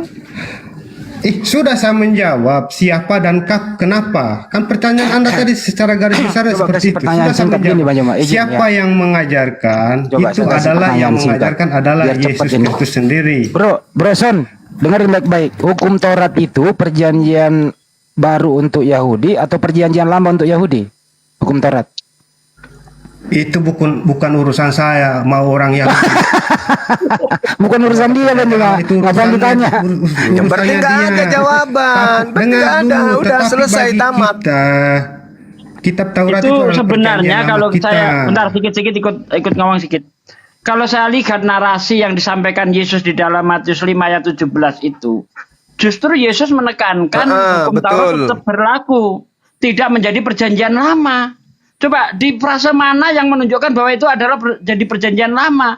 Karena di situ ditekankan lagi oleh Yesus, barang siapa yang menghilangkan satu titik dari hukum Taurat kemudian mengajarkan kepada orang lain, ia akan menduduki kerajaan terendah dari dalam kerajaan surga. Tolong di-mute dong. Nah, jadi menurut Yesus sendiri kitab-kitab terdahulu itu tidak menjadi perjanjian lama, tidak. Ini kok Anda malah bawa pernyataan Yesus yang menunjukkan hukum-hukum Taurat tidak menjadi hukum yang dibatalkan, gimana sih? Saya tanggapi begini, sesuai pertanyaan yang dikasih Bang Juma, ya kan? Sesuai tadi, siapa dan kenapa? Jawaban siapanya itu ini Yesus sendiri yang bilang di Matius 5 ayat 17 sampai 18. Terus kenapa? Karena Yesus memerintahkan itu. Itulah jawaban kenapanya. Kapan Yesus mengatakan hukum Taurat itu perjanjian lama? Kapan Yesus mengatakan itu? Coba lu artikan ini dulu. Di Matius 5 itu, janganlah kamu menyangka bahwa aku datang meniadakan hukum Taurat, melainkan untuk menggenapinya. Nah itu Makanya kita artinya pakai- hukum Taurat tetap berlaku, bukan menjadi hukum lama, menjadi perjanjian lama. Siapa yang bilang tidak berlaku? Masih berlaku. Siapa yang bilang? Paulus. Di mana coba ada datanya? Efesus 2:15. Ayat 15. Oke, itu tadi istilahnya kan bukan menghilangkan hukum Taurat, Coba untuk dibaca menggenapinya. dulu. Efesus 2:15 itu jelas sekali. Menurut Paulus, hukum Taurat dan segala ketetapannya telah dibatalkan. Tetapi menurut Yesus sendiri tidak dibatalkan sampai langit dan bumi lenyap. Enggak begini, hukum Taurat itu kan ada dalam 10 perintah ya, jangan membunuh. Apakah orang Kristen sekarang halal untuk membunuh? Enggak kan? Halal untuk mencuri? Enggak kan? Itu kan sudah termasuk hukum-hukum Taurat. Kalau untuk makan babi hukum Taurat ya Bang? Karena Yesus bersabda juga, apa yang masuk di mulut. Mulai kan ngaco. Itu sabdanya dia sendiri, makanya Itu konteksnya apa, Bang? Anda tahu nggak? Bang, kalian dengarkan dulu. Itu orang lagi jawab, dengarkan dulu biar kalian jelas. Oke, tunggu dulu ya. Kan? Saya udah paham. Biarin orang jawab dulu. Konteksnya ayat itu. Dengar Saya paham dulu. sekali. Ya bukan masalah ayat itu. konteksnya, bagaimana kalian mengerti Anda apa tahu yang nggak jawaban dia konteksnya dalam ayat konteksnya itu apa ayat apa, Bang? bukan. Bentar. Itu konteksnya apa, Bang? Lagi anda nanya Yang apa adil, Yesus Bos. menghalalkan makan babi? Giliran Pertanyaan benar apa nggak itu? Ya udah stop dulu biarkan Sison bicara dulu. Satu-satu. Yang Ya biar adil, Sison Bos. bicara dulu. Ya jawab Orang Son. bicara banyak di bawah. Yang adil, udah. kalau Juma bicara ngerocos dari awal. Ya dah silakan sampai Z, silakan kita saya udah beri kesempatan bicara. kepada Anda. Ya silakan udah. Si Handi juga ngerocos dari A sampai Z, nggak ada yang membantah. Kenapa hukum Giliran kita Taurat? mencari dalil. Dengerin dulu. Udah nggak usah merajuk Dengar lu. dulu dong. Ini mau Itu lagi pada diatur. jawab. Kita lagi jawab. Ya habis ini giliran Anda. Jadi Dengar kenapa dulu. hukum Taurat dilarang makan babi itu sekarang Anda bebas makan babi? Itu kan hukum Taurat juga. Silakan. Diskusi santai, santun. Entar dulu Herdi, lu diam dulu. Ini Trinitas ini. Iya. Iya maksudnya santai lah, santun. Ya. Anihu. Sebentar Anihu. Gini, namanya larangan makan dia ngajar Erben babi. lagi Ya. tadi. Dengar. Kasih Bang Nama Malikin larangan dulu makan bicara. babi. Saya cari Ya. ayatnya dulu ya. Nama larangan makan Saya cari babi ayat itu dulu. hanya berlaku untuk orang Yahudi. Ya, itu diberlakukan untuk orang Yahudi. Oke. Gitu. Oke. Hukum Taurat Gitu. itu untuk Yahudi atau untuk Kristen? Lah, itu diturunin untuk siapa menurut kamu? Kalau Nah, kamu hukum tanya Taurat itu saya untuk tanya Yahudi lagi, apa untuk menurut Kristen? Kamu itu diturunin untuk siapa? Saya tanya dulu, Kok hukum masalah Taurat Kristen? itu. Kamu tahu nggak arti Kristen itu apa? Nggak, kamu ngerti arti Kristen dulu nggak? Pertanyaanmu itu mesti dipikir dulu kalau bertanya. Sesuai nggak boleh, nggak nggak. sama konteksnya? Oke, hukum Taurat itu buat Gitu. siapa? Saya tanya dulu, hukum Taurat buat siapa? Buat orang Kristen apa buat orang Yahudi? Jawab aja, Kamu hukum jawab Taurat dulu, buat coba. siapa? Nggak, kamu jawab. Buat orang Yahudi apa orang Kristen? Kenapa kamu Menurutmu bertanya di situ? balik? Loh, kamu bertanya berarti kamu mengerti dong. Kalau kamu nggak mengerti berarti kamu nggak mengerti. Ngomong saya tidak tahu jawabannya, silakan bantu jawab. Saya jawab. Nah, ya udah makanya dijawab. Berarti nggak bisa kan? jawab. Jadi Anda nggak usah protes. Lo kok nggak Hukum bisa Taurat jawab? buat Ini siapa? dijawab. Hukum Taurat buat siapa? Hukum Taurat itu diberlakukan untuk orang Yahudi, ya, untuk pengikutnya Musa, ya. Ya, jadi untuk segala semua aturan yang berlaku di dalam kitab, di dalam perjanjian Allah dengan manusia, ya, terutama untuk Bani Israel, gitu. Lalu baik. kalian berdebat, apakah di mana perjanjian baru? Kenapa ada perjanjian baru? Lo jelas dia memang Nggak datang ditanya bukan itu udah untuk cukup. meniadakan. Bang Jumat, silakan masuk Ntar lagi dulu, katanya. Ntar dulu. Nah, jadi namanya ada perjanjian baru. Ketika Yesus lahir, nah disitulah dia menjadi firman. Nggak ditanya dan itu firman perjanjian menjadi baru, nggak manusia. ditanya itu. Sebentar dulu. Makanya kalian jangan merocos, supaya kalian paham. Setelah orang Anda bicara, menerangkan baru yang kalian tidak ditanya. Lo, Anda bukan agak saya menerangkan. Saya ulang pertanyaannya Bang Jumat ya. Saya ulang pertanyaannya nih. Apa yang saya jelaskan dari Saya ulang nih. Anda nanya Saya duluan, ulang, tapi saya Anda ulang. nggak ngerti. Saya ulang pertanyaannya. Nggak usah diulang, saya udah ngerti. Loh, Kalau yang kau itu ngerti kenapa ada kau salah dari tadi. jawab? Lah, lu yang salah ngerti, Bos. Yang salah Diskusi ngerti yang itu lu. santai, santun. Gitu. Lah Ini iya kan dengarkan dia pertanyaannya ya. nanya. Anihu, diam dulu Anihu. Gitu. Dengarkan pertanyaannya Dia baik-baik nanya, ya. Berdasarkan Yeremia 31 sampai 36, di situ jelas hukum Taurat perjanjian baru untuk Bani Israel. Pertanyaannya, kenapa perjanjian baru untuk Bani Israel ini menjadi perjanjian lama orang Kristen? Kenapa? Ulang pertanyaan kau coba. Apa? Nah, berarti kamu nggak tahu jawab pertanyaan tadi, baru kau jawab. Bang Handi.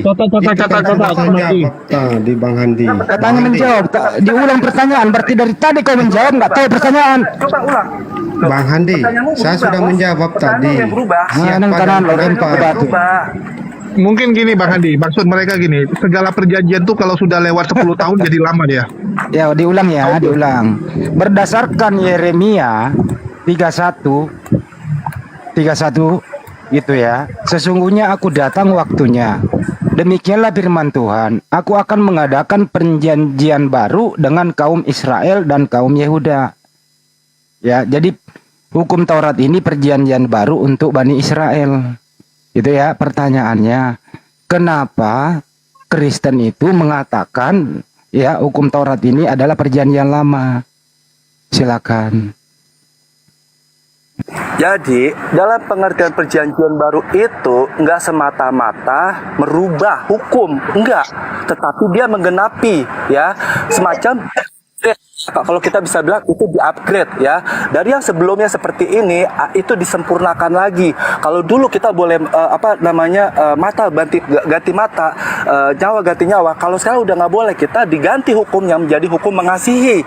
Nah, di situ namanya perjanjian baru. Nah, perjanjian baru apa? Perjanjian baru antara Tuhan dengan manusia. Inilah hukum yang berlaku saat ini. Kriat, bro. Bukan gantian ya, Bang Juma lagi ya. Silakan, Bang Juma lagi itu. Ini topinya Bang Juma, silakan. Mana? Coba gimana Bang Juma? Dan Anda bagaimana Bang Juma? Ulangan 4. Tuhannya orang Yahudi mengatakan, jangan kau menambahi, jangan kau mengurangi. Anda siapa? Kok bisa mengurangi? Kok Anda bisa siapa mengurangi? Enggak, yang mengurangi itu siapa? Maksudnya yang mana mengurangi? Anda jangan menipu Juma. Dulu Bang Juma kan belum selesai. Anda diam dulu. Loh, nanti habis ini Anda bantah, selesai Bang Juma, baru Anda lagi. Saya tidak membantah. Anda bicara nggak dipotong. Oke. Anda diam dulu. Oke, Anda diam dulu. Silakan lanjut Bang Juma. Iya. Di dalam Ulangan 33 nomor 4, hukum Taurat itu berlaku kepada Bani Israel. Oke. Kenapa Anda menambahi untuk Roma, untuk Yunani, untuk Batak, untuk kalian? Kenapa? Siapa yang ngajarin kalian menambahkan hukum-hukum Tuhan itu untuk orang Indonesia? Mana dalilnya? Hukum Taurat untuk seluruh umat manusia mana? Mana? Hukum yang tunjukkan. mana? Yang kami tambahkan itu yang mana? Hah? Hukum yang mana? Itu kitabnya orang Yahudi nempel di kitabmu itu. Siapa yang perintahkan ada kitabnya Yahudi nempel di kitabmu? Bukan. Jadi mana jawabannya? Mana jawabannya? Saya jawab. Loh, ini saya jawab. Ini saya jawab. Jawab, silakan jawab. Matius Lah, itu 17 tadi udah dijawab juga. Nah, itu udah dijawab itu. Hah? Emang kalian yang nggak ngerti? Jadi udah menanya, dikasih jawaban, nggak ngerti, masih nanya lagi. Berarti kan bodoh namanya. Iya, 1 Korintus 4:10. Lah, 1 Korintus 4:10 itu, Bro. Loh, sekarang aku tanya sama Juma nih. Bang Juma. Lu jawab dulu. Dengar dulu Bang Juma. Nah, Juma. Lu mengeluarkan kata itu di Biblemu ada loh. Nah, gini Juma. Coba ulangi lagi keluarin kata bodoh. Jadi siapa yang membuat kau bodoh kalau bukan Kristus? Kenapa? Anda bodoh itu karena Yesus. Anda bodoh karena Yesus. Kita mau diskusi apa? Ya, kau yang mengeluarkan kata bodoh. Kau mengeluarkan kata bodoh. Anda mulai menghujat loh. Makanya jangan keluarin kata itu di Biblemu ada kau makan tiap hari. Loh, emang saya bilang Anda bodoh? Gimana? Anda sudah mulai menghujat. Emang saya mengatakan Anda bodoh? Yang mengatakan Anda bodoh siapa? Hah? Ya tadi kau mengeluarkan kata bodoh. Dengar dulu, orang bertanya, dikasih jawaban, ya kan? Udah tuh jawabannya. Ditanya lagi. Berarti kan nggak ngerti tentang. Ya sama dengan Yesus. Yesus mengajari kau yang benar, kau jadi tambah bodoh kata Korintus. Loh, kami itu beriman sama Yesus. Ya, kami itu beriman sama Yesus. Ya, jadi bukan kami bodoh, tapi kalian yang nggak paham. Ya, 1 Korintus 4:10. 1 Korintus 4:10 tampilin dia baca dulu. Saya mau tanya sama Juma. Saya mau tanya sama Juma dulu ya. Kok nggak bisa? Nggak boleh saya bertanya. 1 Korintus 4:10 tampilin dulu. Begini. Siapa yang bodoh? Pernyataannya Paulus apa Yesus? Siapa yang bodoh? Nggak bisa. Kalian ikuti. Siapa yang bodoh? Enggak. 1 Korintus 4:10 siapa yang bodoh? Ayo. Yesus. Hah? 1 Korintus 4:10 siapa yang bodoh? Tampilin dulu. Nggak bisa, nggak bisa. Tanya dulu sama kau. Nah ini lu baca. Ini lu baca. Bos, Nah lu baca ini. Nggak usah curhat, Bos. Nggak usah Lu nangis, baca nggak usah ini. nangis, kita diskusi. Nah lu baca Udah, dulu. udah, Lu nggak usah baca ini. nangis. Biasanya orang marah-marah tuh Ya kau nangis. baca dulu Nggak ini, usah kau nangis. baca. Apa? Alergi kau baca ini, tampil dulu. Baca lah. Kau yang baca, kau yang punya. Kamera kau buram. Mungkin handphone Buram dari mana? Mata lu yang buram. Mata lu yang buram, ini jelas. Iya, Bang karena Andi, nggak jelas tulisannya. Coba baca. Apa? Itu ayat. Coba baca. Itu ayat yang dijawab Paulus terhadap seperti kalian-kalian ini yang Coba baca. kami mempercayakan kitab. Alhamdulillah. Coba baca dulu lah. Itu ayatnya untuk seperti kalian-kalian ini. Coba baca, jangan terangin, suruh baca doang. Jadi terkadang Kenapa kau alergi baca datamu? nggak ngerti tentang pertanyaan. Kenapa kau alergi baca datamu? Saya baca. Kok alergi? Ya baca, silakan. Baca Pak. Kami Silakan, Pak. bodoh oleh karena Kristus, karena iman kalian ini. Tetapi ada lagi tengah, tetapi dengar dulu, tetapi kamu arif dalam Kristus. Kami lemah, tapi kami kuat. Tapi kamu kuat, kamu mulia, tetapi kami hina. Itu kan menurut kalian itu yang dibahas Paulus ini. Untuk orang-orang ini jadi ya. Jadi kamu bodoh karena Kristus, kamu arif karena Kristus, kamu lemah karena Kristus, kamu kuat karena Kristus, kamu mulia karena Kristus, kamu hina karena Kristus. Kan begitu. Itu kan? Artinya di sini juga kamu bodoh karena Yesus. Seperti kalian. Makanya jangan keluarin kata bodoh. Kembali kepada tema. Kembali ke tema. Ya, saya baru selesai makan ya. Ini yang sok pintar tadi siapa namanya? Mas siapa ini? Diskusi yang teratur lah biar enak didengar ganti. Iya, betul. Anihu, dia Manihu. Masih. Mas J, dengarkan pertanyaan saya. Ini sudah masuk jam ketiga, nggak ada Kristen satupun yang bisa menjawab. Oke, nanti saya lanjut. Apa temanya? Hukum Taurat itu hanya untuk Bani Israel.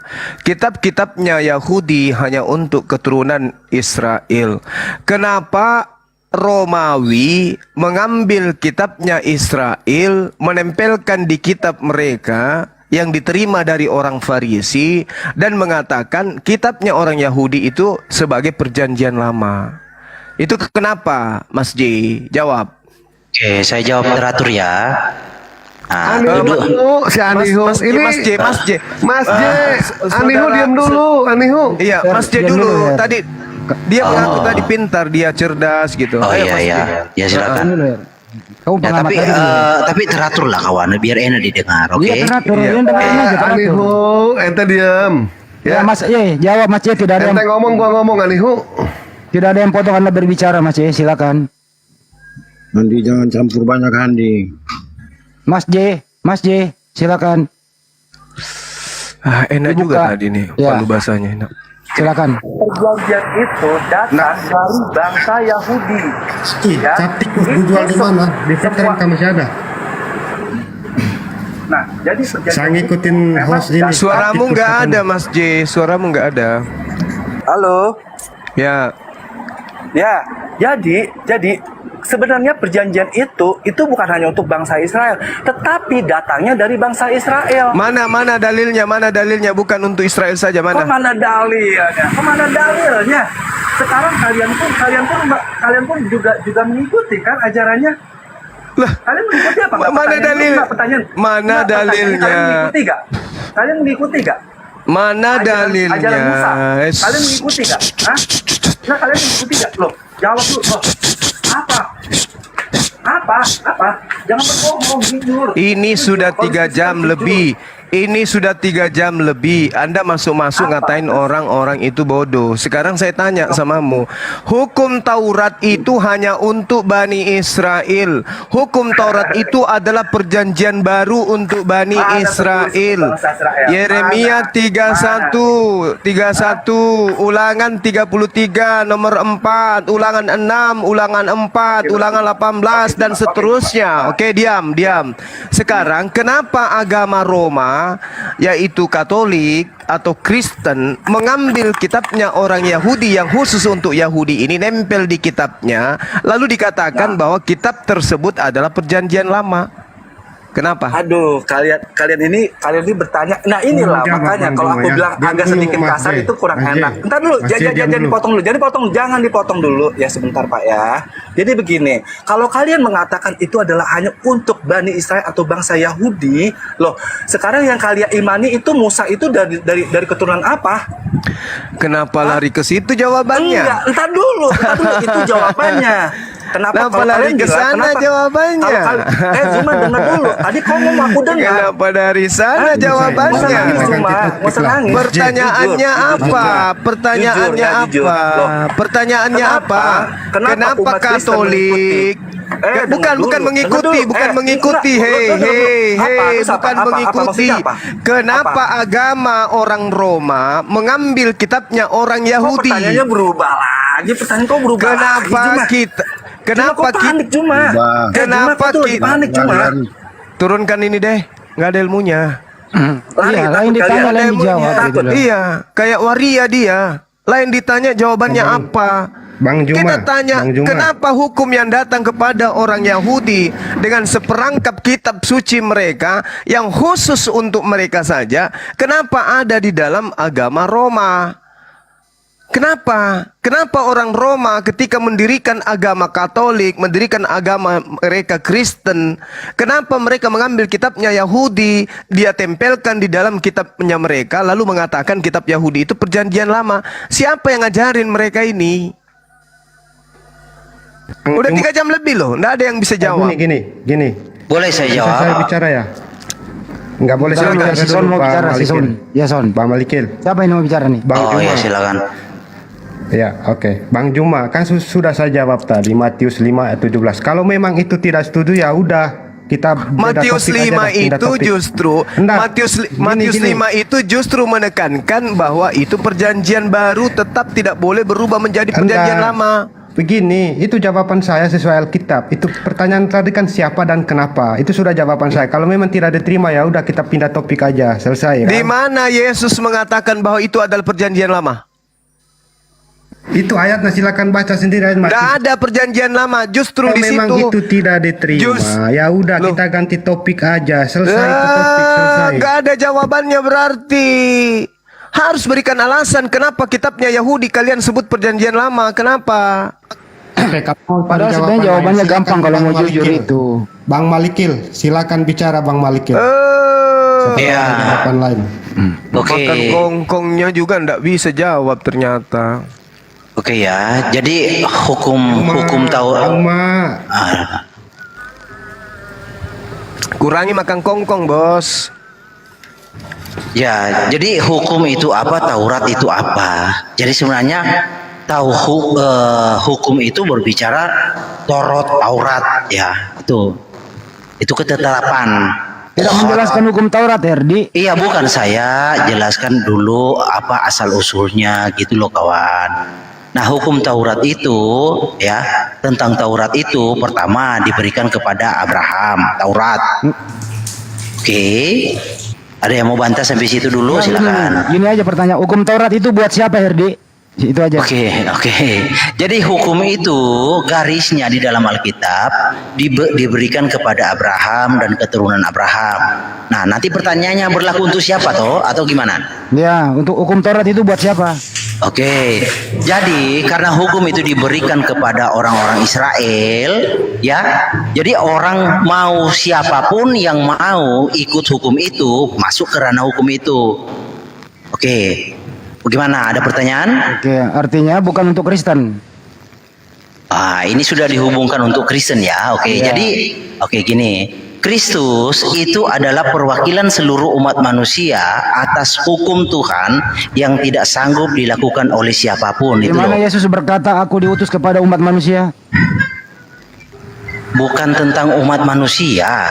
Kalau Anda berbicara itu sudah lari dari tentang pembicaraan hukum, bro. Coba perbaiki dulu pertanyaannya, yang nyambung dengan tentang hukum. Coba. Ya, silakan. Ini sebenarnya yang diam kau Son, Zuma apa Handi? Permasalahannya Bukan, di Andi, sini. kamu kan moderator.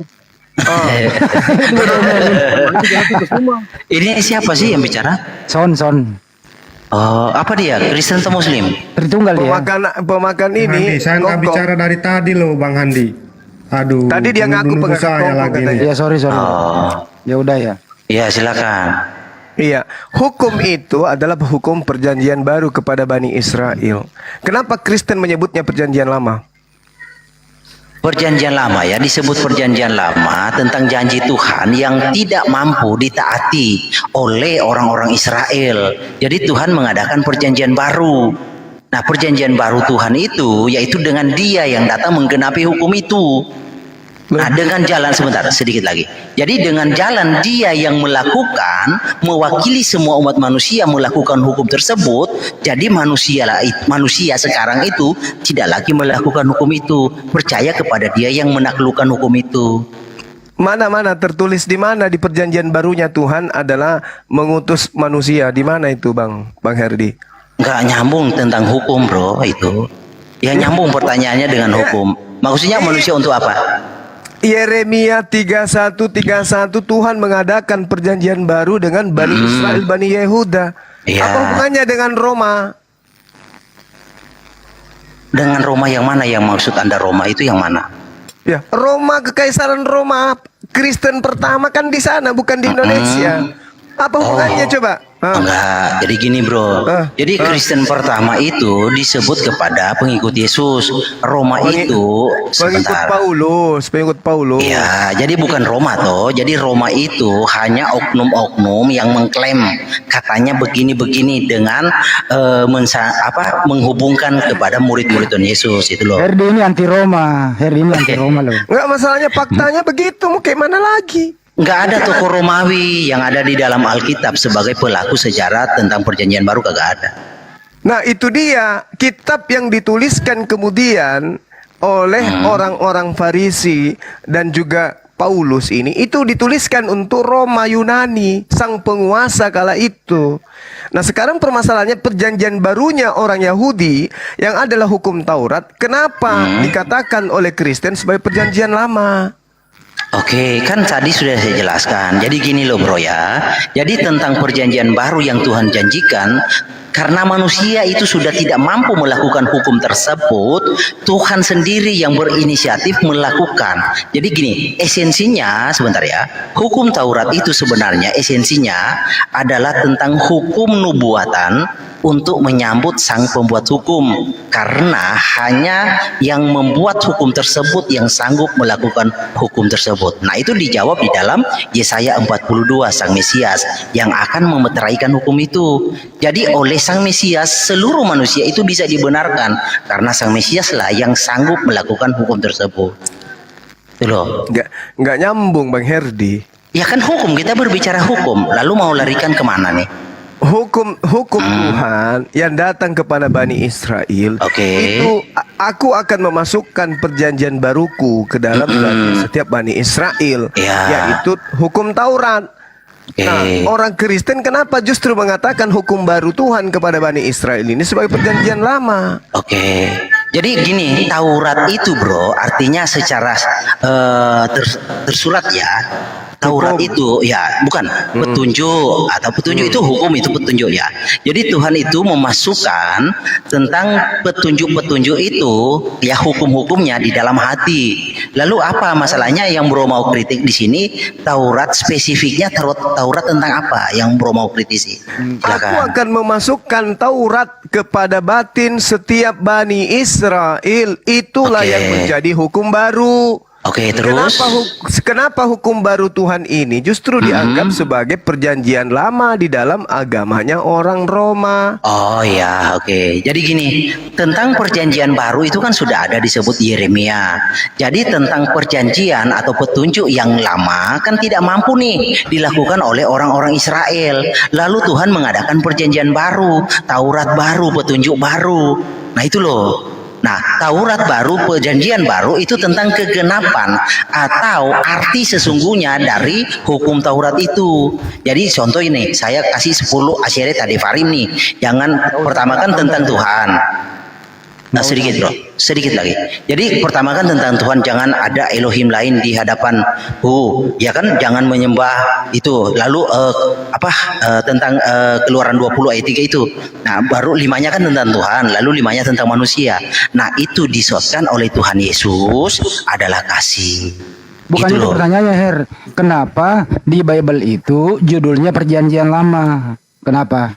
Ya, Perjanjian Lama artinya hukum yang Tuhan ikrarkan dengan orang-orang Israel itu tidak sanggup dilakukan dan dilakukan oleh Tuhan, dan Tuhan sendiri yang memenangkan hukum itu. Ya, Dia yang memenangkan itu, Dia yang mengubah hukum itu loh, gitu loh. Yang membuat Bible siapa sih? Diberi judul Perjanjian Lama siapa yang membuat Bible itu?